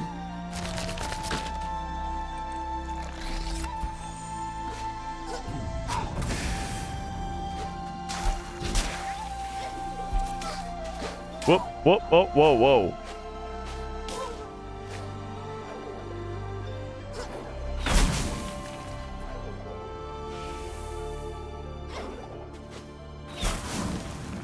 All right, so here we're gonna go boom. Oh, wait a second. Huh.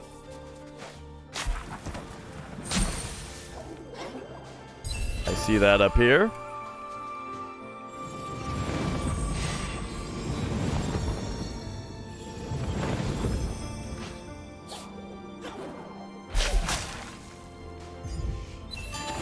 Life Force. Deal bonus damage when over half-life. Oh, beautiful. That's something I actually like. Because, like, the low health one, I'm never at low health.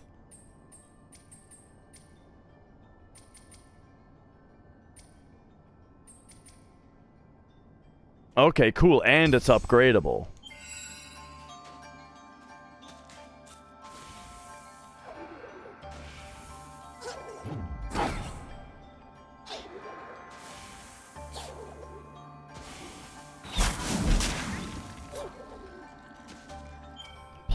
Fizzle platforms that also you can launch through the bottom of.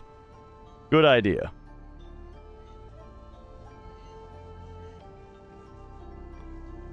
Alright, so I think we should briefly go back left and take care of all the other stuff that we saw.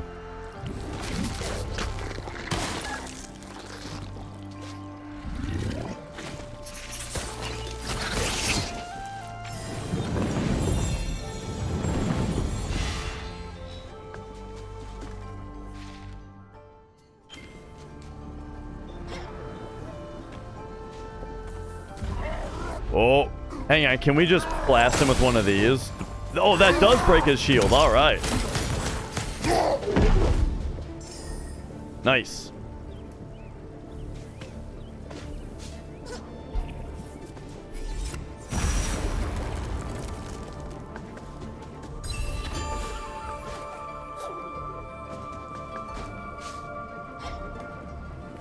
Yes, Mia? All right. Oh, and then we did already go down here. Okay. I'd like to check out this stuff, though.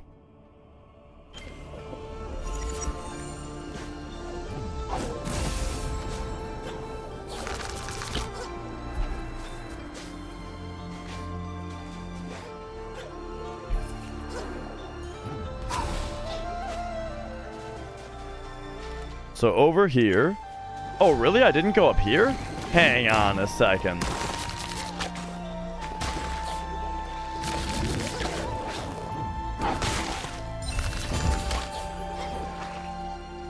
I guess I didn't go up here. Huh. Oh, I just want to slide off the bottom.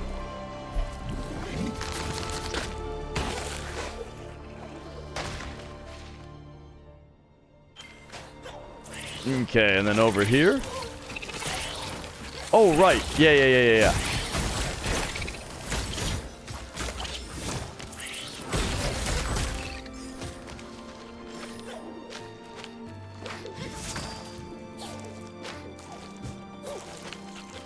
So yeah, this is cool, because now we can just, Oh, wait a second.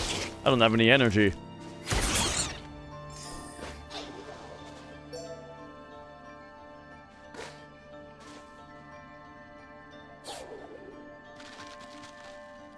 Give us a moment.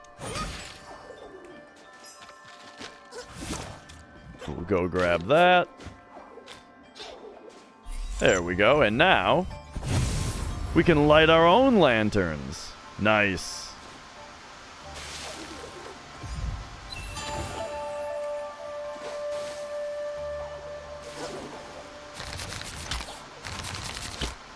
Woo!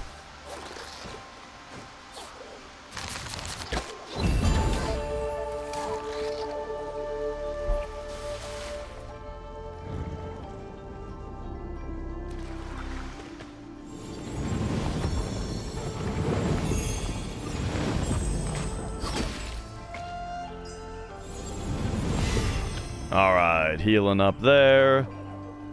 And then I'd like to go upgrade this bonus damage shard like right away if I can. But let's like wait until we get to the wellspring so that we can teleport back.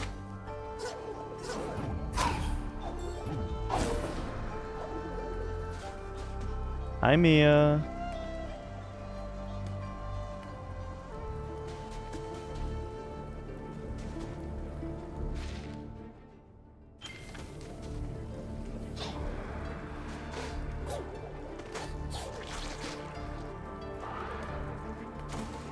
Oh, blast him.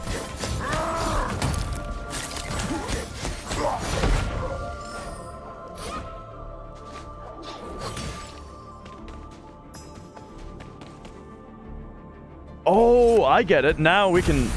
Oh, that's probably actually just going to open this. I was thinking we could bash off of it. But now it's just going to open this right away.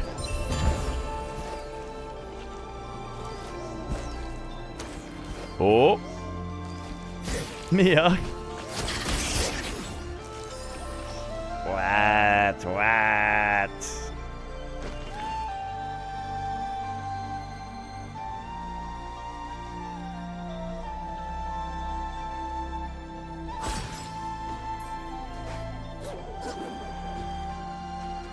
Oh, hey, this is probably the guy that we need to,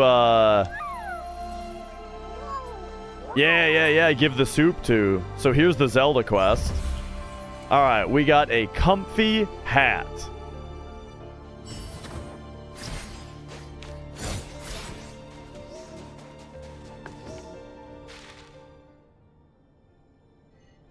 Oh, it's also fashionable. It's called the comfy hat, but I feel like the fact that it's fashionable is also probably important.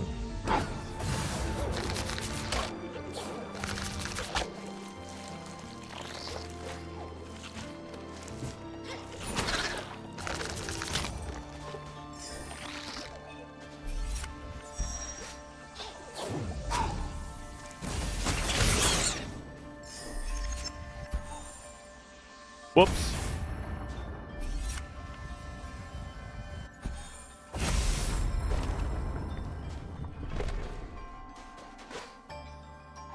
Alright, so that's opening this up. There's our, oh, and you can just open it from this side also. Nice. Okay, great. So now, bloop. We can save and refill. And then we can pop all the way, how dare I zoom out slightly too far.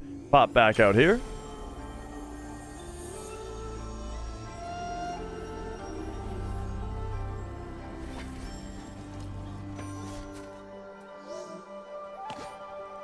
I think we've got 6, and we need 8. Oh no, we've only got 3, and we need 8. Okay.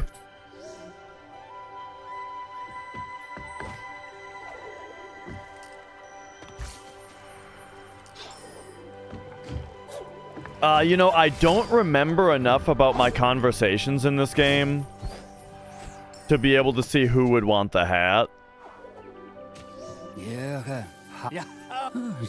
But we did get a seed. So there's only one more seed left in the game.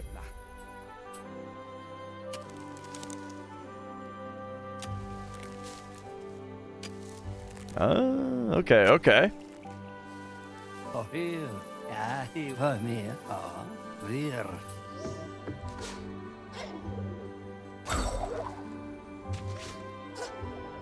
Now we got these around the place. I wonder if these will actually get me anywhere that I haven't been yet. Just because I've already been doing a lot of jumping around this place. Yeah, this looks really familiar. I'm pretty sure I've already been here.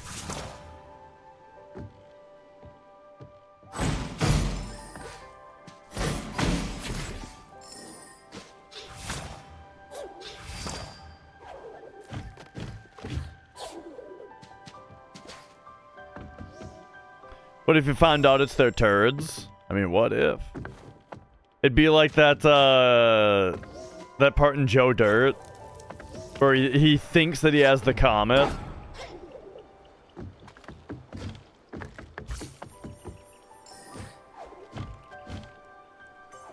What you've got here is a big old petrified piece of poopy.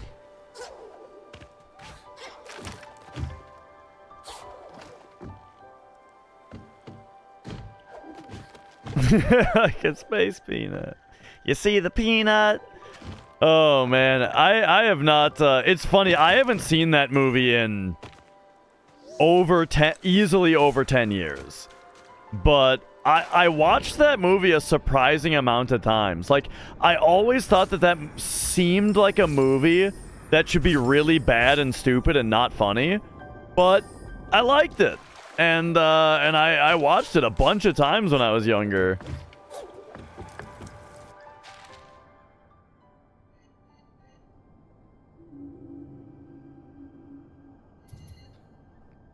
Okay, Silent Woods. I mean, we got the Silent Woods pretty well mapped, dog. Unless this room counts, which I guess it does. Oh, and up here.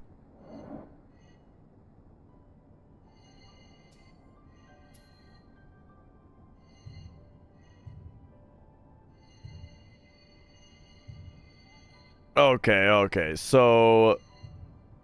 Oh, I just remembered the thing that I wanted to do.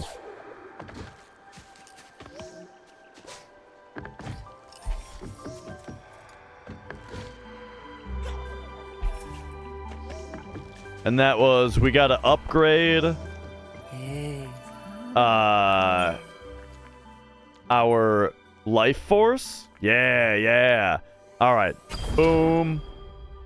And boom. So now we do 30% more damage. So we got 30% more damage from this. We got, I don't know how much bonus damage this is. It's kind of funny that this one tells you how much it is, and this one doesn't, but you know.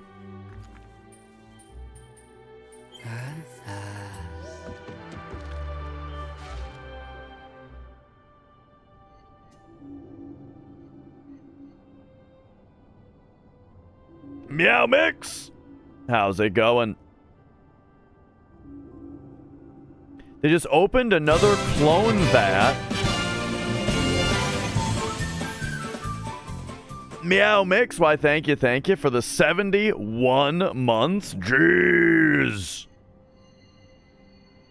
I don't know if you guys know this, but I'm fairly confident that Meow Mix was either the very first subscriber on the channel or the second subscriber.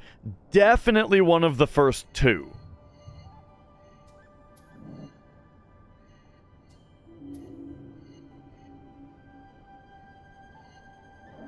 All right, we got to find someone who wants a hat. You think Moraine was first and you were number 2 then? I mean, it was you two. You two were the first two. That's what I remember. The details on which was which, I'm not confident on.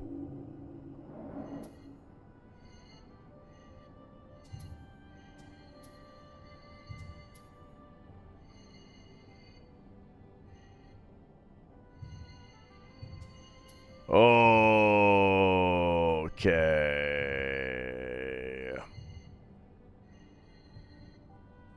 What am I looking for right now? I'm trying to remember who it might be that wants a hat. And I feel like it might be... It could be anyone. It could be this guy.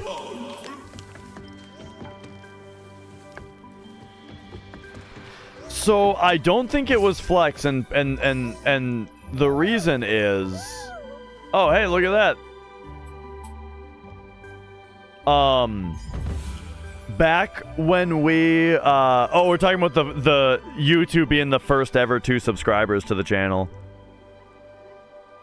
Flex doesn't have a founder's badge. And I can't remember how many of those there are. There's like 25 or something. But the reason for that is when the channel first became affiliate, we shared the channel, so he didn't really have a reason to subscribe necessarily.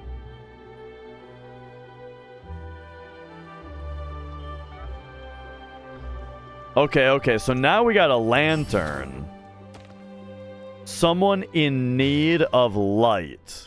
You know what, actually? The guy down here says he's scared of the dark. Okay, maybe not down here. Wait, there's a spider down here?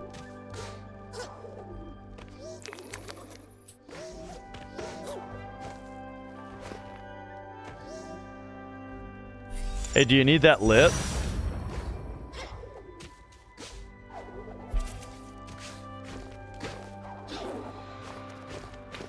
Okay, where was the guy that's at, like, yeah, right over here, actually.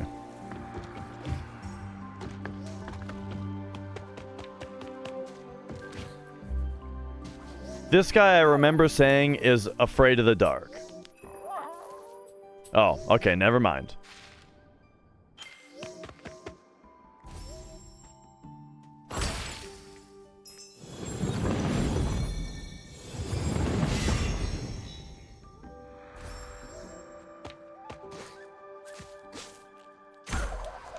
Oh.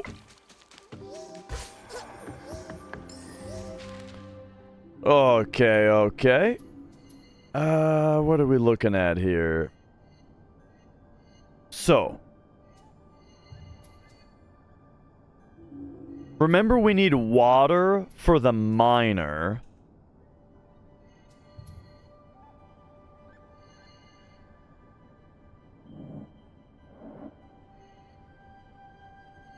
So I'm sure that that's going to happen at some point.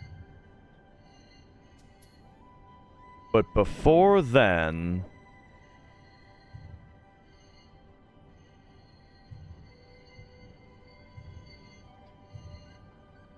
we've got a lantern for someone in need of light. And it's not the guy who's afraid of the dark.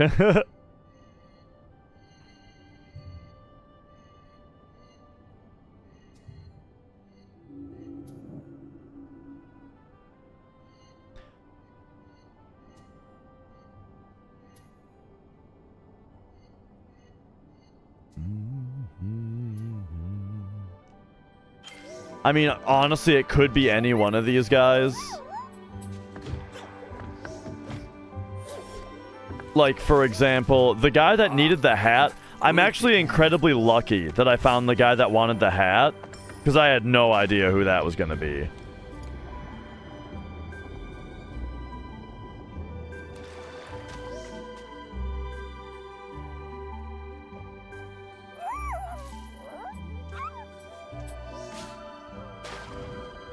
And now, it would make sense, though, for the person in need of light to not be in the village.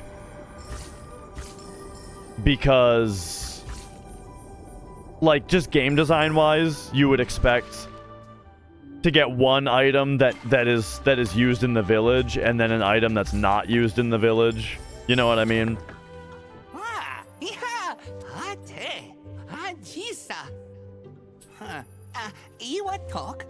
Okay.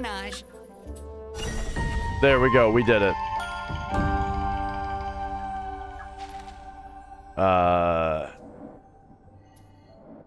Okay, and now, so I would expect someone maybe in the Moldwood depths, like this Moki right here. Since this place is dark, he probably needs light. So let's go here and get that guy. There's also some sand here that I haven't gone through yet.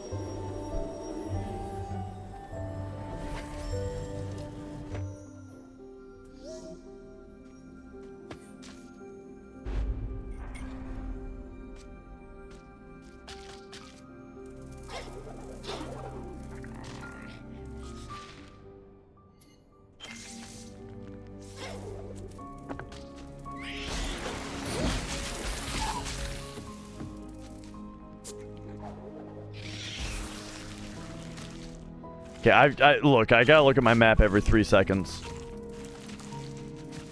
Oh, this isn't sand? For some reason on the map, I thought it looked like it was.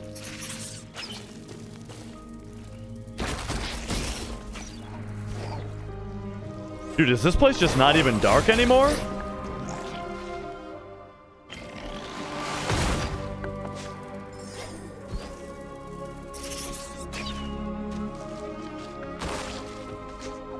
Alright, you. That's right, that's a lantern we have. Let's see. Finest silk from Moldwood Depths. Someone who needs string.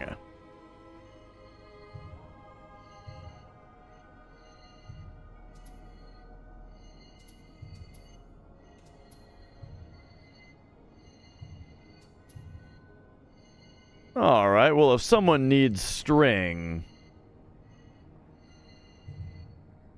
Again, game design brain says that this is going to be somebody in the village.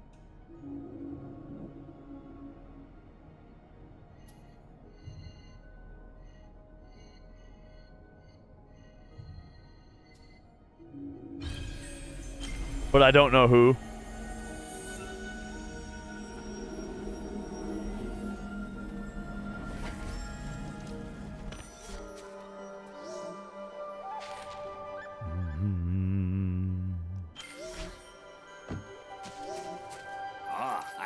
Good. So we'll just talk to everybody here.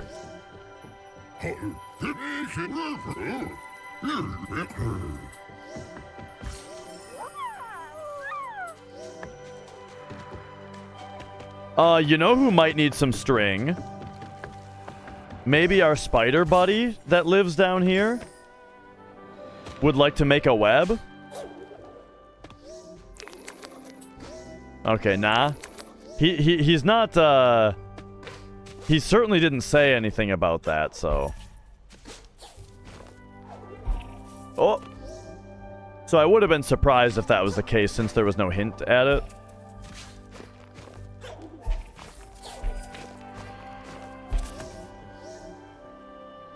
Oh yeah, you've got the fashionable hat.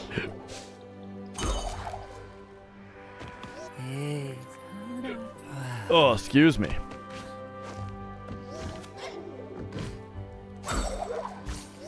I think this guy was already involved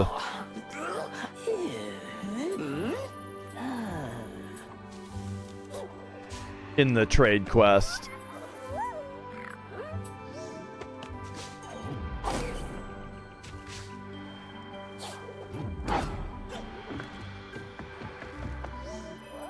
But yeah, I like this whole, like, town in this game. The way that, like, as you go, you get these upgrades, and then that puts more, like, movement options in the town that lets you get to other places. This is a nice thing in this game.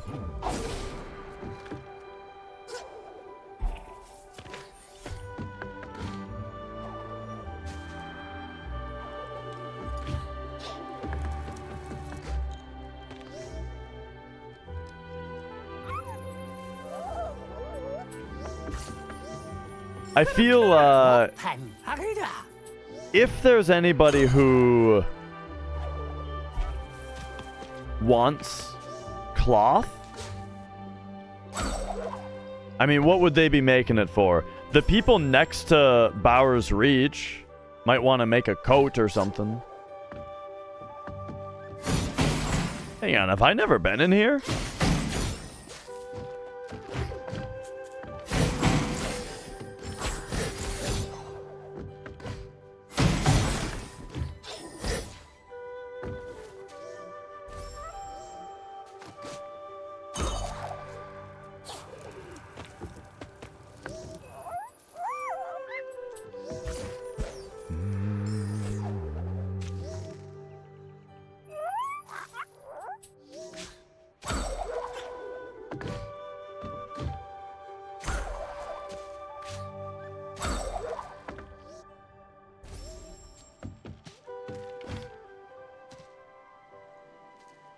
Definitely don't think that there's anybody to talk to down there. Okay, okay.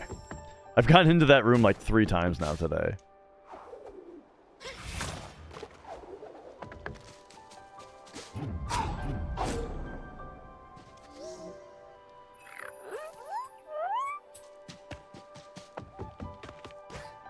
Alright, alright. One of you folks needs the string.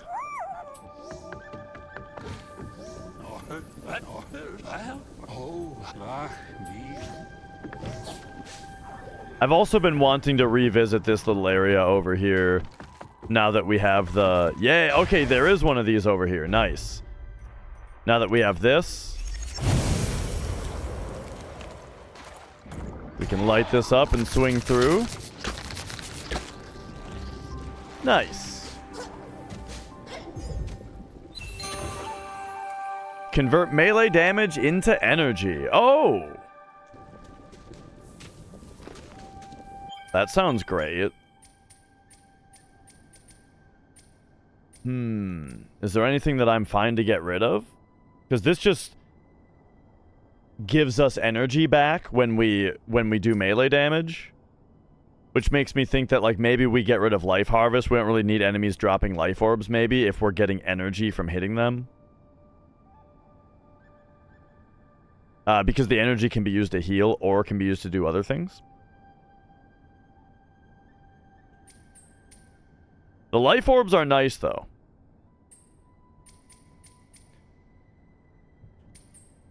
I think it kind of depends on how much energy we're getting.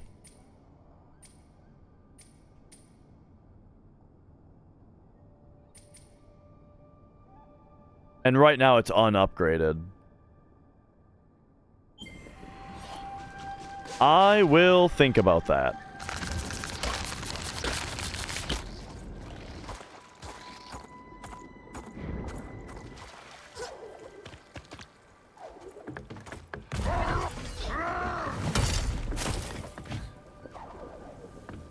Okay, okay. And now...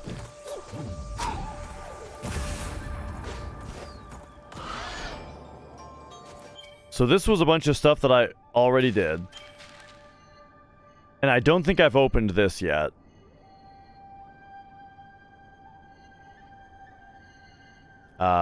And so yeah, we're about to loop that around by going through here.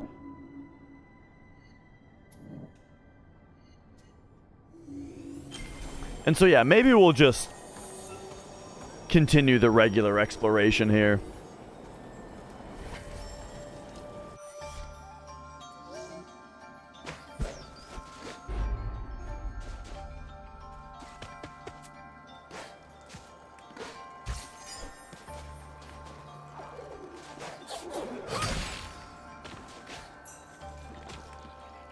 Okay, okay.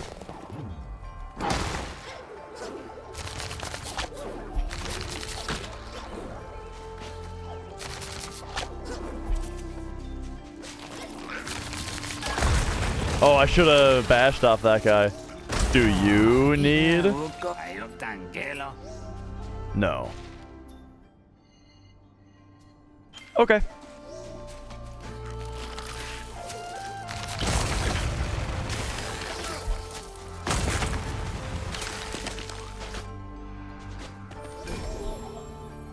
So let's head over this way.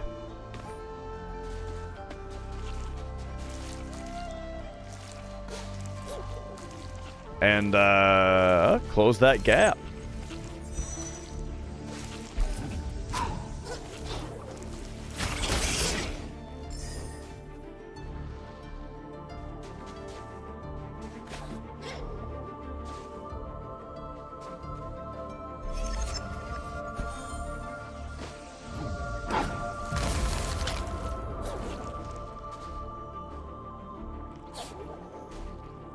So you actually, looks like you can't bash off of those, that type of candle that activates something.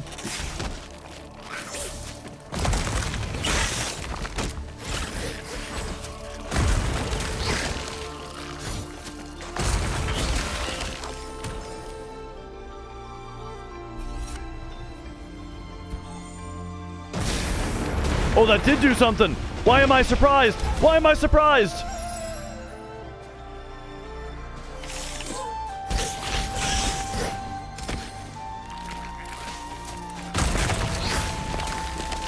I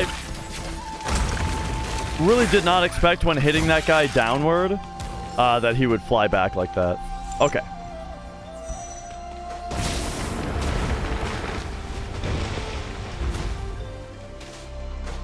Oh, nice. I like that it becomes snow like that.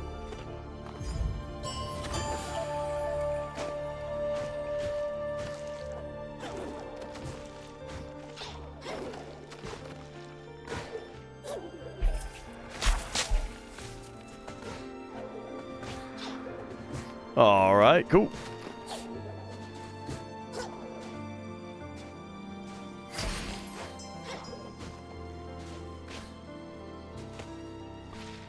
So that's already lit on that side, which is interesting.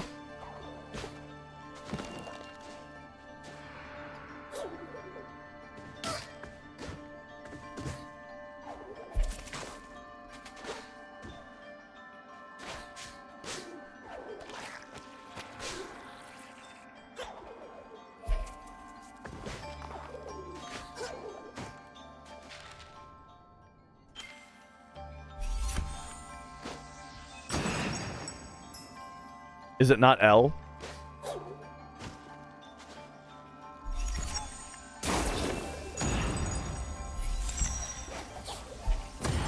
No, it's L.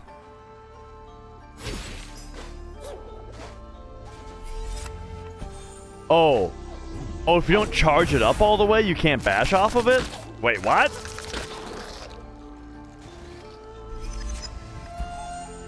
I suppose that makes it so you can't, like, chain them.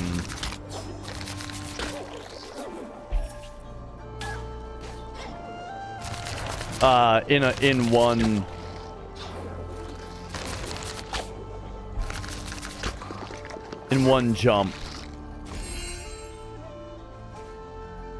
Mia, what are you squirming around about?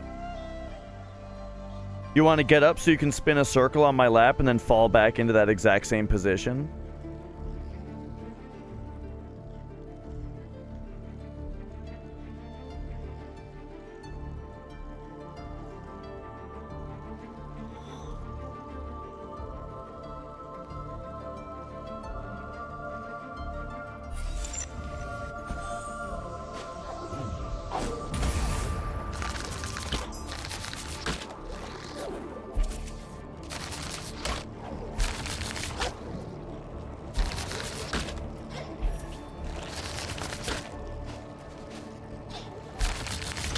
Ah!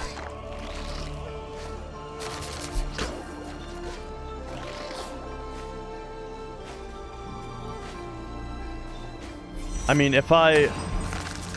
Uh-oh. That thing activated long before I was even on it. Which is just how it works, I guess, but, you know. Or is it?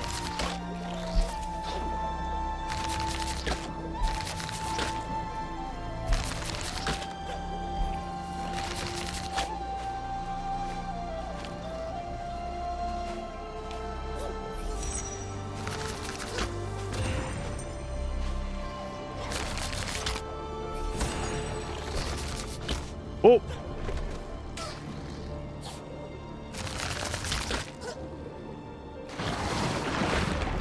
Okay, I'm really not sure what that did when I lit that candle.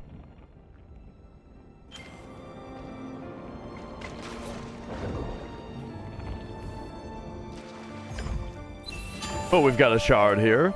Split light burst into 3. Oh.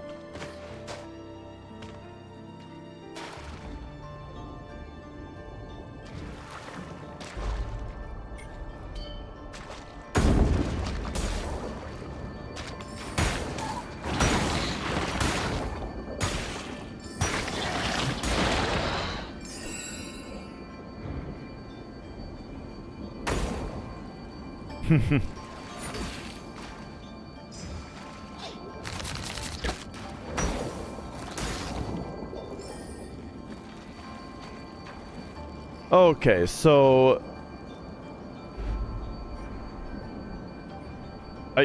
Okay, you need help? You need help getting up? There you go. So what's the plan?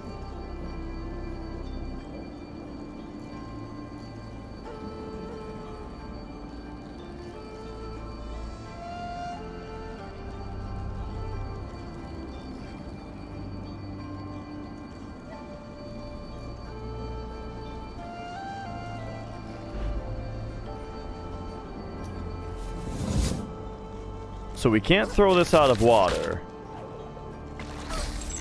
And then if you stand there, you get crushed.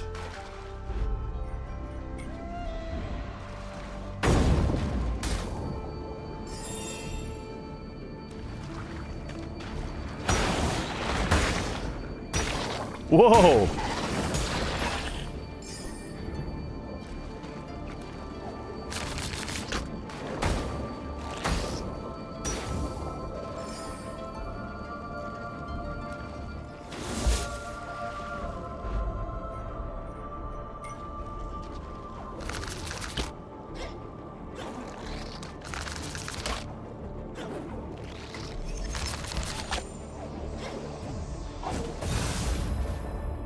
I mean, I don't know if that was the intended solution, but it worked.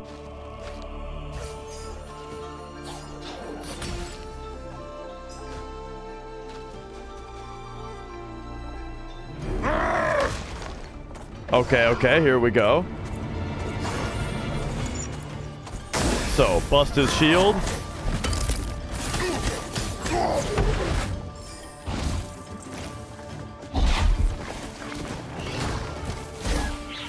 What the fuck?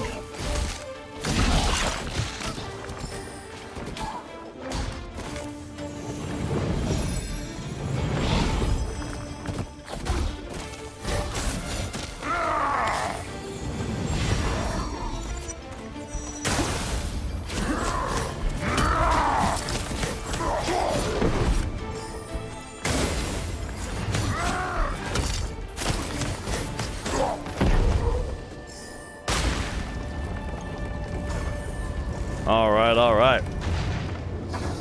Man, I tell you, all of these damage upgrades feel real good.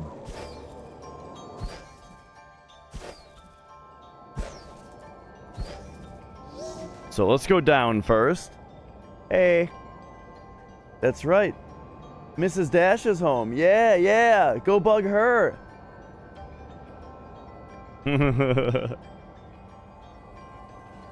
There's no food. I will after stream. Yeah, I mean, I woke up and felt pretty gut rotted.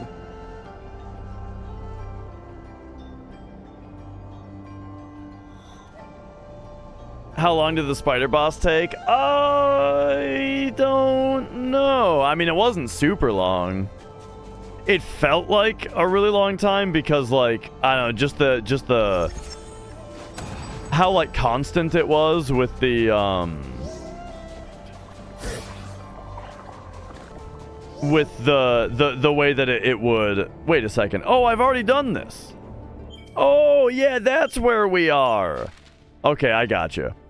The way that it just like started up again immediately when you died and you were already getting attacked and stuff, like it felt like it took forever just because it felt like I died 200 times, which I probably died somewhere close to that.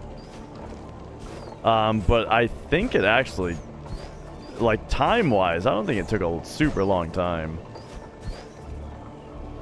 Because, like, once I got it figured out, and especially once I got to phase 2, where, like, or like, the second room, where it checkpoints you on the second room, you know, then it was pretty quick from there.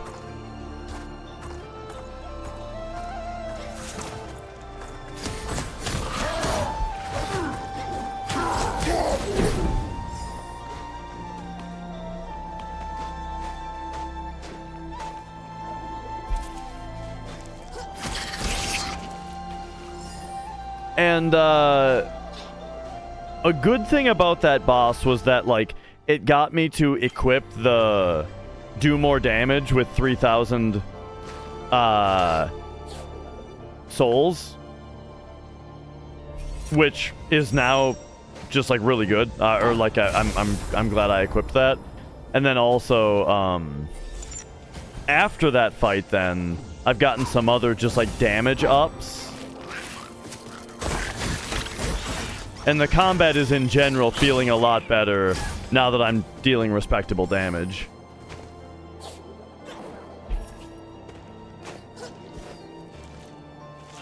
Which might be a hard mode thing.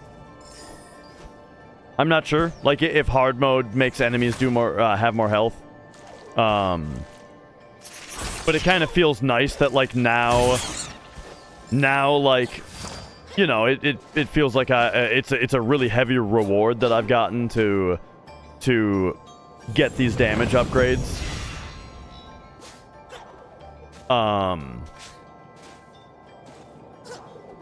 And I'm glad that it isn't just making everything die in one hit now, you know. All right, here we go. Here we go. If this game follows the pattern it's been following, it might be time for another sequence that I'm not gonna like very much.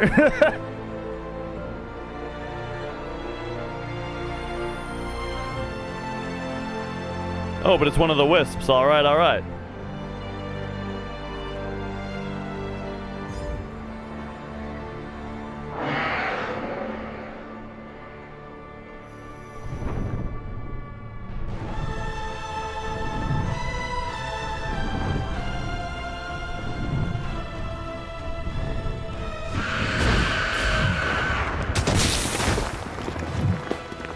Okay, please just be a fun boss fight. And not...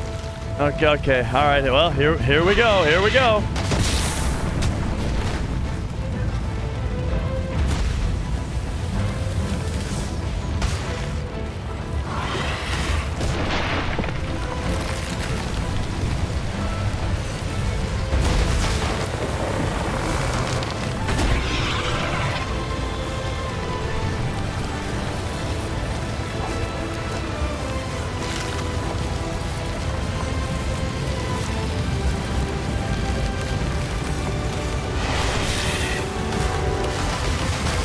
oh. All right, all right. Uh-oh.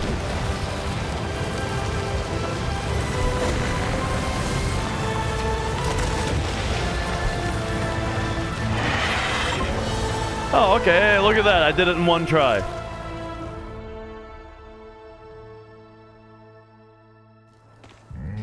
That was pretty good because it wasn't like, oh, you did something slightly off. All right, you're instantly dead. Oh, and what is it that you're supposed to do? Something really specific.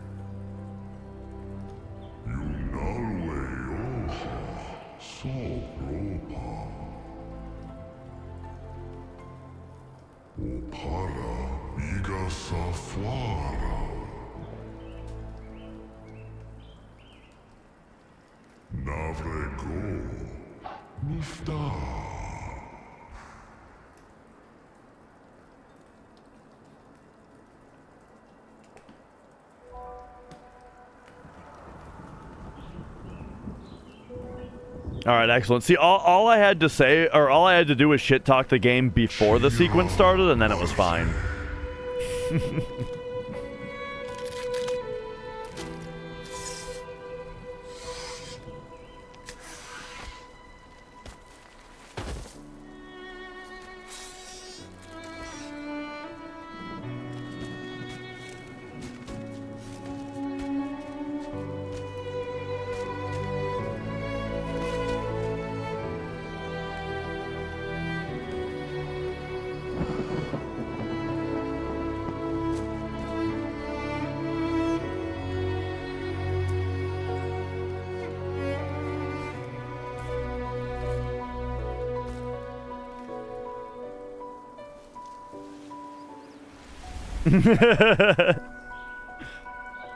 Look at the cute, disgusting baby.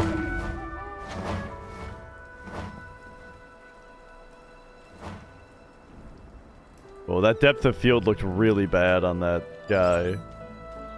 I don't know if you saw like the edges of the guy that was getting blurred out.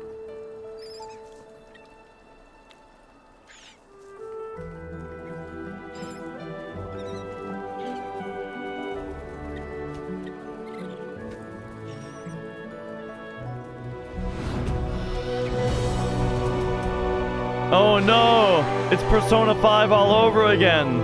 The shitty adults are ruining everything! I actually really like that shot. Of the mean owls.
Oh.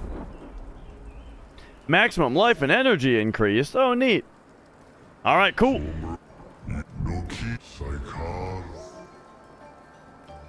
Wait, I didn't read anything that he just said. Alright, alright. Neato. Okay, so we got ourselves another Wisp. And it looks like this one spirit shard over here, or whatever you want to call it. Spirit light orb. Might be the only thing I didn't get here.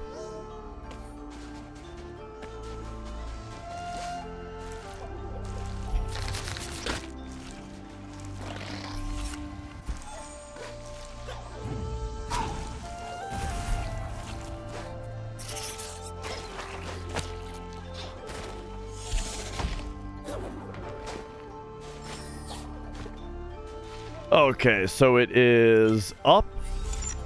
Oh yeah, I remember which one this is now. It's like, if you do that, that doesn't feel exactly right, but like, I don't know, it works.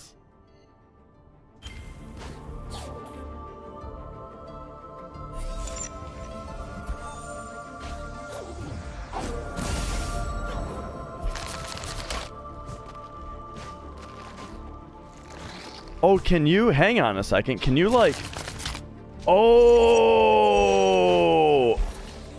you can stand on the sideways ones.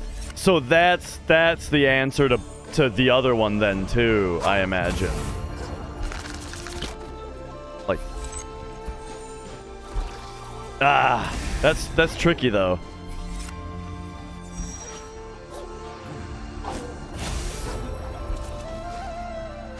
Okay, so like, boom, boom. Yeah, there we go. Nice. So now we're 98%. Oh, we never got in there.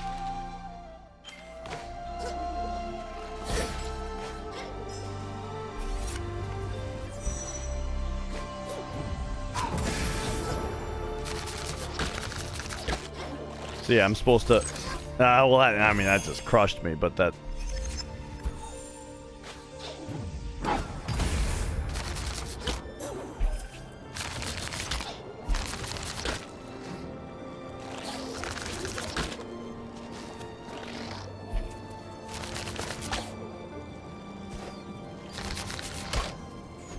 Okay, so we're in here. I guess I just never did that to open this up. But that's not considered for the percentage.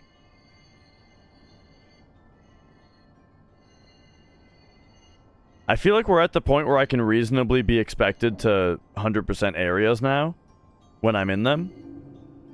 And so maybe I should buy the maps from what's his face?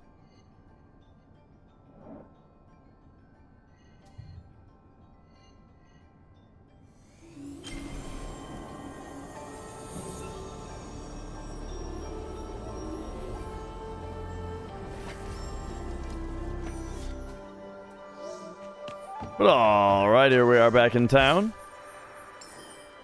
Also not sure if, like... Maybe if one of the quests is here. Whether that is going to count towards the percentage as well.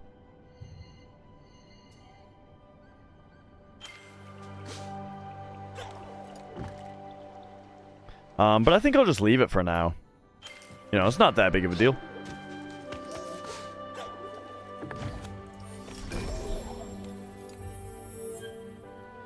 All right, let's save it up, and I feel like I'm hitting something of a stride with the game now. I feel like I've done a lot today, and I also think that we can access the Luma pools now with the grenade ability, because I think that's what's gonna let me do the sizable jump that I need to get up there.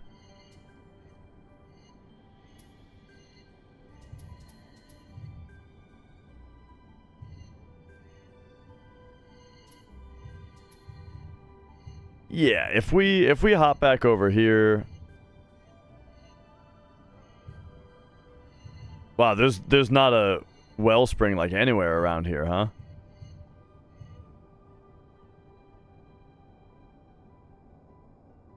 I guess this one's not super far away.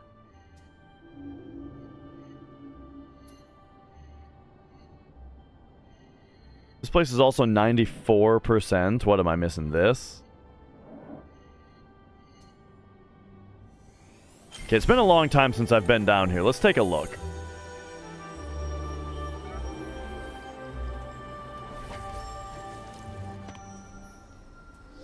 We might also find the guy that wants a lantern. Or not a lantern. Right, we already did that. Cloth. We got silk.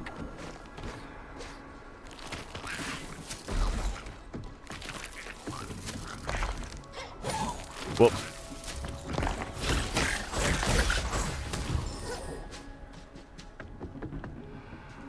Alright, alright. Time to start looking at my map every 5 seconds.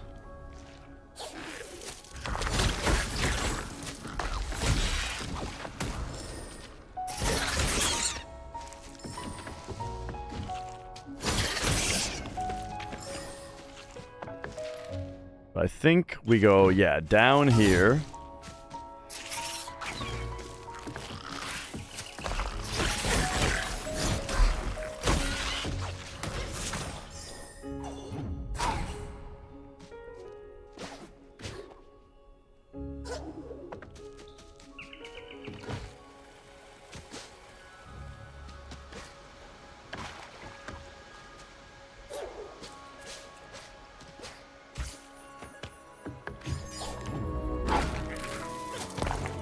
Oh, yeah. You break those things. Okay. Oh, here we go. That's breakable. Deal and take more damage. Interesting.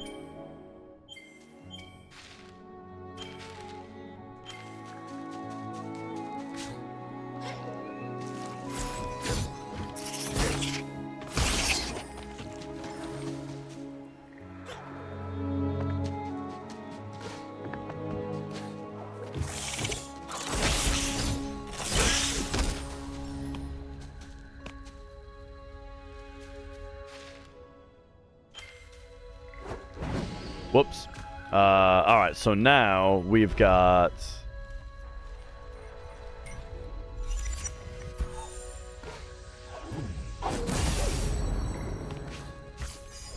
this ability to jump up here.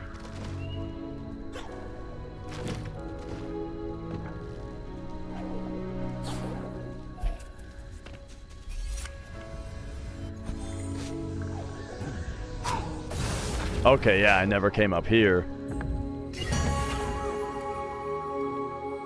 Nice! And so now this place is also 98%.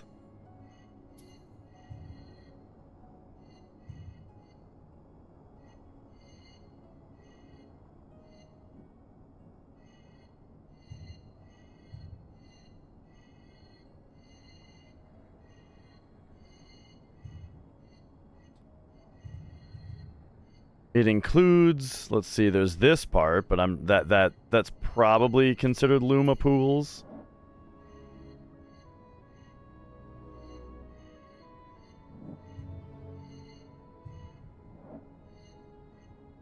It might not be though.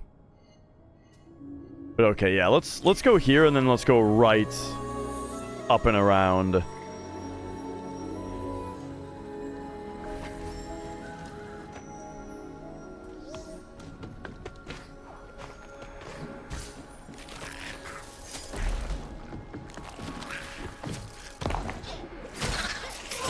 Whoop.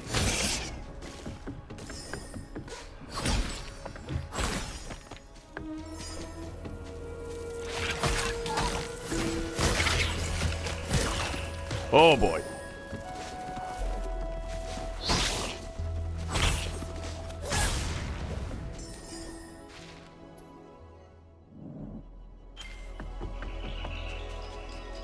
Oh, right. Okay, so this room... it was a bit of an ordeal to get across the top. But a fun one.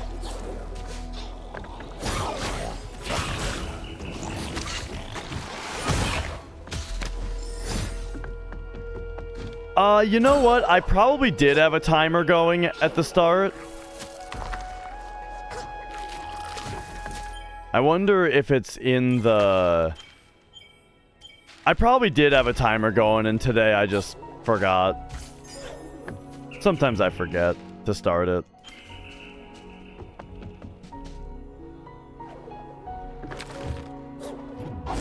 Oh, wait, you can,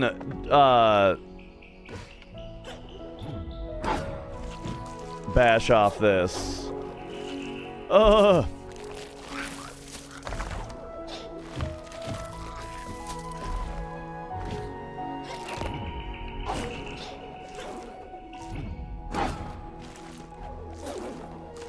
What? There we go.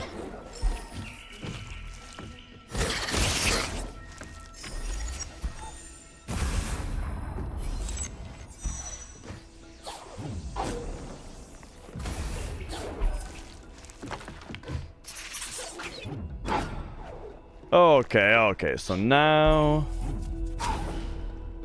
we can go that way. Perfect.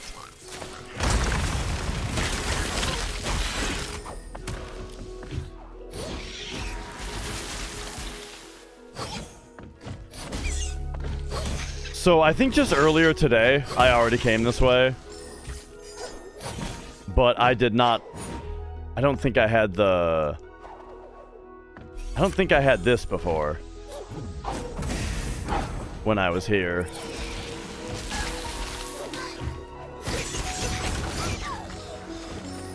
Oh wait, I think I was supposed to bash off that guy. That's fine, we'll just do that.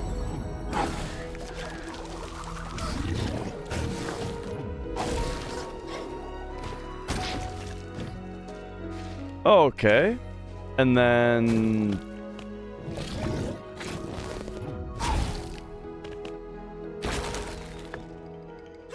somewhere around here was the... Wait, it's a one-way the other way? Oh my god.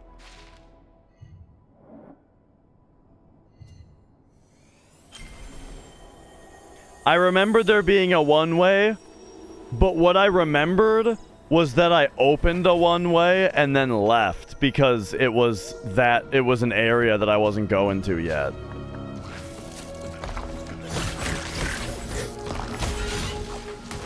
Not that I actually got stopped. Alright, so now we gotta go up and around this way instead.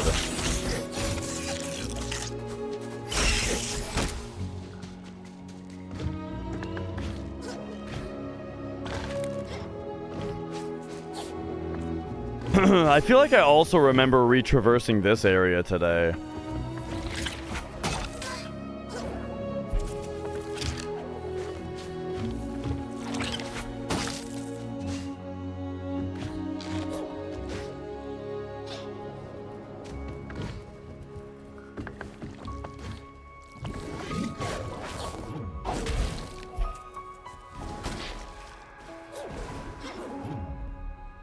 Oh,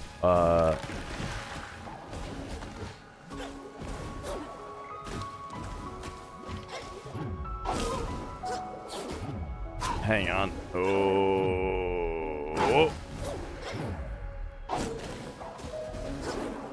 Hit.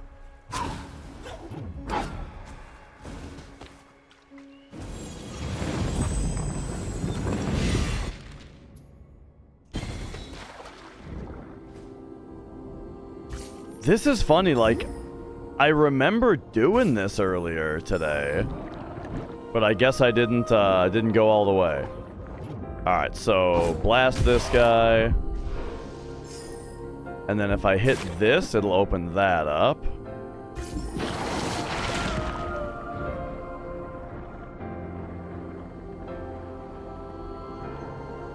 Am I supposed to... Okay, well this is fine. So that blasts me out there. And so here we are.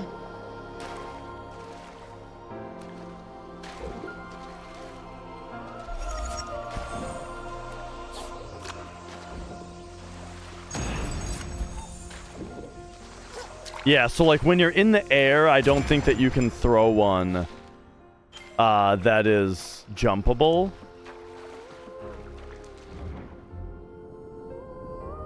Man, I didn't remember it being this way, where it's,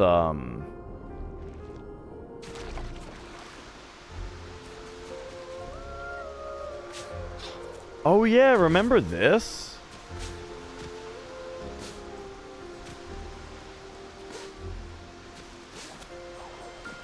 I was gonna say I didn't remember it being this way, where it's oh yeah, I guess you. Oh, I guess the game can just tell me the solution also. I kind of forgot that I had a glide, and it might have taken me a second to remember. So all right, you know, they can just tell you.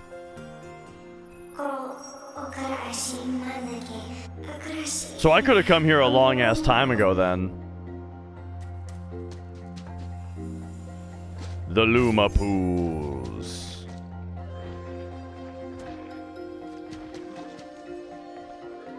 Alright. Well, I think that's gonna be the stream today. It was fun.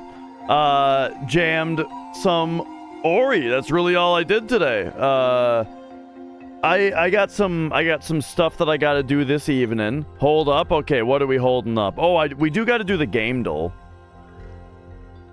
That's one thing. Oh, by the way, I've had some streamers. Thank you for the 3 months. I do have lots of things that I bitch about with this game. Would you like another one? Here's another one. Exit game. Okay. So I exited the game from the menu. Right?